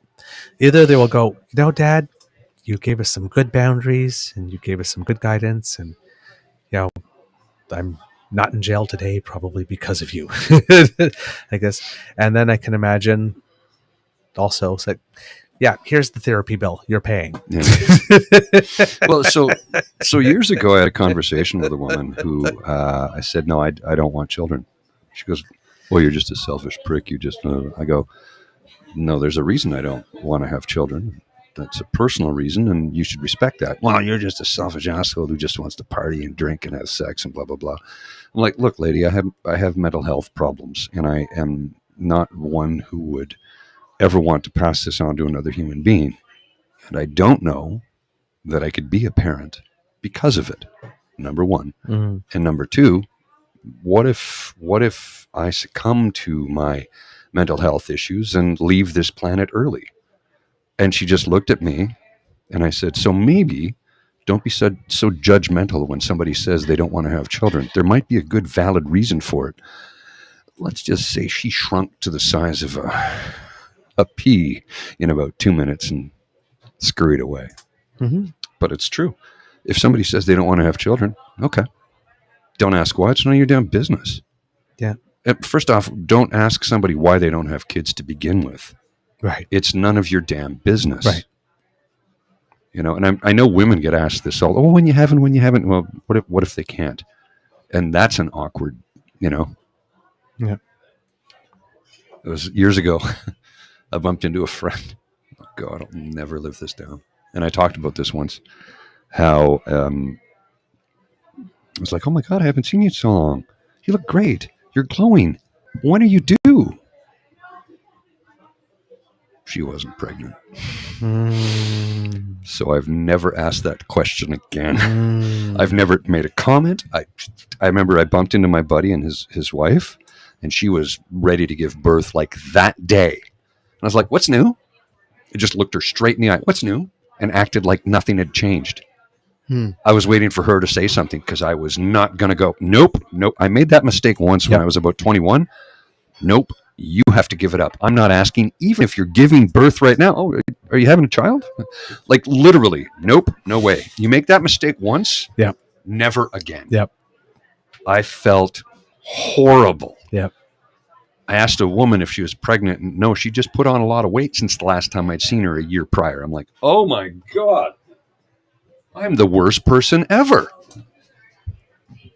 Here I thought I was trying to be this caring, considerate man. No. She just put on a lot of weight. Oh my. And carried it, especially in her gut. So she looked pregnant. She was not pregnant. Oh my. We never spoke again after that. Oh my. Turns out she had more mental health issues than I did, and I don't know what happened to her. I'm noticing on the chat that there's a lot of sharing here. Oh, yeah? Yeah. Yeah, So DQ, people- I hear you, brother. It's like, I can't. The idea of passing on anxiety and depression to a child is just, it's too much for me to bear. Now, I mean, I'm in a better place now than I've ever been, but I'm 54. I went through hell for 40 plus years. I can't imagine doing that to somebody, knowing the possibility that I could do that to somebody. I know we're getting dark here. This is supposed to be happy-go-lucky chat from the pub. No, real chat. But real it is chat. real. But it is a pub chat, and pub chat. This occurs. We're not talking politics. We're talking about real stuff, and this is what we talk about in the pub. We talk about our lives. So yeah, I get you, man. It's something that I could never stomach. That I had the possibility of passing down on to another human being. I couldn't. No, I couldn't. Yeah. No. Yeah. No, the guilt. I mean, come on. I'm Irish Catholic. I was raised on guilt. Yeah. My mom. Sorry, Mom. I know you're mad at me whenever I say that, but Yeah, but there's some comments like, I've only ever kissed one person my whole life. Trusting people's a no-no. Oh my goodness. I'm 44, highly awkward. Not trusting people led me into a lot of shallow nothings that weren't even really relationships, so I could leave easily until I found someone who I could trust with myself. That one I particularly relate to. The the relationship I had before meeting my Beaver sweetie wasn't the healthiest one Mhm. at all. Fortunately, I had a good sense of myself, but the person I was dating tried to make me believe that I was an inherently angry person. So they were gaslighting you. Yeah. But my guess here is that the plan was if I admitted that I was an inherently angry person, decided to change something, that would open the door to be reprogrammed on all other things. Except I had a very good sense of myself. And I mean, had he tried perhaps some other avenue, there might have been a way in. Mhm. But in terms like being inherently angry, I mean, I poop glitter. I'm hardwired for happy and optimism. Like Unicorn poop is glitter. Angry is the least. I can count on one hand the number of times I've been upset, mad. You know, like sometimes I get frustrated. Most often I get You've seen me get angry online. Yeah, most often I just get disappointed in people like this. Right. But angry, as in like I could like pull back, cock up, and punch you. Oh, I've been that plenty of like times. This, like on one hand, I can count. Well, and I can tell you each individual time it was. See, I know where it comes from with me. That's part of the depression, right? Mm-hmm. The fuse gets really short when you get, and I mean, like to backtrack a bit, the whole blue jacket moment. I hadn't slept in 5 days. If you had looked at me funny, I might have punched you. Because when I get that tired, the depression creeps in. Yep. And one of the things about depression, for those who are watching who aren't aware, not everybody is aware, one of the things is an incredibly short fuse. You fly off the handle like that. I've had moments where I'm trying to make coffee and I couldn't get the paper cone, the filter. Yeah. And like ready to throw the coffee pot out the window. Yeah. And you stop yourself because like, well, then I won't have any coffee if I do that. So it's just like, just take a breather, walk away, come back, get the cone, do it, and then you'll be fine. And I've talked to other people, and they said, same thing. I know exactly what you're saying. Yep. So after 5 nights of not sleeping, yep, that's what happens, you know. Yep. I thought it was funny when somebody said, "Are you crazy and on drugs?" And I'm like, "Yeah, I have depression and anxiety, and I'm on Zoloft." So yes, when somebody asks if I'm crazy and I'm on drugs, tell them yes. I am. And they looked at me, and I go, "What? It's true. I'm not going to deny it, and I'm not going to lie about it." See, if I disarm you by taking away the ability to say, "Look what I've got," you don't have anything because I just told you about it. Yep. You take the power away. Yep. Can you get some drinks? And just a second. Yep. Yeah. So we're doing a podcast. Oh, cool. Yes. Cool. Very cool. You can speak into that mic if you want. Hello. Yeah. How are we doing, guys? We're great. Is it live? Yeah, Yes, it's live. it is. Yeah. We're on YouTube, Twitter, Twitch, Facebook. No. How many viewers right now? On this particular channel, there's 10 on this one. On the Twitter ones, there's 400, 500, 600, 700. I don't know. That's so cool. Yeah. Come to the Lieutenant's Pump. Great beer, great food. That is absolutely true. We're gonna get for you. Floor Hall Amber. Floor Hall Amber. And Local lager. local, you got And it. you have people saying hello. Oh, yay! Hi, person. I like that. It's kind of cute when they go, "What do you got? What do you got?" No, we're doing a podcast. Yeah. So yeah, after that, that relationship was the worst one I ever had, by far, hands down, and like so bad that we were actually in a different city when it all blew up, and I was being driven to the airport so that I could catch a flight back home, ending our time together much earlier than expected. Was actually threatened to be left by the side of the road on the way to the airport. It's like, not that he had already abandoned me, but like, let's just do it literally too, right? How many stalkers have you had? I've had like 3. None, fortunately. Well, you're lucky. One person I thought may have been like this, that I wasn't interested, and then I got like this Christmas card. I've had 3, and one of them I thought, I'm going to wake up with my penis in my hand because she's cut it off. I was seriously like freaked out.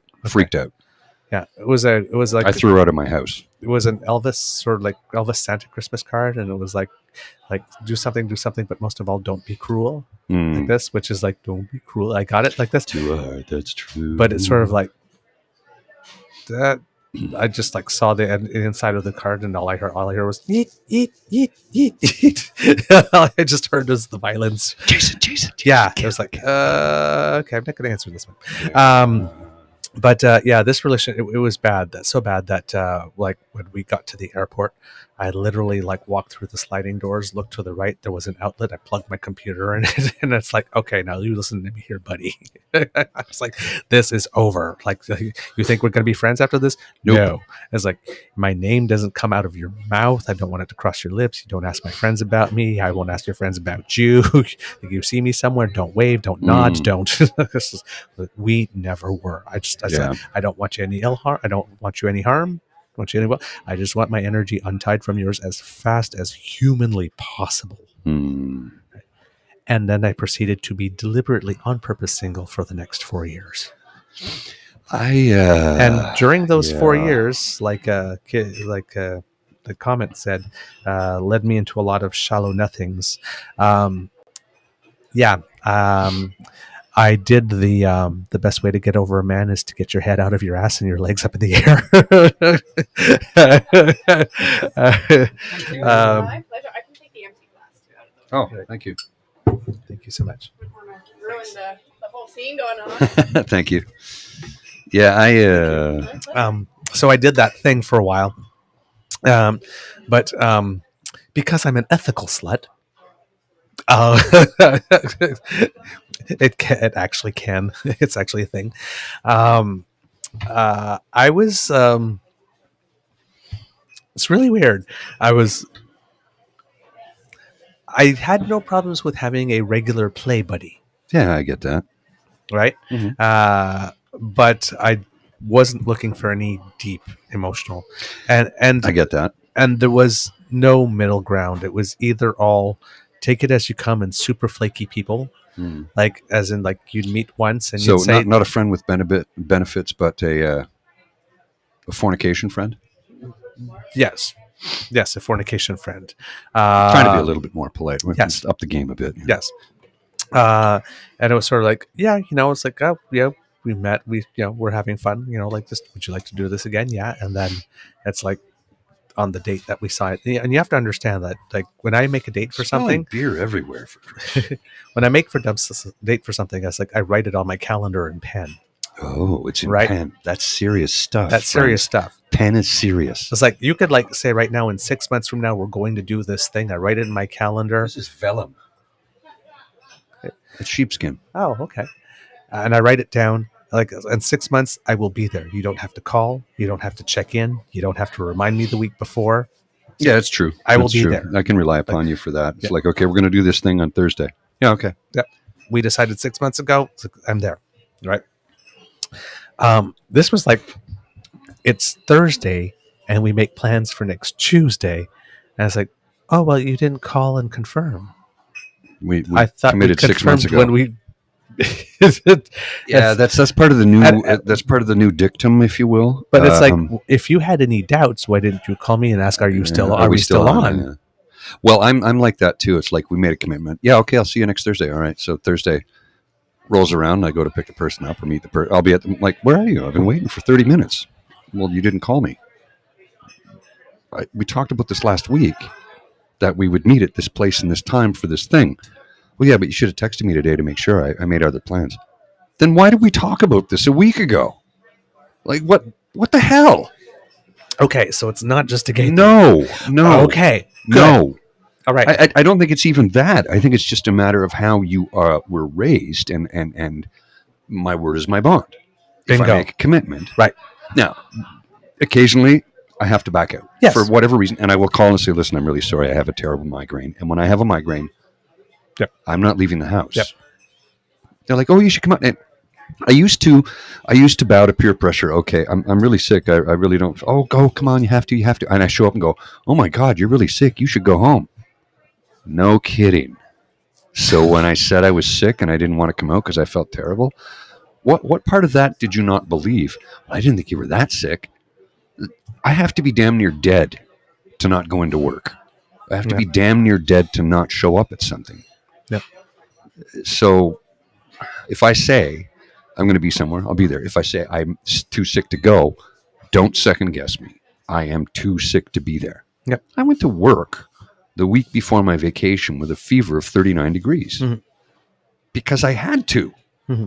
I had to train this guy to do my job so I could take a vacation. Mm-hmm. And I spent the first week sick as a dog. Yeah. Yeah. Which is because I went too long between time off and I burned myself out. And I ran. Once you started to slow down and everything got caught up with you. Yeah. That's exactly what happened. And I know when I see my boss on lunch, how's your vacation? I go, because I had planned to go to Zurich. Yeah. And of course those plans changed because, my friend's mom died and, that. And then, of course, I was too sick to really go anywhere. And the first week, and then this week, I was kind of like, we'll see. I was going to go somewhere, and then I just kind of, I'm too tired. I napped every day. Yeah. And I talked to my mother about it, and she goes, listen to your body. If your body's telling you you're tired and you need to lie down, don't push yourself. Yeah. She goes, what schedule are you on? I go, Mom, I'm not on a schedule. I'm on vacation. My schedule is wake up, go to bed. That's my schedule. What I do between A and B is irrelevant. I go to bed when I'm tired and I'll wake up when I wake up. That's the point of a vacation. No responsibilities. Right. Like no responsibilities. Right. Because you need, especially as you get older, you need to be able to unplug completely. Right? Yeah. Sure, I was responding to stuff online and we were doing our thing, but that's because I wanted to do those things, not because I had to. Right. There's a difference, a tremendous difference. Making a choice to do something you love to do is different than having to do something that you need to do to earn a living. Mm. And because I was on vacation, work, I haven't looked at my computer. I haven't turned it on in 2 weeks. Good. This is a different computer, right? Yeah. I know I'm going to have a shit because I looked at my phone the other day and went, that looks like a lot of email. Yep. Oh, wow, there's probably 400 messages there. Uh-huh. I don't care.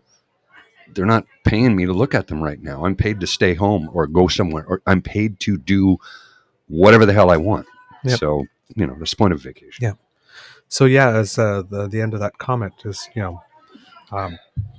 about found yourself into a lot of shallow nothings that weren't even relationships.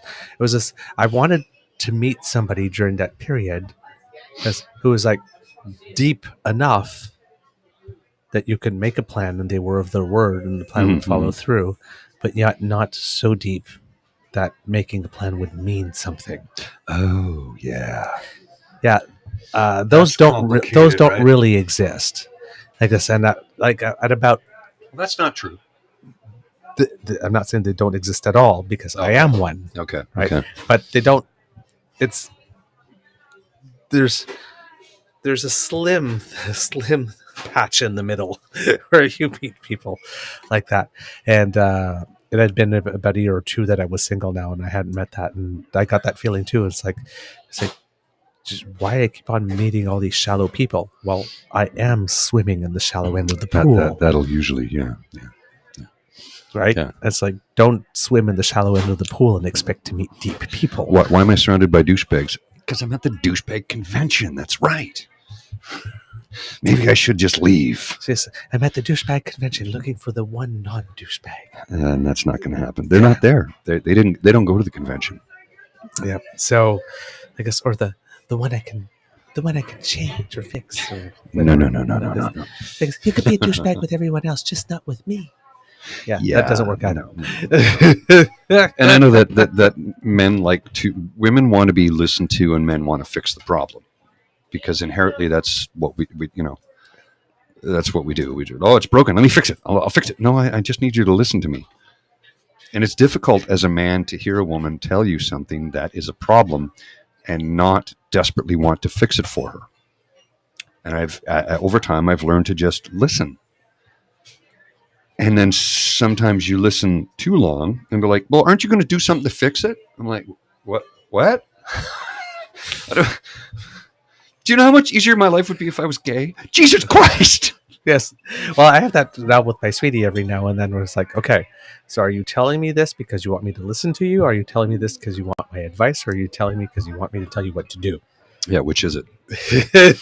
Before I open my mouth and venture one of them. I actually saw that on a TV show once, so I need to make a note of that. That's a useful question. Well, once years ago, a woman I was dating at the time, a lovely woman, I bumped into her a couple of years back with her husband and 2 children, lovely children too. And we were having a conversation. She asked me a question, and I said, well, I will give you an honest answer. I will tell you the truth. I will not lie because I'm not a liar. On many things, I'm not a liar. I said, but I need you to prepare yourself for the fact that the answer I give you might not be the one you want to hear. Yeah. Are you prepared to hear something counter to what you want to hear? I said, I need you to think about that for a minute because you don't know what I'm about to tell you. Yes. So, and I know that in your head, you're thinking one thing. But what if I tell you something that's complete opposite of that? Can you deal with that? And she thought about it for a minute. She goes, never mind. Yep. Never mind. Don't ask a question to which you do not want the answer. Right? And she said, it could be any answer. Right? Exactly. She says, how did you come up with that? And I go, because I answered that question once and it did not go well. And I said, I'll tell you the truth. And I did. And it didn't go well. So I said, now I preface it with this. Well, I didn't think. I go, then why did you ask? Why did you ask? You already had an idea in your head about something. You asked me the question. I gave you a truthful answer. You didn't like it. So that taught me, make sure the person's prepared to hear an answer counter to what they want to hear. He says, do you consent to what it is that you're about to hear? Because you might not like it. Yes. Yeah, that's another one that comes in very handy. It does. Yep. And it works both ways. Because I've asked questions and I've had say, well, I can tell you the truth, but I'll tell you the truth, but you might not like it. Can you handle that? I'm like, yeah, I can handle it. Yeah. And sometimes it's like, no, I'm not ready for that now. And then you hear it and go, that was a little bit more than I expected, but okay. I'm pretty understanding, right? So, right. Yep. It just, not a lot phases me. Yep. So it's but yeah, I was we're into record territory here. Cool. We're at almost 4.5 hours. Woohoo. But yeah, I was at that space where Oh Jesus, Elaine, I'm sorry to hear that. Oh, what? I've had a few okay. Yeah. Like, damn. I mean, I know it's in the chat, but we don't need to advertise it because there are people watching on other streaming platforms that don't get the chat. Yeah, right? that's why I'm not associating the names with the comments that I'm mentioning here. Yeah. Sorry to hear that, Elaine. I hope everything's okay. Me too. Whoa, that's This is a safe space. Yep. I know people will laugh at me for saying that, but fuck you. I don't care. This is a safe space. Yeah. I want people to feel welcome and comfortable here. And if you want to discuss things of this nature, feel free. Absolutely. I mean, we're here to help people. Yeah. I mean, this is, our daily show is our semi-daily show, or mostly almost daily, is about informing people. And this show is about, getting to know us a little bit better, but talking about the things that we all have in surprisingly in common. And I think a lot of times people will hear us talk about something, and you can see in the chat, they're like, holy crap, I didn't know it. It's like, Canada's a big country, but we're a lot closer than we think in many, many ways, right? Yeah. And I want to create an environment where anybody who comes in here is welcome to be here as long as they're respectful of everybody else. Exactly. And look, even if some of the bad people, some of the people who threatened my life came in and decided, okay, maybe he's not as much of an asshole as I thought, you're welcome to come in and sit here and listen. Yeah. And you can add to the conversation, but the minute you say anything harmful or hurtful to any of these wonderful people in the chat, you're gone. You're gone. Yeah. We will not tolerate it. We're not going to tolerate anything of that nature. Yeah. This is a place of love and respect and kindness. Yep. I couldn't have said it better. But yeah, so the person that made that comment, led you into a lot of shallow nothings until you found you could someone who you could trust with yourself. That's what happened with my Beaver sweetie. My Beaver sweetie and I almost never were. Really? By the way, yeah. On our second date together, there was something that happened. Sorry. That was just like, I just saw a funny comment. oh, okay. There was something that happened that maybe it was like, nope. I just finished this 4 years ago. This is something Not happened that I happening. had 4 years. Yeah. I am not doing this. Not happening. I'm out. Yeah. And we managed to See, have a conversation about it before. I'm just going to interrupt for a split second here. Somebody's like, "Holy crap, you guys are still going!" I'm like, "Well, yeah, it's not super busy in the restaurant right now in the pub." So, like last time we were here, all the tables were full around us. So it's like, okay, we should get out of here and free this up. Yeah, that's not the case right now. So we'll just keep plenty rolling. Of room for turnover. Yeah. If it starts to get busy, we'll just pack up and leave. We'll let you know. Don't worry. Yeah. But we're able to sit around and, I mean, look, it's not out of the ordinary for me to do this on a Saturday afternoon. So why don't we just do a live stream and invite friends in and chat? Yeah. Because there's all these wonderful people who are in different parts of the country who can't necessarily come down to Ottawa to sit with us on a Saturday. So sit with us on a Saturday in this manner. Yeah.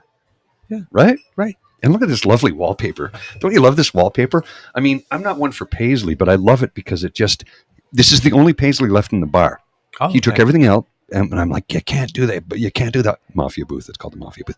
And he goes, no, I'm not going to touch that one. I'm like, thank God. He goes, no, you have to. This is the original from 1984 when it first opened. Mm-hmm. It's been reupholstered, of course. And this is a different lamp from before. It used to be a crystal chandelier, a crystal lamp. I think if you look... my jazz songs and stories, that photo, it's a different lamp. Okay. I was sitting in that corner. Okay. And the reason I use that for this as well is because my face is hidden, so it's just a random a rando. Yes. A rando in the, anyway. Yep. But yeah, we had talked about it, and we had gotten through it, and over the time, I learned that because there's a lot about us that's complementary and a lot of us that's about opposite. But the one thing that we connect is that we have compatible crazy. Oh, yeah. As long as your crazy works. Yeah. As long as the crazy's in sync. The crazy's in sync. And that's why it's been 10 years. And I can trust him with anything. I can walk up to him, and if I've screwed up or if I've, done something great, or if there's something, great that's happened that I want to share with him first, but that he can't tell anybody until, because I can trust him with anything. And he knows the same thing, like in every relationship, you have bumps. I didn't think you were complaining, PJ. I just letting you know. That's all. That's why we're still here. That's why we're still going, because it's not super busy. If it was busy, we would have packed up at like 30 minutes ago, but it's not. So we'll just keep going until we get tired or I run out of money or beer, one or the other. We'll see what comes first. But you have bumps, right? There are times where you screw up. Mm-hmm. Mm-hmm. Oh yeah, and it's like, babe, I screwed up. It's like, oh, okay, what did you do this time? And that's going to happen in any relationship, though. Right. And there have been times where I've been angry. Oh yeah, of course. Like this, where I've been like one of the 5 times on my hands that I can count that I've been angry has been something that's happened in our relationship. But nothing has ever happened to get to the point of me saying, if you don't do this, I'm gone. That's an ultimatum, and that's usually not cool. Yeah.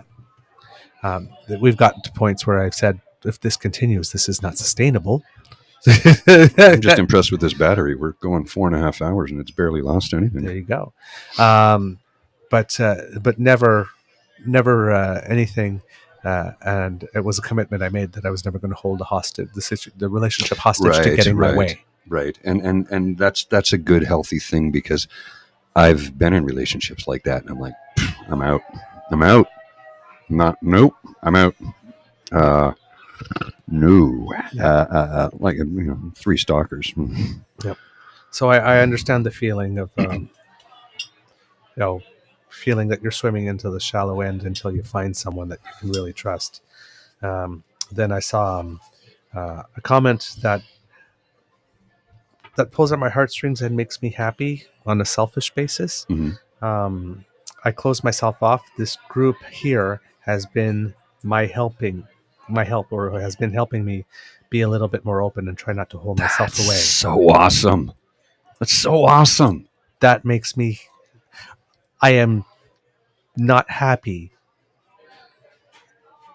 that things are difficult in the sense that you need a space Not at like all. that for this, but I am very happy that if you need a space like that, It's I guess here. that It's here. it's Yeah. here, and it can be with us and the people here, because that's that was part of my vision Yeah. when I started this. It's to be an open, welcoming space. And well, I mean, I talked about I mean, it. you were on board right away, Oh, but yeah. I mentioned that was something I was Mhm. specifically really trying to do. It was a goal. I just didn't want to be a show or two people that just talked at people. Oh goodness, no.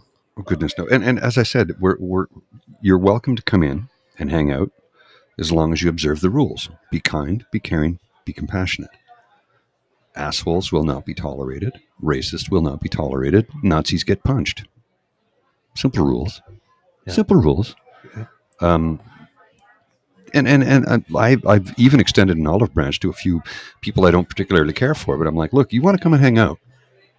You're welcome to sit and listen. If you have something positive to contribute to the conversation, you're welcome to. But the minute you cross a line, you're gone. It's not 3 strikes, it's 1.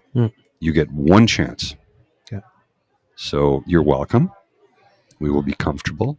We will be kind. We will be compassionate and caring. You cross the line, you're done. Well, yes, because I mean, if everyone on this, as we mentioned on the podcast and on other shows, right? Like if everyone here is a friend, because and one of my friends comes in and starts treating another one of my friends in a crappy Really? way, and I don't say anything, what kind of a friend am I being to the friend that's being treated like crap? Well, it's like when, 10 people at a party and the 11th one shows up and they're a Nazi, you're at a Nazi party. So you kick that 11th one out. So you can go back to having a party. Just a party. Exactly. Yeah.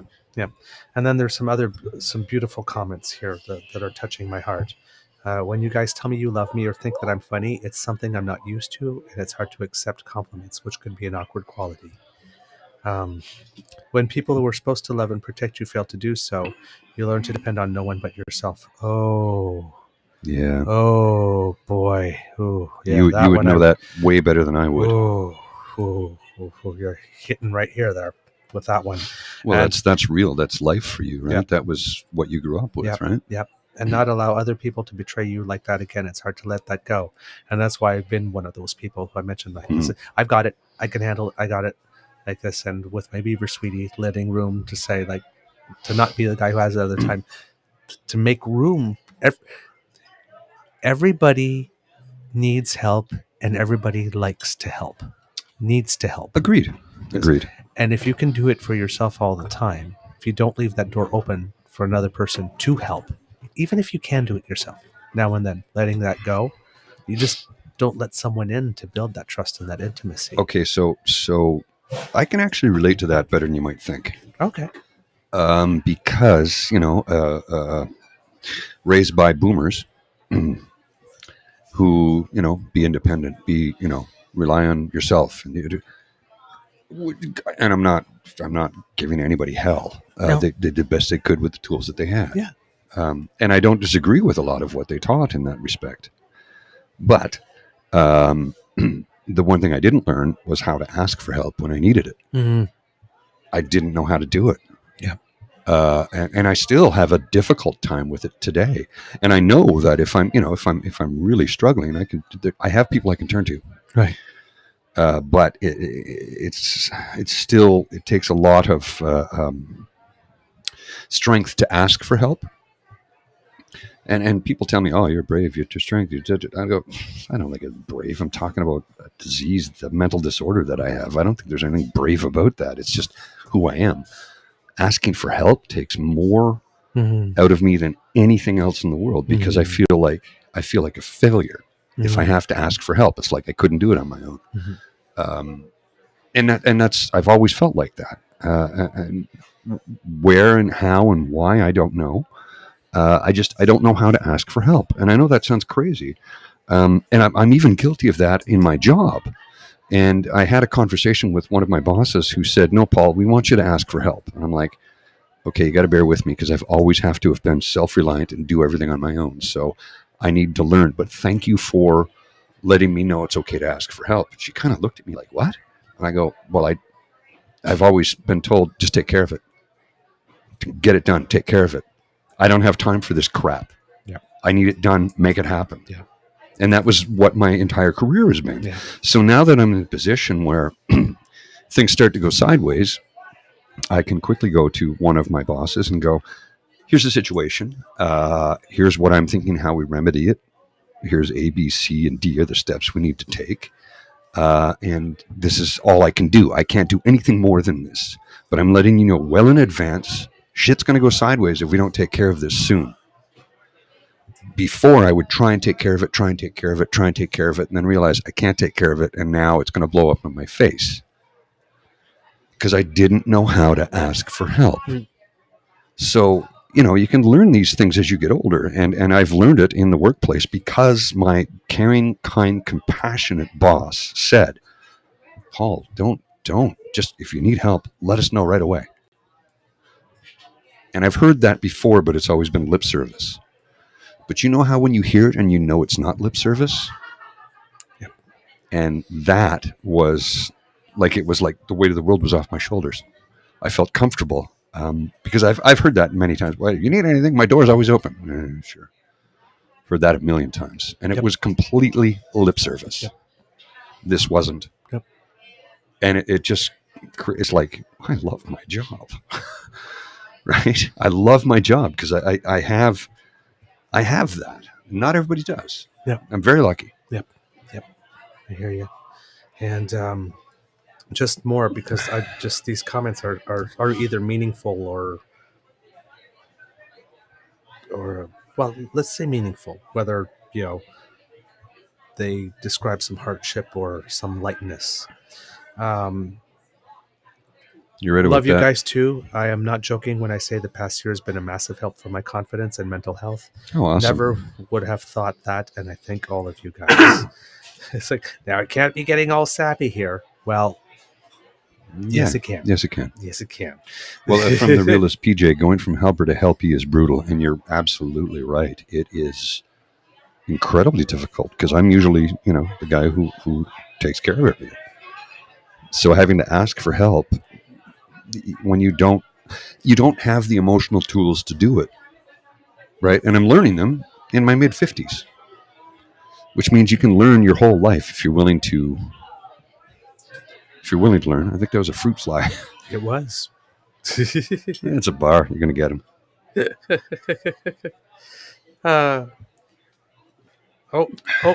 We lost Kit Lind along the way. Just when it's getting good, got to go have dinner with the hubby. Everyone have a great night. You're probably gone already, but if you're listening just to trying this to keep later, up with the chat. Yeah, if you're listening to that later, just say hello to the hubby for us. Give him a big squeeze. And I want to thank everybody for coming and hanging out with us today. And thanks everybody for joining the chat. We should probably I think next time might invite a couple of individuals if anybody wants to join in. Yeah, through the chat itself. Yeah, just like not like come on camera and let us know. I can send you the link and you can hop in if you're up to it. Don't feel obligated. I don't want anybody to feel obligated. No heat, no pressure, no judgment. No. If you want to join in, no problem. Happy to send you a link. As long as you got a camera and a good mic, you're good to go. You don't need one of these, okay? Yeah. I'm a freak when it comes to tech because I work in audiovisual. So I'm always trying to seek out the best possible tech to improve the quality. Because as I said the other day, I want to give you guys the best possible show we can with the resources that we have. Yep. But it's not going to be studio production, but we can do a good job. I mean, studio production from a visual standpoint. Yeah. Audio-wise, we can do full studio. Yes. That's the easy part. Video production's a little bit more. We actually need a camera operator. I mean, really. I mean, we could do, if I was to use OBS, I could have a camera fixed on you and a camera fixed on me. Mm-hmm. But with OBS, it's difficult because that laptop's not going to run it. Yeah. So. Yeah. Got another one. Mr. Beaver, you would make a wonderful parent. You are calm, thoughtful, kind, and intelligent enough to teach compassion and empathy. You got that right. Oh, man. Me, when I'm yelling at people, he's the one who's being calm. Thank you. I'm I think that's the good yin yang about our partnership, is that I can fly off the handle, but you can chill me out and go, dude, don't say that. Here, let me help you with that. Yeah. And I need that in my life, and it's funny because I was having a conversation with my mother, and she says, Paul, you are incredibly diplomatic at times. I go, yeah, you're right. When it comes to, like, if I'm dealing with anybody in the service industry, or retail, or people who deal with the public, I have endless amounts of patience and compassion because I know what your job is. I've done it. Yep. It's hell. But I'm going to yell at politicians. Oh yeah. I'm going to, and I know you'll bring me back down to earth, and you'll tell me to here, let's approach this from a different angle. Okay, no problem. But I'm still going to yell at them because they should know better. When they do terrible things, they should know better. They had a mandate. They were elected by the people, and they're representing 5 people, yep. not 15 million. Yep. Well, we make this complaint about people governing for the 30% at the moment. Yeah. Yep. If Kit Stone Seawitch mentioned about having kids, if you have the ability, temporary housing is frequently needed for kids who need short-term stays while waiting to transfer to a safe home. However, that can be quite difficult as well. Thank you for saying that, and I'm aware of that from my time of living in a foster home. We had the regular foster home, but we were also an emergency home to take in particularly young kids and toddlers, whatnot, if something had happened and they needed a place to stay for a few days. But there are also shorter, as you said, short-term stays. They're emergency stays that are a few days, but then they're short-term stays like 3, 4, 5, 6 months, sometimes even up to a year. And that is something we are considering for the future. We want to make sure that that's the reason why we got a house, first of all, is to have at least a second bedroom, so that if we did have kids, there would there would be that. And I've had somebody ask me on more than one occasion, would you be willing to take in a refugee? I'm like, yeah, but I don't think it's going to work well in my 1-bedroom apartment. I'm thinking the Refugee and Immigration Board's going to go, no, that's creepy, dude. Not fucking happening.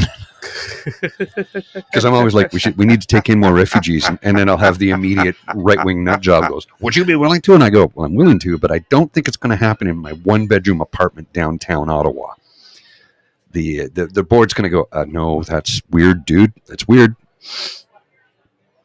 And also the landlord would be like, excuse me? No, you can't do that. So, I mean, there are rules that one needs to obey when one does something of that nature. Yep. I'm seeing something here. Ree's asking about, she didn't know Mel Gibson did a Christmas movie. Yeah, it was shot here in Ottawa. Right here in Ottawa. Yeah. I was supposed to have an extra on that one. Oh, really? Yeah, I was supposed to be one of the elves, but we couldn't get back on time. One of my buddies was supposed to be one of the producers on that, but he's really not well, so. Yeah. Sorry.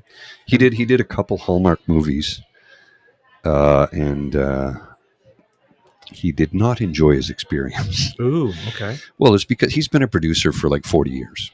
Okay. He knows what he's doing. He's not Steven Spielberg, but he knows how to make a movie. He knows how to make it on time, under budget, and make a good product. And they were like, we need to do this. And he's like, that's crap. We're not doing that. So he rewrote a few scenes that they got really bent out of shape on. But as it turned out, it was the highest rated Hallmark movie they'd ever had. Oh. Yeah. He's like, and they're like, well, what was it? Well, we love this scene and this scene and this scene. The ones he rewrote. Oh. Yeah, no, I'm not kidding. But he's like, I'll never work with them again. No. I said, why? He goes, well, when they sent the 22-year-old executive producer to come down and tell me how to do my job. He's like, look, I work with a lot of young people in the industry, and I'm fine with that. Yeah. But they're never my boss telling me how to do a job I've been doing since before they were born, and they have no experience at. I'm like, yeah, I can understand that. He goes, no, I took her input, and Mm-hmm. I'm like, because you're a good guy, you're polite, and you would do that. That's how you've survived in the industry for as long as you have. But it happened to me a couple of years ago. I was on a job site, And I had a 20-year-old kid who's like, yeah, we're good. Yeah. And I was talking to him, and he's like, what about this? Oh, no, Paul, you're doing it wrong. This is how we do it. And I go, what? No, you're not doing it right. I'm like, okay. And I didn't pull the card of, I've been doing this for 30 years. I know what I'm doing. I didn't do that. Right. That was 20, 29, 28 years at the time. Sorry, 27 years, 27. I didn't pull that card. I chose not to pull that card because I thought, well, you know what? He's ambitious and he's eager to do the job, so I don't want to take that away. So let's try it his way. I know it's not going to work because I've been doing this 5 years longer than he's been alive, but we'll give it a shot. 6 years longer than he's been alive. And it didn't work. He goes, I don't understand. And I go, well, because you need to do this, this, this, and this. And if you do these things, it will work like a charm. Well, how do you know that? I just looked at him. And the other fellow who had just started 2 days prior, who had spent 2 days working with me nonstop, realized I know how to do this job. Mm-hmm. I can literally do it with my eyes closed. And he's like, I think he's been doing this a little while. So he did it my way, and it worked. I said, that's how you should do it every time. Well, I don't understand. I go, look, let me explain the science. And I did. And he's kind of like, I didn't know there was that much science to that. And I go, there's science to everything, man. Everything. Physics and science and the way it works. And he's like, I never thought of it like that before. I go, yeah. You're pulling cable. But if you don't do it right, you're going to create extra work, problems, blah, blah, blah, blah, blah. Anyway, I was supposed to be on that job site for 4 weeks and then go run another job site. Instead, they kept me there 6 months, and then I was like, I'm going to blow my brains out. I can't do this anymore. Okay. It was in Parliament Hill. Oh. Okay. While it was under construction. Yes. And it's like, I don't want to be doing this. This was not what I took this position for. Hmm. But they kept me there because they needed the manpower. Anyway. Yeah, I wired up most of House of Commons. For those who are wondering on the chat, the Mel Gibson movie is called Fat Man. Yeah, I've seen it. It's pretty good. He's a pissed off Santa Claus, and it's like, oh, it's at the North Pole. I'm like, there's no trees at the North Pole. There's none. It's way above the tree line. But I guess you suspend the, because there's a little town, right? Right. Like it was shot mostly in Manotick? No, Elmont. Elmont. Yes, sorry. Yes. They shoot a lot of films in Elmont. Yes. Because it's like the perfect little town. I'm like, have they been to Perth? But I guess Elmont just bends over backwards for film crews. So, yeah. Somebody's like, you should move to Perth. You should buy a house there. It's a beautiful little town. And I go, you know how much houses cost in Perth? How much? As much as they do in Ottawa. Now they do, yeah. Since COVID. They're like $800,000 for a shack. Yep. I'm like, it's crazy. Yep. Yeah. Fat Man is a classic. I still have to see it. I haven't seen it yet. I think it's on one of the streaming services. I don't know which one. I have I have Netflix, which I've had for years, and then Prime. But Prime's like, well, what do you pay for that? And I go, well, it's a bonus. Mm. Like you have Amazon Prime, so you get free delivery. Anything you order from Amazon, you get Prime Music and Prime Video. Right. So it's $80 a year for the delivery. I'm like, dude, I get 3 items delivered and it's paid for itself. Right. Completely. Because usually a delivery is $20. Right. So 3 items. Yeah, okay, I'm good. And then Disney, I got a discount on that for like $5. And I'm told they're going to raise the price to 20, at which case I'm cutting it off. Mm-hmm. And then I got Apple Plus for free through work because we got new phones, and every time they give us new phones, they give us another year of Apple Plus free. Gotcha. So anyway, it's on one of the streaming services. I don't know which one. But as soon as I have to start paying extra for stuff, it's gone. Yeah. I don't care. Yeah. No, I can understand that. Yeah. I've actually drawn a blank on topics. Well, we've been on here for almost 5 hours, so we're 4 hours and 47 minutes. Yeah. Why don't we cut it at? We'll go for 13 more minutes. We'll get a 5-hour show in, and and we'll bid everybody a fine farewell for today. I don't know when we can do this again. Let me take a look at the old. Yeah, December's a little tricky. Yeah, December is difficult. That's the problem, right? So let's look at so the 15th is a Thursday, so that maybe the 17th, maybe. The 17th, I could. I have a murder mystery on the 16th, but if there's a way out early enough on the 17th, I could get back. I could Because time. and the thing about the 17th, that's a week from Christmas, right? So. Right. I think let's pencil the 17th in. Okay, we'll pencil the 17th in. So December 17th, kids, we're gonna plan to be back here. We'll have a Christmas cheer. I'll wear my Santa hat. Yes, I'll wear my Santa hat. My beard will be a little bit longer, not a lot, a little bit, but wear the Santa hat, and we'll have a Christmas celebration. Mm. I don't know if we'll do 5 hours because it might be really busy at that time of the year. It might be. It's. Yeah. We might get the answer to the age-old question, who is Toddy and why is he hot? Well, I went to high school with a fella named Todd who looked like Matt Dillon. Ooh. Oh, yeah. No, like literally all the girls loved him. Hello. All the mothers loved him. It was weird. Okay. Yep. They're like, oh my goodness, your friend, Paul, your friend. I'm like, he's 17. What the fuck is wrong with? I didn't say that, but in my head I said it. What the fuck is wrong with you? He's a 17-year-old boy. Yeah, I get that physically, sure, get it, but you're like 35. That's disgusting. Come on. That's also rape. Well, yes. Right? If it actually happened. Yes. Oh, I know. I think it was he would have. Yeah, I know him. No, I was thinking of there's a lesbian stand-up comic, or maybe she's bi, named Leah Delaria. Yeah, I know who she is. Yeah, and they kept on accusing her of being a pedophile because she kept on making jokes about 16-year-old girls in Catholic schoolgirl uniforms. Mm-hmm. She says, no.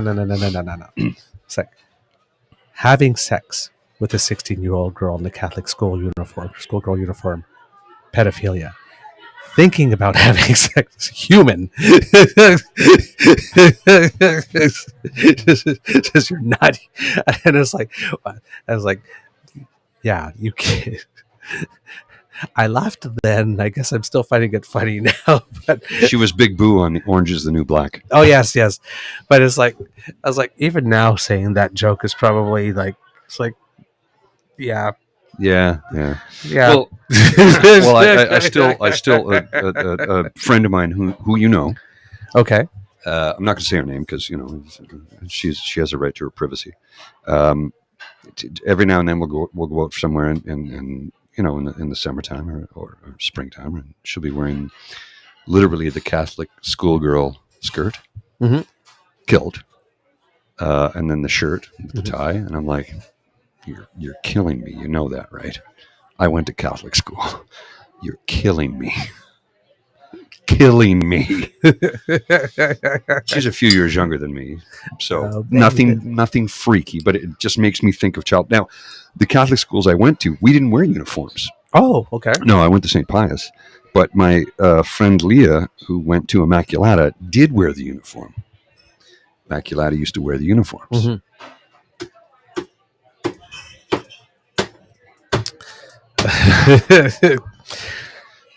There's a reason Britney Spears wore that outfit in that video. Hit me, baby, one more time. Catholic schoolgirl fantasy. Because a lot of people think about it. And someone's like, well, that's disgusting. You're in your 50s. I'm talking about when I was a kid. Yes. Not now. Jesus. What the hell is wrong with people? When I was a teenage boy, because they'd go to school and you had to wear it below the knees. Yes. But as lunch came around, that skirt got hiked up above the knees. Yes, it did. Right? Yes, it did. and the tie got loosened and the shirt got way unbuttoned. Yes. And then sometimes the bottom thing was tight so you could see the belly button or the midriff. Just stop.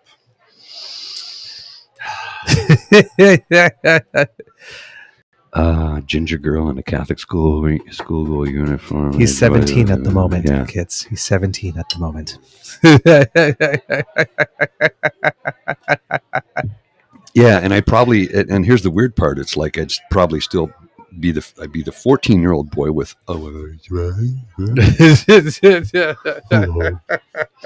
hello, how are you? Although my voice wasn't this deep when I was 14. By the time I was 15, it was this deep, though. At 15, really? Yeah, I got my tonsils out, and then my voice overnight. Okay, you would. I almost got in trouble once, because I was I had a friend like that in elementary school. Baby, lock them door and turn the lights down low. In high school, his name was Alain, and he had this deep voice. Yes, and he was calling, and my foster father thought for sure it was some creepy old man trying to. It's like no, it's my friend Alain. He's got a man's voice. Yes, that's Alain. He's got. I used to get that when I was. You want me to bring him over? I was living in Chicoutimi, and I was still in high school, and I would babysit my neighbors' kids, to earn money. I remember one time I had never met her husband, but I was recommended to one of the kids. So here's a funny story. True story. I think his surname was Bailey. I can't remember, but he won in 1985. He won Top Gun. Top Gun. Naval Fighter School. Oh, yes. Top Gun. Okay, yes. He won it. When the movie came out, he was the guy who won it that year. And he was stationed at CFB Bagotville, where I was living at the time, which is Quebec, north of Quebec City, near Chicoutimi. Pardon me. And his wife, he was an American, a naval pilot, but he was stationed there training with our guys as a pilot. And they do exchanges like that all the time, right? So his wife had got wind that I was a good babysitter. I was great with kids. Could I come over and babysit her kids? Mm-hmm. I'm like, yeah, sure. She says, my husband, he's been out of town, but he's due back soon. But I just want to go get a workout in and run some errands. And it was like, I don't know, like 4:00 in the afternoon on like a Friday or something or whatever it was. Might have been a Saturday, I don't recall. So he called the house and I answered the phone. And I'm like, hello, can I help you? It's like, who am I speaking to? This is the babysitter, Paul. He goes, is my wife there? No, I'm babysitting the kids. She's gone to run some errands and pick up some groceries. She'll be back soon. He's like, okay, I'll be home in an hour. I'm like, oh, she should be back in 30 minutes. Okay, take care. Hangs up the phone. A couple days later, she calls me and says, can you watch? Yeah. And I meet him. And he's like 6'4", big hulking man, gigantic man for a pilot. Usually, fighter pilots are your size. Okay, yes. They don't like big guys because the cockpit is small. He's a big guy for a pilot. Anyway, he says, "Oh, you're the." I'm going, yeah, how you doing? Nice to meet you. He goes, I thought I was talking to the Latin lover. I thought my wife was having an affair, and I go, no, man, I'm just babysitting your kids. He goes, how old are you? And I'm like, 17. Oh, dude, you're going to do well. Like, what? No idea. Not a clue, right? Okay. 17. Not a clue. Dumb.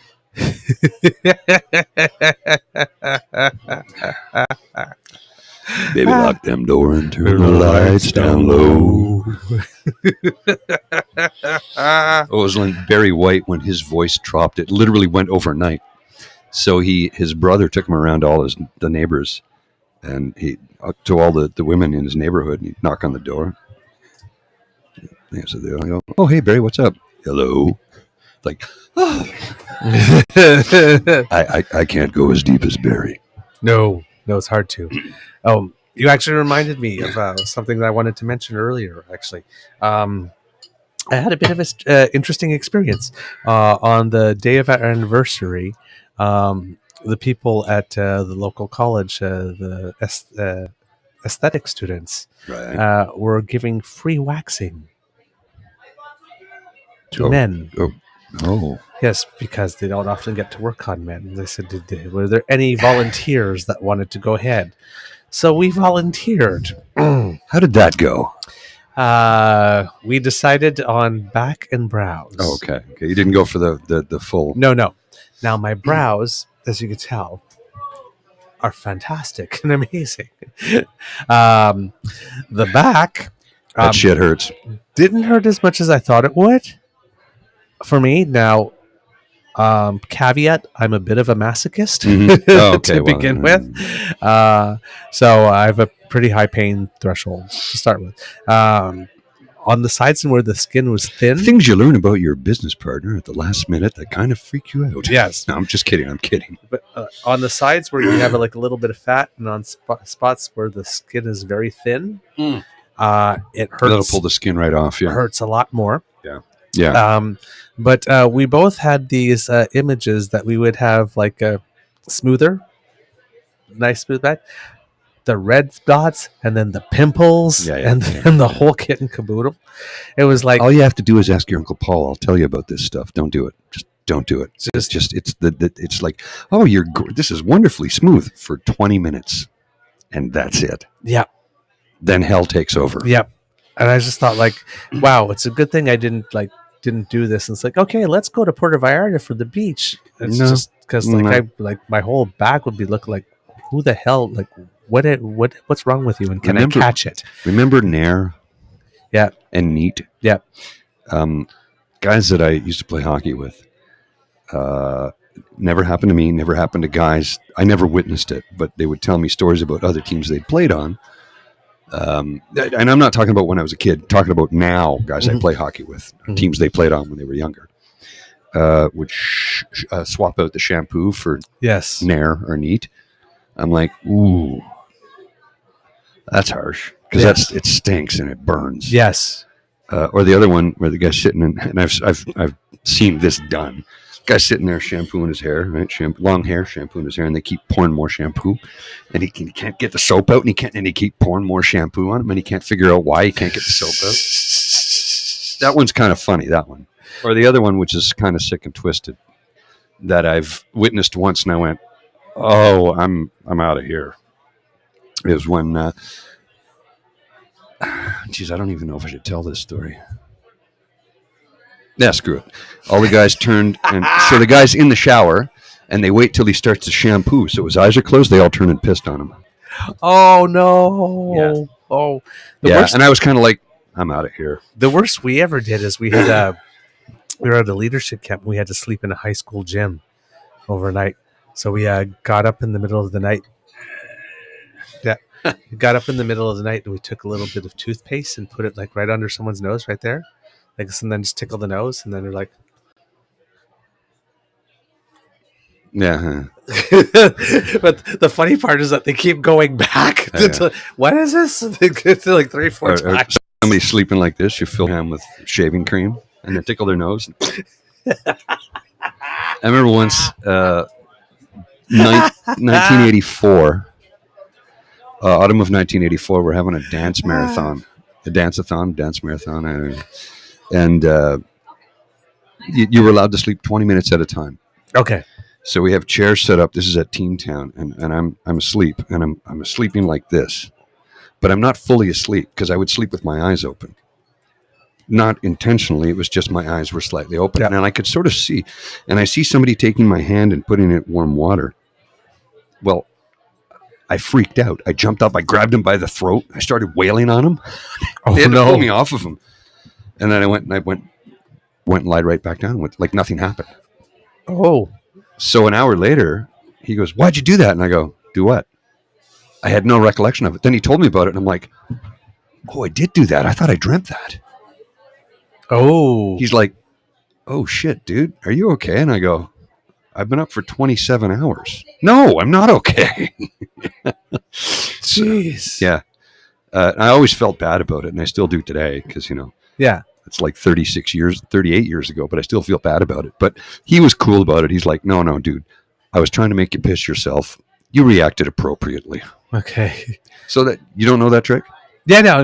Warm water. So he was trying to make me piss myself. Oh, wow. So I flipped out. I don't like bullies. He wasn't a bully. No, he was just whatever. A prankster. But it was a prank that I felt like I was being bullied. Yeah. Now that I think about it, but at the time I just reacted. Yeah. But he had to tell me about it for me to realize, oh yeah, that did happen. I literally thought I dreamt it. Wow. I've never done a dance marathon. I've always wanted to. Oh, I've done a bunch of them. Haven't done one in a long time. I'm going to see him at about. Why don't we just? We're at 5 hours. Okay. So anyway, for the Yeah. other story, just like the back being waxed, that's not going to happen again. No, don't do that. But Don't not do that. because of the pain. It was because of the afterward. Yeah, that's it. The pain is bumps like and the temporary. pimples. It's very quick, but it's Yeah. everything else. It's the after effects. Yeah. My beaver sweetie was hurting for 2-3 days though. Yeah. Oh, Like everybody's after- yeah. different. For after, like everybody's I different. was in pain for maybe about like half an hour afterwards. I felt like a little stinging in one particular spot, but yeah, the rest of it was like, ugh, not pleasant. Starting to get a little busier, I think. Huh? Yeah. All right. Well, friends, thanks for coming out. Thanks for Yes. spending the afternoon with us. We really do love each and one of you in our own special way. And I do want to thank you for coming and hanging out with us today. It's a lot of fun. I enjoy this. We look forward to it. And December 15th, we'll be back. We'll do it again. 17th. 17th, Sorry, the 15th is a Thursday. December 17th. I think 15th, middle of the month. Right? Yes. Where the brain goes. December 17th, we'll come back. We'll do it all again. And if you're in the Ottawa Valley, if you're in the area, you want to come and stop in, join us for a drink. We got a couple of mics here, some more headphones. You can sit down, have a conversation, have a beer, join in the PubCast. Yep. Drop in, drop out. Exactly. You don't have to spend the whole time with us. We'll just host the show. You guys come and go as you wish. Mm-hmm. Yep. So, kids, That's that's it. the end of this episode, our second ever PubCast, live from the Lieutenant's Pub here in our beautiful capital city of Ottawa, 361 Elgin Street. And we hope that you enjoyed listening to us because we love making this for you. Hell yeah. Yeah, absolutely. So much so that I will even travel to do this. Not that it takes me a lot to travel to Ottawa because I love this place. And, Well, and you got and to time with you is always good special. time. Yeah. Yes. But I do it for you. Just for you. Just for Actually, you. we should just for you. Point at the camera. Just for you. You, but not you. You. No, all of you. Every all one of you. Every one of you. Thanks for joining us. If you like what you see, please feel free to share this with anyone on any medium you choose. We got it on the YouTube, the Twitch, the Twitter, the Facebook, all of the things. We're on all of the things. We're on all of the things. And then, of course, we will do an audio version of this in a 2-parter. I might have to make this a 3-parter because we're at 5 hours. Yes. So we'll make it a 3-parter. We'll put it up just an audio version only, and we'll edit out the little glitches at the beginning when we had major problems. And I expect that we'll have technical issues each and every time because it is a remote. It's we're not a radio station, so we don't have the ability to do check with head-end production. It's like when we go live, and hopefully everything works. Yeah. It worked out pretty good, It really did. And you didn't have to run back and forth to the house. No, I 4 had times like everything last we time. needed today. Yeah. If you enjoy this, as Mr. Grizzly says, please tell your friends, share it on whatever platform you can. You can find us on the Dean Bloodell Network and on all other platforms where you find your podcasts hosted by a grizzly bear and a beaver. If you'd like to subscribe, you can do so via our pod page. That's podpage.com/the True North Eager Beaver. He's with doing a this from hyphen memory. between each of these words. Yeah, pretty good, eh? Well, when you do it as often as you have, you start to remember stuff. If you happen to listen to us on a podcast service that allows you to give stars or ratings, like Apple, for example, please give us the stars that you think we deserve. We won't tell you how many, We appreciate but that. please give us all the stars you think we deserve. And if you could leave a comment, that would be great as We well. love that. Yep. Let's see. That was if you want to write to us to share us your feedback, you can reach us on our Twitter feed at True Eager, on our blog page at the True North Eager Beaver on Facebook, and via email at truenortheagerbeaver@gmail.com. If you would like to support us by sending us a tip, our tip jar is at coffee.com. That's ko-fi.com/eagerbeaver, all in lowercase letters. That's ko-fi.com/eagerbeaver. And if you'd rather get something for your money, We have merch. We have you literally covered in seasonal Christmas tees and Mr. Grizzly Sexy gear. Yes, Mr. Grizzly Civics tees and our other designs. We have 6 designs in sizes from small to 3XL, and you can find it at deanblundell.com/s/store, I believe. Or is it Something shop? like that. Or slash Hang store on. slash I shop. can throw it up there. Thank you. If you in order, that is a full pint. it is a full pint. It looks like you want to keep going. Well, I got to do the teardown. So. Oh, okay. So yeah, I believe that's all our data and all our coordinates for you to reach us and support us and send us love. And particularly if you've got comments or feedback, please do that because that's how we get better. So good, bad, or ugly, please send us your feedback. If it's ugly, just please be gentle. That's all we ask. That's all we ask. Because we're very, very sensitive creatures. We're tender. I'll try and get the closing credits to work. They didn't work at the beginning, so Yeah. And there we go. And Mr. Grizzly, do you have any words of wisdom for our kids? don't drink and drive, kids. Don't drink and drive. Yeah. You might hit a speed bump and spill your drink. I would not have expected that from you. You completely caught me off guard. I had no quip. I have no response. I did not see that one coming. You're the responsible one. I'm the fuck up. I did not hear that one coming. My mouth was open. You got me. That was good. My mouth was open. All right. Take care. We'll see you. We love you, kids. Bye.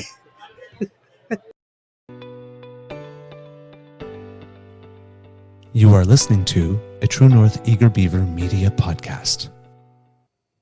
The True North Eager Beaver podcasts are proudly brought to you by our founding sponsors, the Miss V